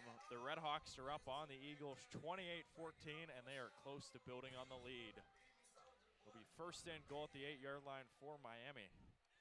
Just got to finish the job here if you're in Miami in a similar situation towards the end of the first half, and they fumbled it away. You just get in the end zone here. First and goal at the 8-yard line. Ball on the right hash for Daquan Finn. Finn takes the snap, fakes the handoff to Ringer. Finn looking right side. This pass is broken up, almost intercepted. He was searching for Perry, and it'll be second and goal coming up. Yeah, kind of a dangerous pass there for Daquan Finn. It looks like Tyrell Diener was right there, very nearly picked it off. That would have been a very costly interception. Just got to really protect the football here. You're clearly in field goal range. Even if you get a field goal, it's a 3-possession game. 3 Eagles were there as well. And Diener, the former Adrian Bulldog, able to force that incompletion. Second and goal at the 8-yard line. Ball on the right hash. 2 receivers left for Daquan Finn. Takes a snap. Looks to run. Trying to get some blockers, and Finn is tackled behind the line, but we've got a flag at about the 12-yard line or so. It looked like Diener was right there again, coming from the weak side of the field.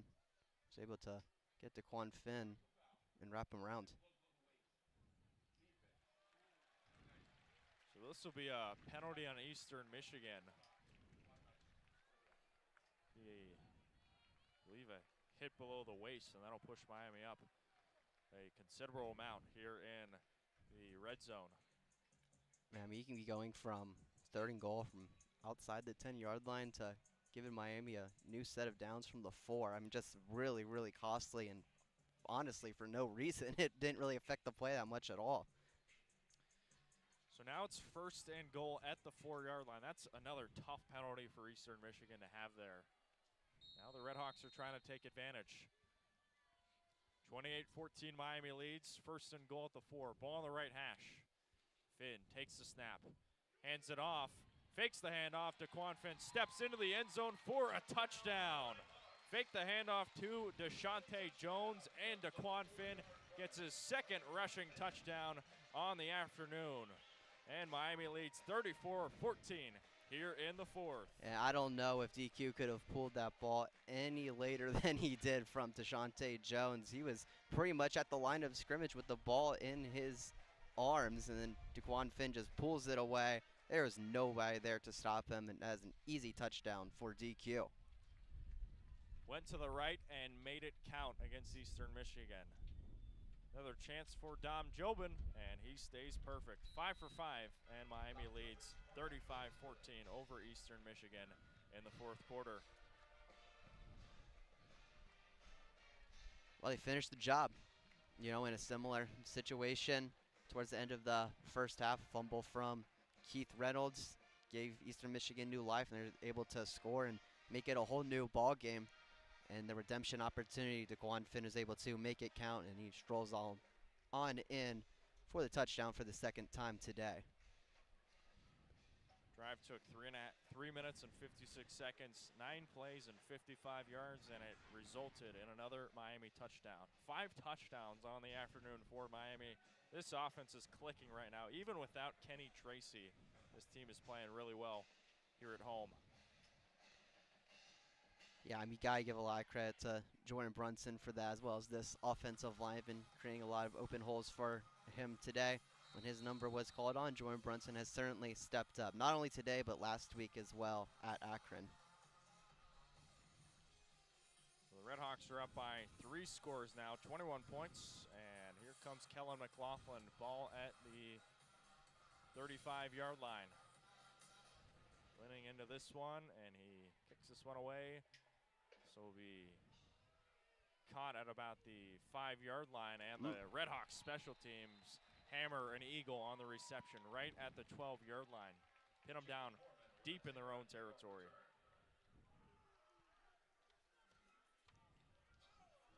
Tackle by Eli Conless.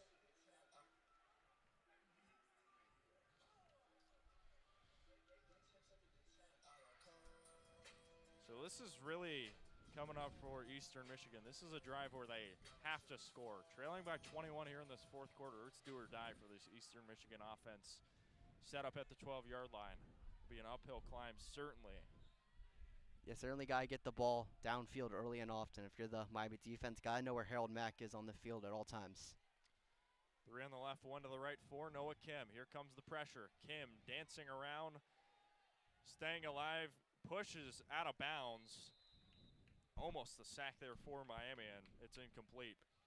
Man, Noah Kim got that ball out just in time. He was maybe a half or a full step away from stepping out of bounds at his own 2-yard line. Would have been a very precarious situation for the Eagles if that indeed happened, but he's able to get the ball out for an incomplete pass at least. Brock Rice forcing the pressure. It's 2nd and 10 at the 12-yard line. 2 on the left, 2 on the right for Noah Kim. Ball on the right hash at the 12-yard line. Kim fires, pass complete. It's actually incomplete, broken up by who else but Corbin Hondrew. And it'll be 3rd and 10, searching for Jamarian Wheeler on the left side.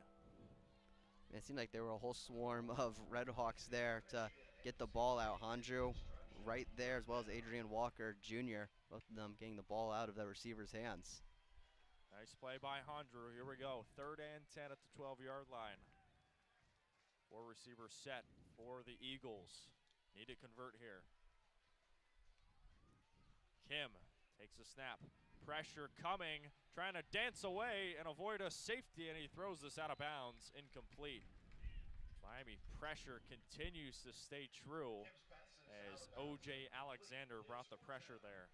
And Adam Trick was there at the last second as well. Very nearly got the safety for the RedHawks. Haven't called Trick's name a ton today, but he's had a massive year for Miami this season. Even if he doesn't get a sack necessarily, he still affects a ton of plays, and that's a perfect example of one right there. Forces another 3 and out, and this Miami team dominating Eastern Michigan. RedHawks are rolling up by 21, and here's the kick. Yeah. A high snap, and this will trickle into the back of the end zone for a safety. Wow. Wow, oh my goodness. Miami takes advantage of a bad snap from Eastern Michigan. It went over the head of Mitchell Tomasek, the punter, and Miami tacks 2 on more. They're up 37-14 on the safety. It looked like it was Mitchell Diesel with way too high of a snap for the punter, Tomasak. Miami didn't have to do much there, but they'll take a free 2 points. The punt block, I don't want to say a punt block because it wasn't a block, but the punt game for Miami stepping up yet again, their 2nd safety on a punt this season.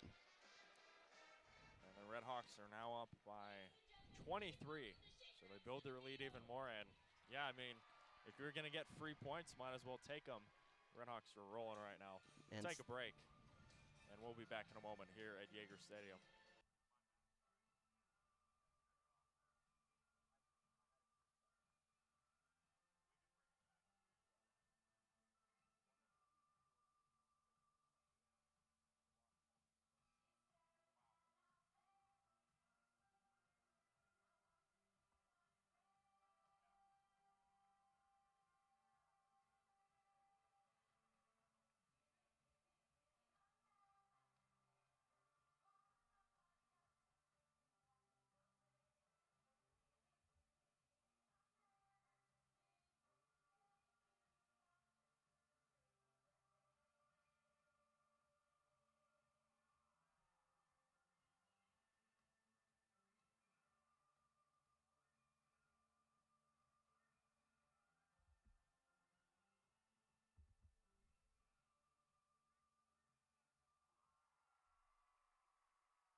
Welcome back to Yager Stadium. Miami leads 37-14 over Eastern Michigan. And Bryan, what can you tell us about that safety that Miami just got? Well, I mean, it's just a special teams unit for Miami stepping up yet again. Andrew came into today as one of two schools, it's them and James Madison, to return a kick for a touchdown. We saw Keith Reynolds do that against UNLV and block multiple punts this season. One of them was for a touchdown, one of them was for a safety. And while that wasn't a block, you still get the idea. They're able to get a safety off of a punt yet again. Special teams has been one of Chuck Martin's strengths all throughout his career, and Miami takes advantage of a Eastern Michigan miscue.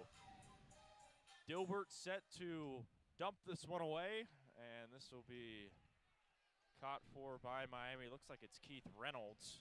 Nice return here, trying to escape some more, but he pushes us all the way out to the 40-yard line. A return of about 30 yards. How about that from Keith Reynolds? Yeah, we haven't seen a 100-yard return from him today, but we have seen a couple of nice returns for Reynolds today. See if the offense can capitalize on the good field position once again. And looks like we're going to have a timeout here. So we'll take a break. 14:01 left to go in this game. Miami dominating Eastern Michigan 37-14. We'll take a break. Be back in a moment.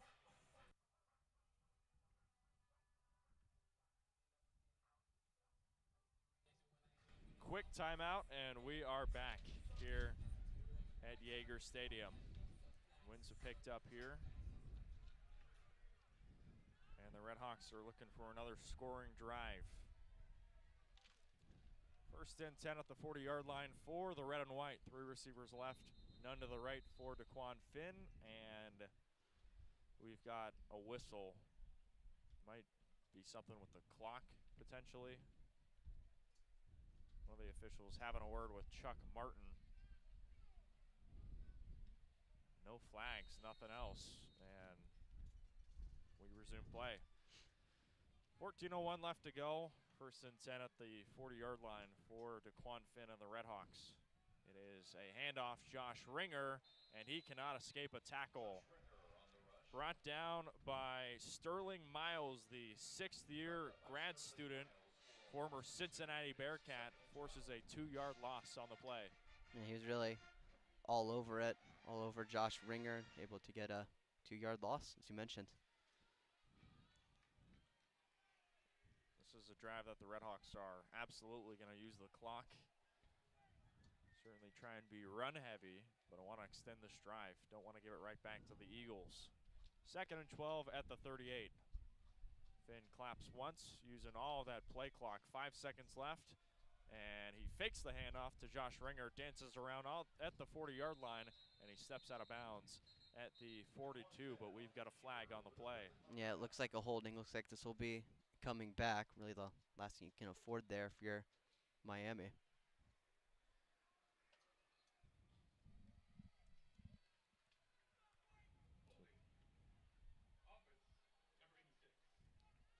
So this will push Miami back 10 yards, as that was Bryan Shane, the tight end, getting called for the holding. So it'll be 2nd and 22 coming up.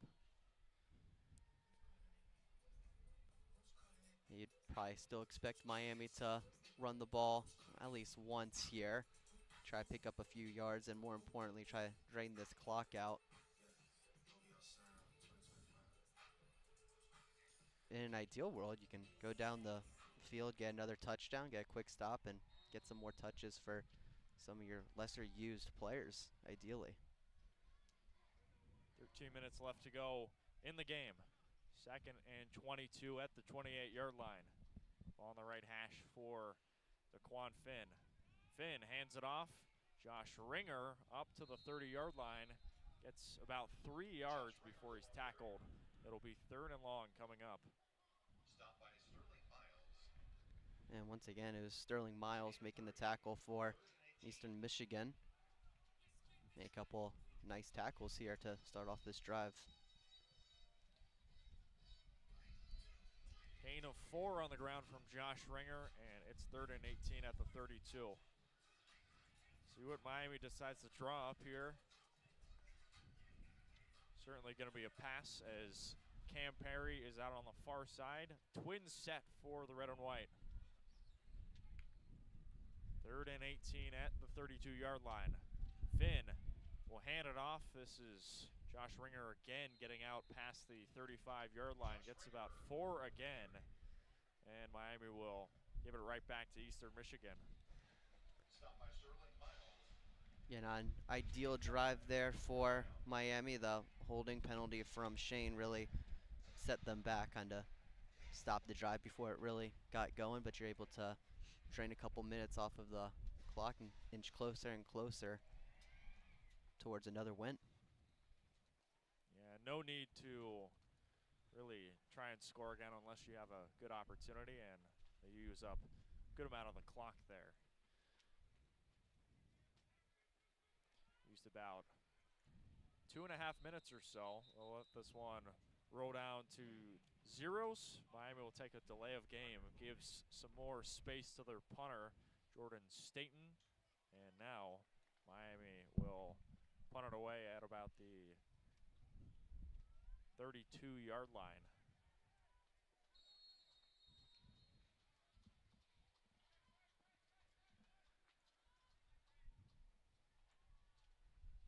.21 left to go in the fourth quarter.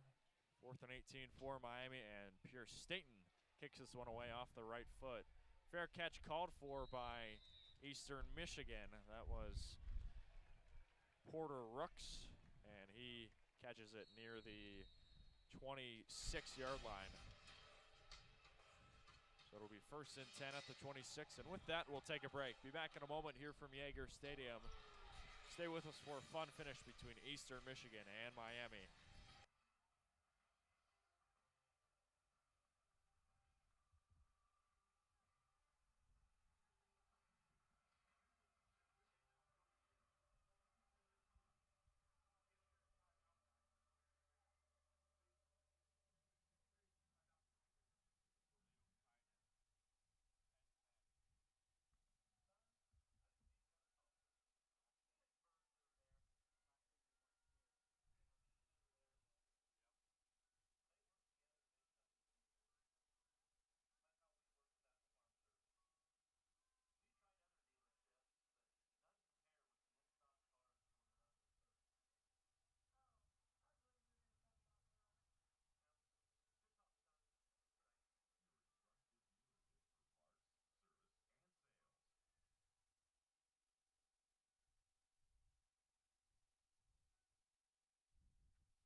Sales. 11:15 left to go in the fourth quarter. Miami up by 23 over the Eagles from Ypsilanti.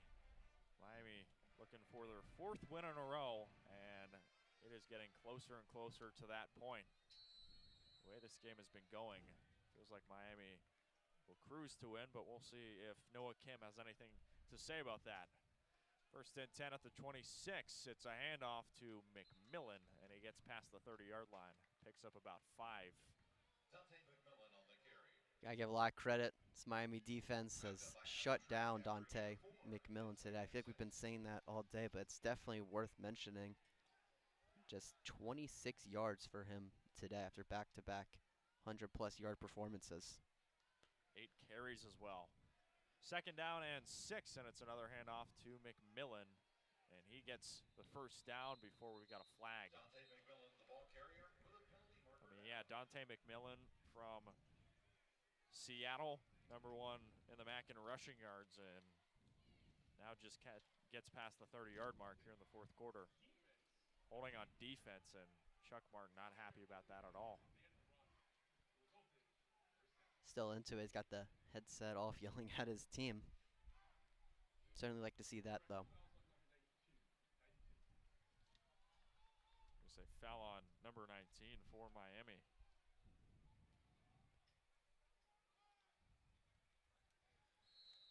.43 left to go. Clock continues the roll for Kim and the Eagles. 4 receivers set. Only targeted Joshua Long once today. Going deep on the right side. This pass is caught again by Harold Mack as he catches it inside the 15-yard line, and the chains will move for Eastern Michigan. What a game for Harold Mack as he gets his 5th reception on the afternoon. And once again, there's another deep ball to him. Seemingly all of his receptions ends up in a really, really big deal for Mack. Once again, showing his ability there. Silas Walters was in coverage, and Mack is feasting on this Miami secondary. 33 yards on that last catch for Mack. Is up to 169 yards on the game.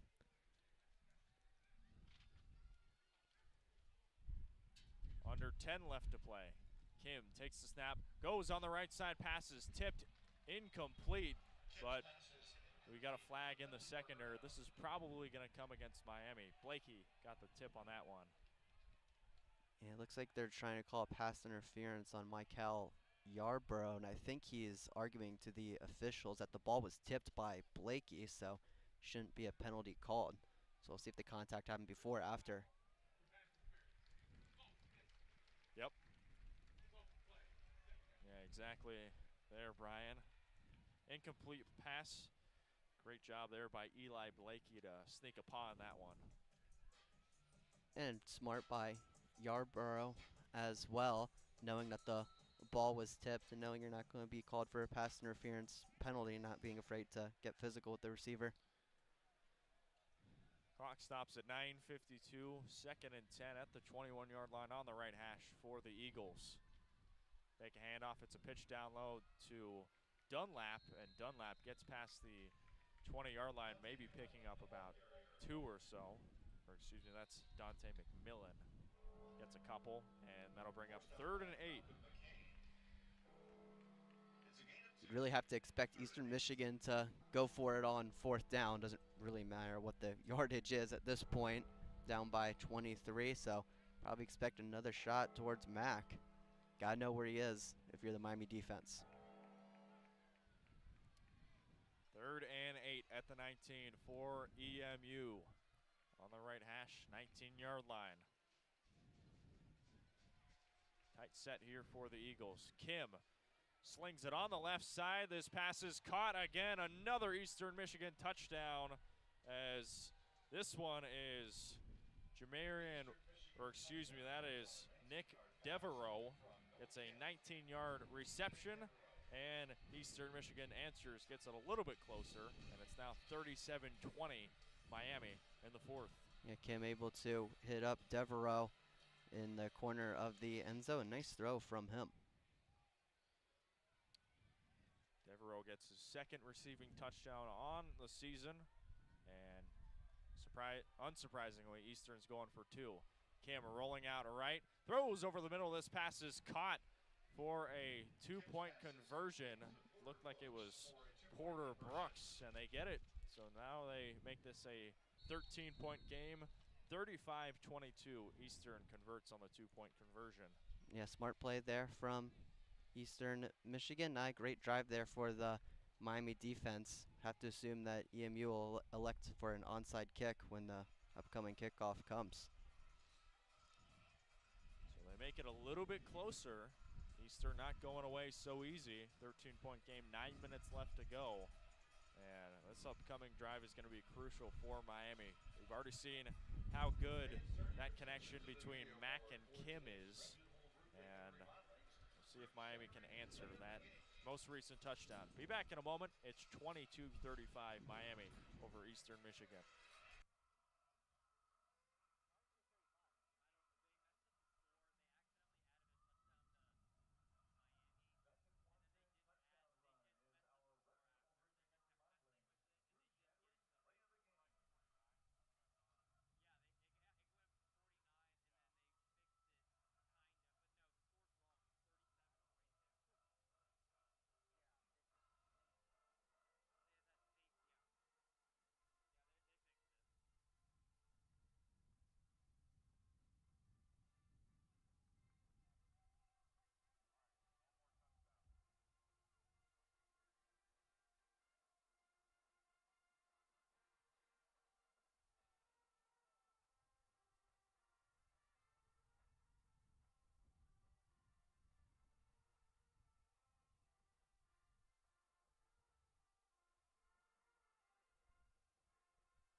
After a two-point conversion and a touchdown from Eastern Michigan, they draw a little bit closer by 13 points. And now the Eagles, looks like they're going to try an onside kick here. Trailing by 13, 9 minutes left to go. It'll be Dilbert set to kick this one away, and Eastern wants to take over. Here we go, and they instead just kick this one away into the end zone for a touchback. Fooled me, and Keith Reynolds was all the way back there. It'll be 1st and 10 at the 25 for Miami. Man, I wonder if you like target that kickoff towards like the 25 or 20-yard line, if you can somehow get enough people going in that direction, have like a mad scrum for the ball and potentially get the ball back deep in opposing territory. I never really thought of it, but after seeing that formation, it seems like that's something that could be a possibility. We'll see. Story for a different day, I guess. Looked like they were going to do an onside kick just based on the formation, but Miami takes a touchback, and it'll be 1st and 10 at the 25-yard line. On the right hash here for Daquan Finn. Finn hands it off. It is, looks like Dion Colsey maybe. And he doesn't get much. Deshaunte Jones, actually.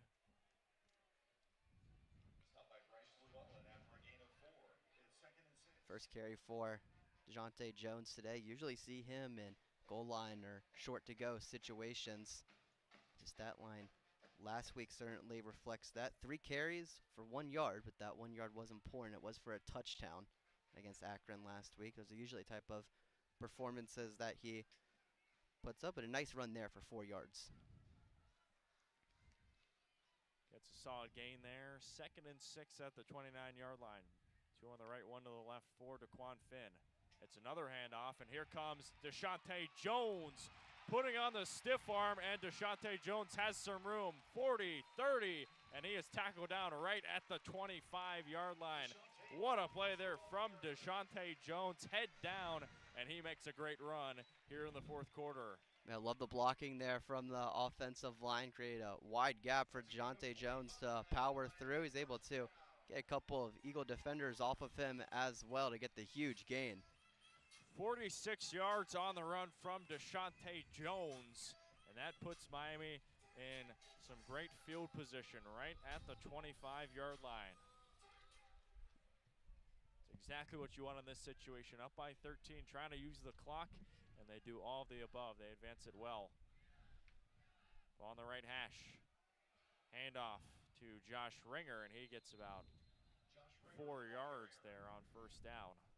Right up the middle. Miami up to 3 guys already that have 50 or more rushing yards, and Jones, Finn, and Brunson up to 277 yards as a team. And the struggles for this Eastern Michigan defense and stopping the run continuing here today. Miami up to 278 rushing yards on in the afternoon. They've surpassed the average that Eastern gives up at 250. So approaching 300 rushing yards. 2nd and 6 at the 21-yard line. 2 on the right and 1 on the left for Daquan Finn. Finn will hand it off to Josh Ringer. Makes a few men miss, and he runs all the way up to about the 15-yard line. Nice run there from Ringer on the improvisation, and it'll be 3rd and 1.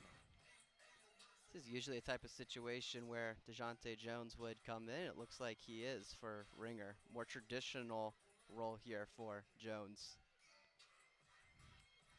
6:13 left to go. The RedHawks up 13, or excuse me, 15.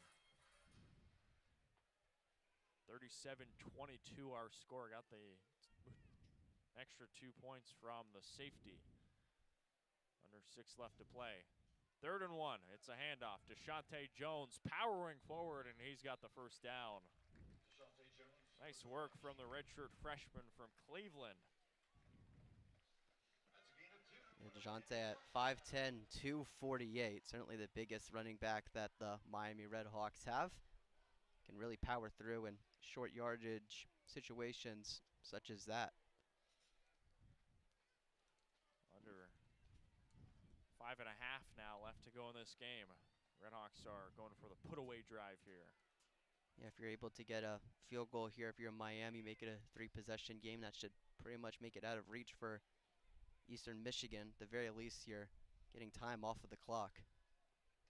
1st and 10 at the 14, middle of the field. It's a handoff. It is over to DeJounte Jones, and he gets into the 5-yard line. Almost got all the 10 that he needed, but another big run by the redshirt freshman continues to carry the pile for Miami. And we've got an injured Eastern Michigan Eagle on the field.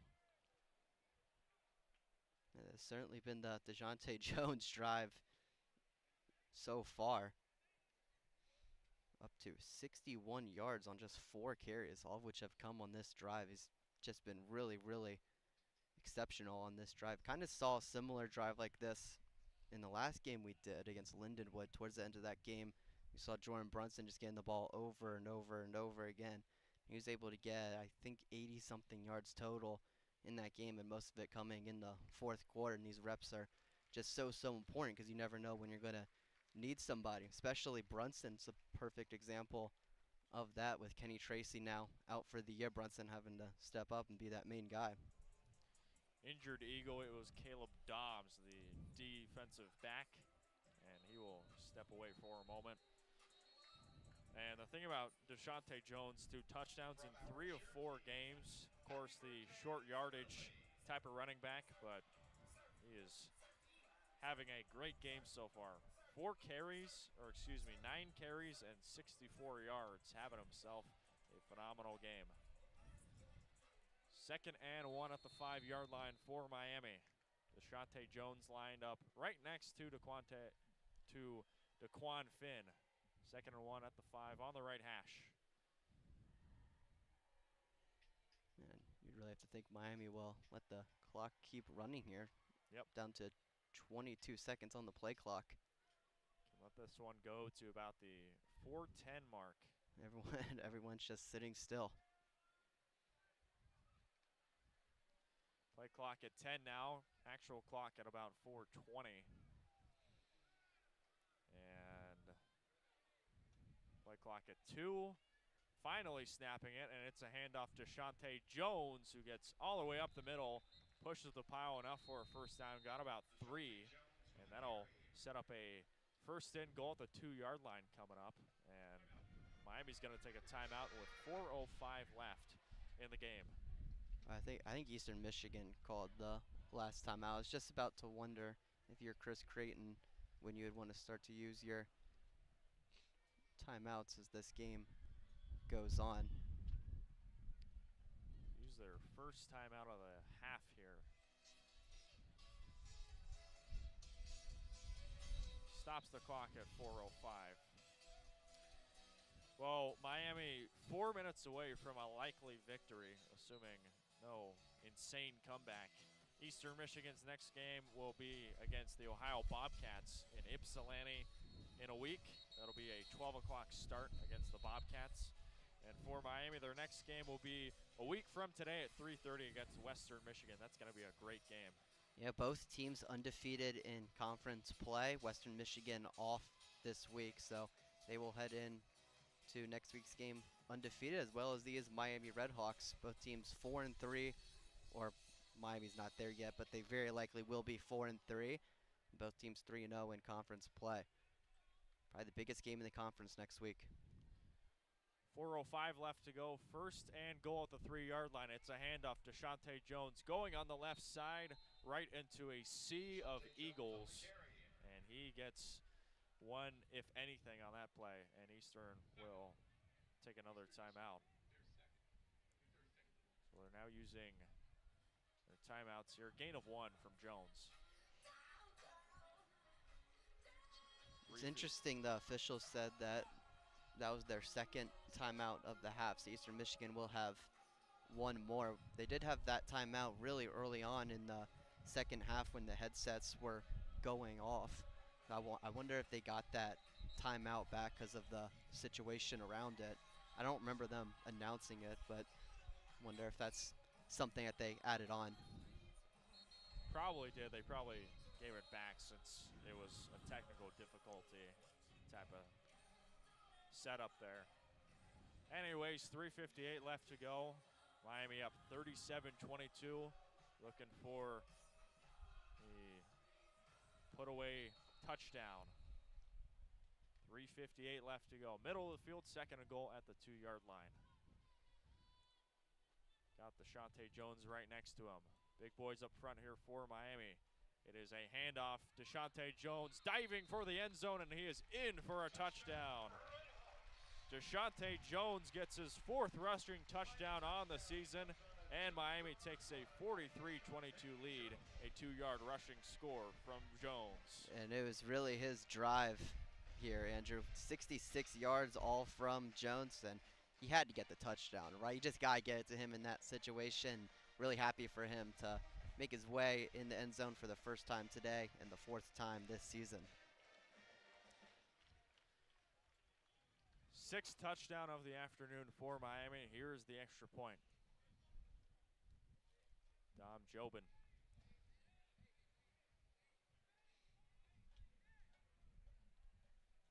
And here is the kick, and it is good again. Dom Jobin perfect today. And the RedHawks lead 44-22. That is definitely going to ensure a Miami victory. 3:52 left to go in this 4th quarter. The RedHawks are rolling over Eastern Michigan. Just been a complete performance so far today. Been able to run the ball exceptionally well there, up to 299 rushing yards on the day today. And on the other side, defensively, they've been able to completely shut down Eastern Michigan in their running game. Just 48 rushing yards for them. Really the only offense that they've had today has come from the receiver Harold Mack, up to 169 yards on the day. Outside of that, though, this Miami defense has played exceptionally well. Just a great performance. You just love to see it before the showdown next week against Western Michigan. Yeah, that's going to be a big game. The RedHawks, they've got a ton of good teams on their schedule coming up. So this will be a big stretch for Miami where they hope to capitalize. They've got Western Michigan, then they've got OU, then they've got Toledo, along with Buffalo. Those are some tough games coming up before they finally end the season versus Ball State. But for now, Miami's up 22 points, and they are rolling over the Eagles from Ypsilanti. McLaughlin boots this one away into the Oxford air, and this will be caught by, looks like it is Joey Matord, and he gets it to about the 20-yard line. That was Jalen Norman, actually. So Norman gets the ball to about the 18, and it'll be 1st and 10 from there. See what Eastern Michigan elects to do here, how aggressive they'll be down 22 minutes. Game very, very likely out of reach with just 3:48 left. And their success today has come on these deep shots to Max. I wouldn't expect anything too different. Eastern Michigan defensively has given up 458 total yards. Throw on the right side, pass complete to Devereaux in the flat to about the 25. Gain of 7, and that'll be a 2nd and 4 coming up. And as you would expect, the Eastern Michigan offense working as quickly as they can. 2nd and 4 for EMU, 4-receiver set. Kim motions Joshua Long, who hasn't really been involved today all that much. Kim going on the right side, throwing this one away as he was facing some serious Miami heat. It'll be 3rd and 4, passing complete. Love to see the pressure there from the Miami defensive line. Looks like it was Donovan Davis with the pressure there. A few newer players in for the RedHawks right now. 3rd and 4 at the 24. They will hand it off. This is Dunlap. Dunlap spins around. The RedHawks swarm him. Stopped right at the 26. Gets only a couple, and that'll force 4th and 2. And, of course, being the situation right now, Eastern Michigan's going to stay on the field.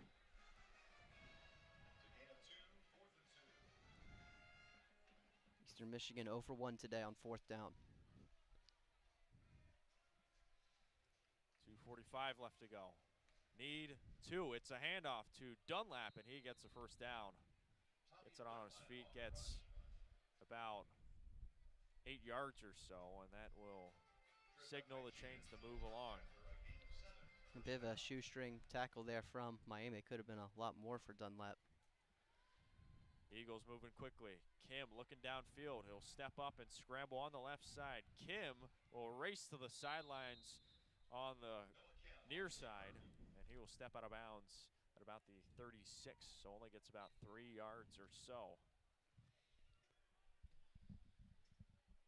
Yeah, if you're the Miami defense right now, just keep everything in front of you. Don't want to give up any deep balls here to let Eastern Michigan have any sense of life the rest of this game. 2:04 left to go. Final play before the timeout. Kim throws on the left side. Pass complete to Nick Devereaux at the 41, and that will take us to the 2-minute timeout. Gain of 6 yards or so, and that will leave us to a break. We'll take a break. Miami up 44-22, and we will be back in a little bit for the conclusion of Eastern Michigan versus Miami.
Minute 56 left to go, Miami versus Eastern Michigan.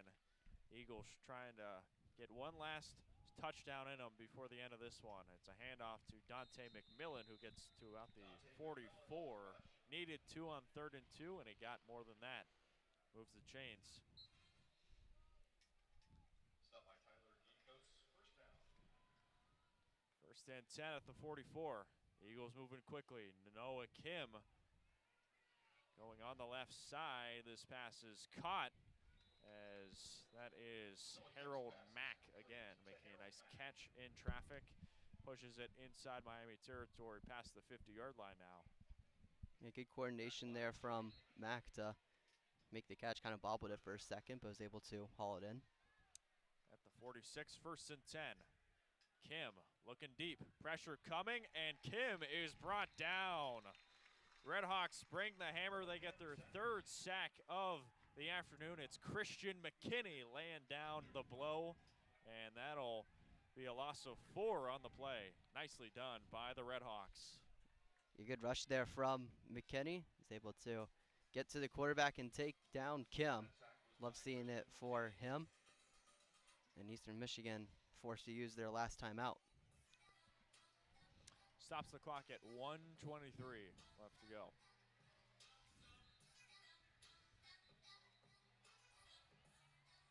So with this win, Miami will improve to 3-0 in the MAC. And meanwhile, for Eastern Michigan, they'll fall to 1-3 in the Mid-American Conference. And these are crucial games because you have teams like Ohio losing to Ball State. You have teams like Toledo who came in as MAC favorites. They have struggled this year. They lost to Bowling Green last week in a battle with Kent State currently. These are games you got to have, and the RedHawks have dominated it. 1:23 left to go, 2nd and 14. Kim will sling it on the right side. Pass complete to Harold Mack, who sprints on the right sideline, gets past the 45-yard line. Yeah, you mentioned the importance of winning these conference games, and especially with no more divisions, the tiebreakers could be absolutely crazy if you have a bunch of teams with 1 conference loss or 2 conference losses when we get to the end of November. So just taking care of business and what's in front of you, you don't want to put yourself in that position. So the more wins that Miami gets here, the better. 3rd and 8 at the 44. Pressure coming for Kim. Kim will throw, and this is incomplete. Looking on the right side for, looked like it was Prosper. And, or excuse me, that was Joshua Long. And this will bring a 4th and 8. 1:10 left to go. The RedHawks are looking for the final stop to end this game. Yeah, you'd like to get one more stop here, especially as a defensive unit that is currently constructed for Miami. A lot of new players in. Don't know how much time these guys have spent playing together in actual game play. Would love to get a 4th down stop. 4th and 8 at the 44. Last chance for EMU. Pass complete. Porter Rooks on the near sideline, and he is tackled out of bounds near the 20. A reception of over 20 yards, and that moves the chains for EMU. Porter Rooks gets his 2nd reception on the afternoon. Gain of 23. Good read there from Noah Kim, able to find his open man, the soft spot in the Miami defense. So it'll be 1st and 10 at the 21. Miami cannot get the final stop. Kim under pressure, looking over the middle, and this pass is caught for an Eastern Michigan touchdown. The Eastern Michigan touchdown comes on a 21-yard pass. 21-yard reception to, looked like that was I think they got to Devereaux. Devereaux again, and it is 44-28. Apologies for being a little delayed. These jersey numbers for EMU, they're gray, so they're a little bit difficult to see. Yeah, gray numbers on white uniforms for your future broadcasters out there. Not my favorite. EMU is going to go for 2. It's 44-28. Going on the right side, Noah Kim. Kim will find a eagle in the end zone for a 2-point conversion. That conversion is good to Joshua Long, the EMU tight end. It's now 44-30. So that's now back-to-back drives with a touchdown and a 2-point conversion for EMU. And they get it to within 14. But with 58 seconds left, won't matter. Miami's going to win this one. Yeah, certainly would have liked to see a stop there if you're the Miami defense. Would like to get that underneath your belt, but Noah Kim still directing the offense pretty well. Had a pretty solid game today, really just a couple of crucial mistakes. Put Eastern Michigan in a bad position in this one, but still 20 for 36, over 300 yards, 4 touchdowns, but the 2 interceptions that he had pretty costly for Eastern Michigan today. Came at a bad time too as Miami was able to answer with some points. 58 seconds left to go. Miami up by 14, 44-30. And they try the onside kick. Ball up in the air, it's loose. Who's gonna fall on it? And it looks like a RedHawk fell on it near the 50-yard line. Had a pretty good kick, but Dilbert was unable to find an eagle. Wow, I mean, that got the Almost got it. That got the bounce you were looking for if you're Eastern Michigan. Kind of landed in no man's land. There's no one there. It just forced a mad scrum for the football.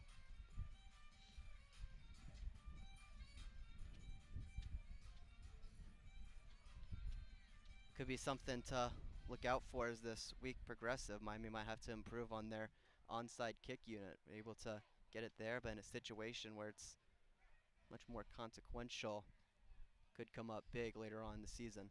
Now Henry Hessen comes in and he takes a kneel in victory formation. RedHawks are going to improve to 4-3, and they have now won 4 games in a row after losing 3 straight to open up the season. Really, what a return and what a comeback for the RedHawks on the season. Well, I mean, it's a Chuck Martin coached team. That's kind of what they do, right? Yep. Starting off 1-3, ripping off 3 straight wins to start off conference play. It's exactly what you want to see from this Miami RedHawks squad. Seems like they're getting better and better every week, particularly on offense. Seems like day and night compared to week 1 at Wisconsin. And with the clock rolling to triple zeros, Miami beats Eastern Michigan 44-30. Last year, Miami started out 0-3, and they ended up winning 8 of 9 games to make it to the MAC championship game. This year, same story as the last. The RedHawks start out 0-3, and they've now won 4 in a row and winning 3 straight MAC games, knocking off Eastern Michigan here on Saturday. Yeah, for the first time this season, Miami has a winning record. It's certainly nice to see that, more wins than losses heading into another week. It's going to be a big one next week against Western Michigan. If you're able to get that one, you're in really, really good position to make it back to Detroit. Face a big test from the Broncos from Kalamazoo. That'll be must-see TV here in Oxford. That'll be at 3:30 next week.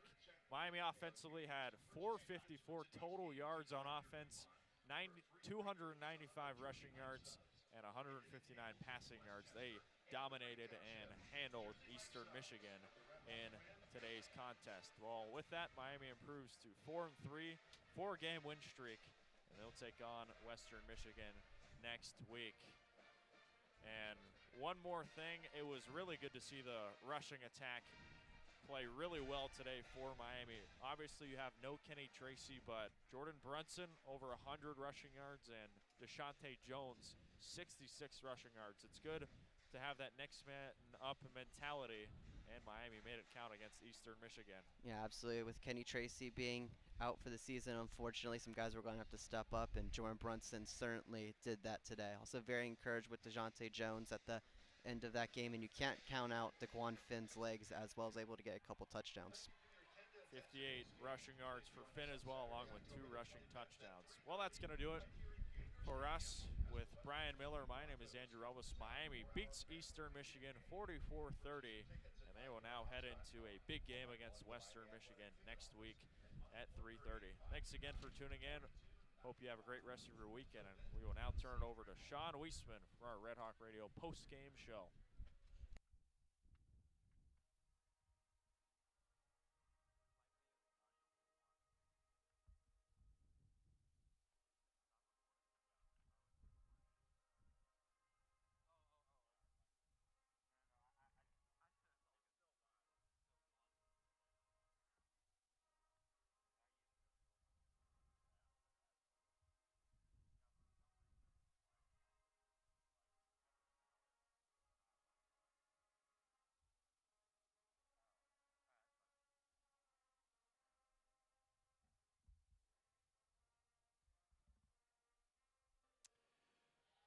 What a victory for the RedHawks. 44-30 is your final score. A couple of garbage time touchdown for Eastern Michigan and a almost onside kick made this game a little closer than I think most people would have thought, but regardless, almost exactly the spread. Spread 13.5, a 14-point margin of victory for the Miami RedHawks. A real barn burner as far as offensively for the RedHawks, but not in the way that we're used to seeing them do it. It was a significant run-oriented game plan for the RedHawks today. I mean, you saw they had over 50 carries for 295 yards and had multiple big plays. A 46-yard play from Deshaunte Jones, a 38-yard run from Jordan Brunson, and didn't really want to pass the ball a whole lot. I mean, DeQuan Finn only 13 of 22, but he was efficient.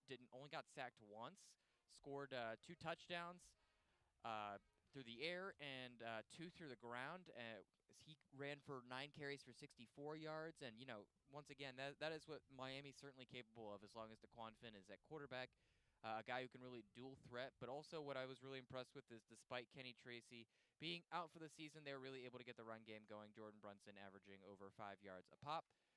On the other hand, Eastern Michigan, a valiant effort offensively. We talked about this coming into the game, that offensively they're a upper third of the MAC in pretty much every offensive category. And Noah Kim, 20 for 36 with over 300 yards passing and 4 touchdowns. He had a couple picks and was sacked 3 times, certainly struggled in that department, but overall they were really able to get the ball down the field, and Harold Mack was really unstoppable today. It certainly felt like it, at least, with 6 catches for 179 yards, 2 touchdowns. Nick Devereaux, 5 catches, 53 yards, and 2 touchdowns were responsible for the scoring today. A real silent day, though, for the 10th leading rusher in America.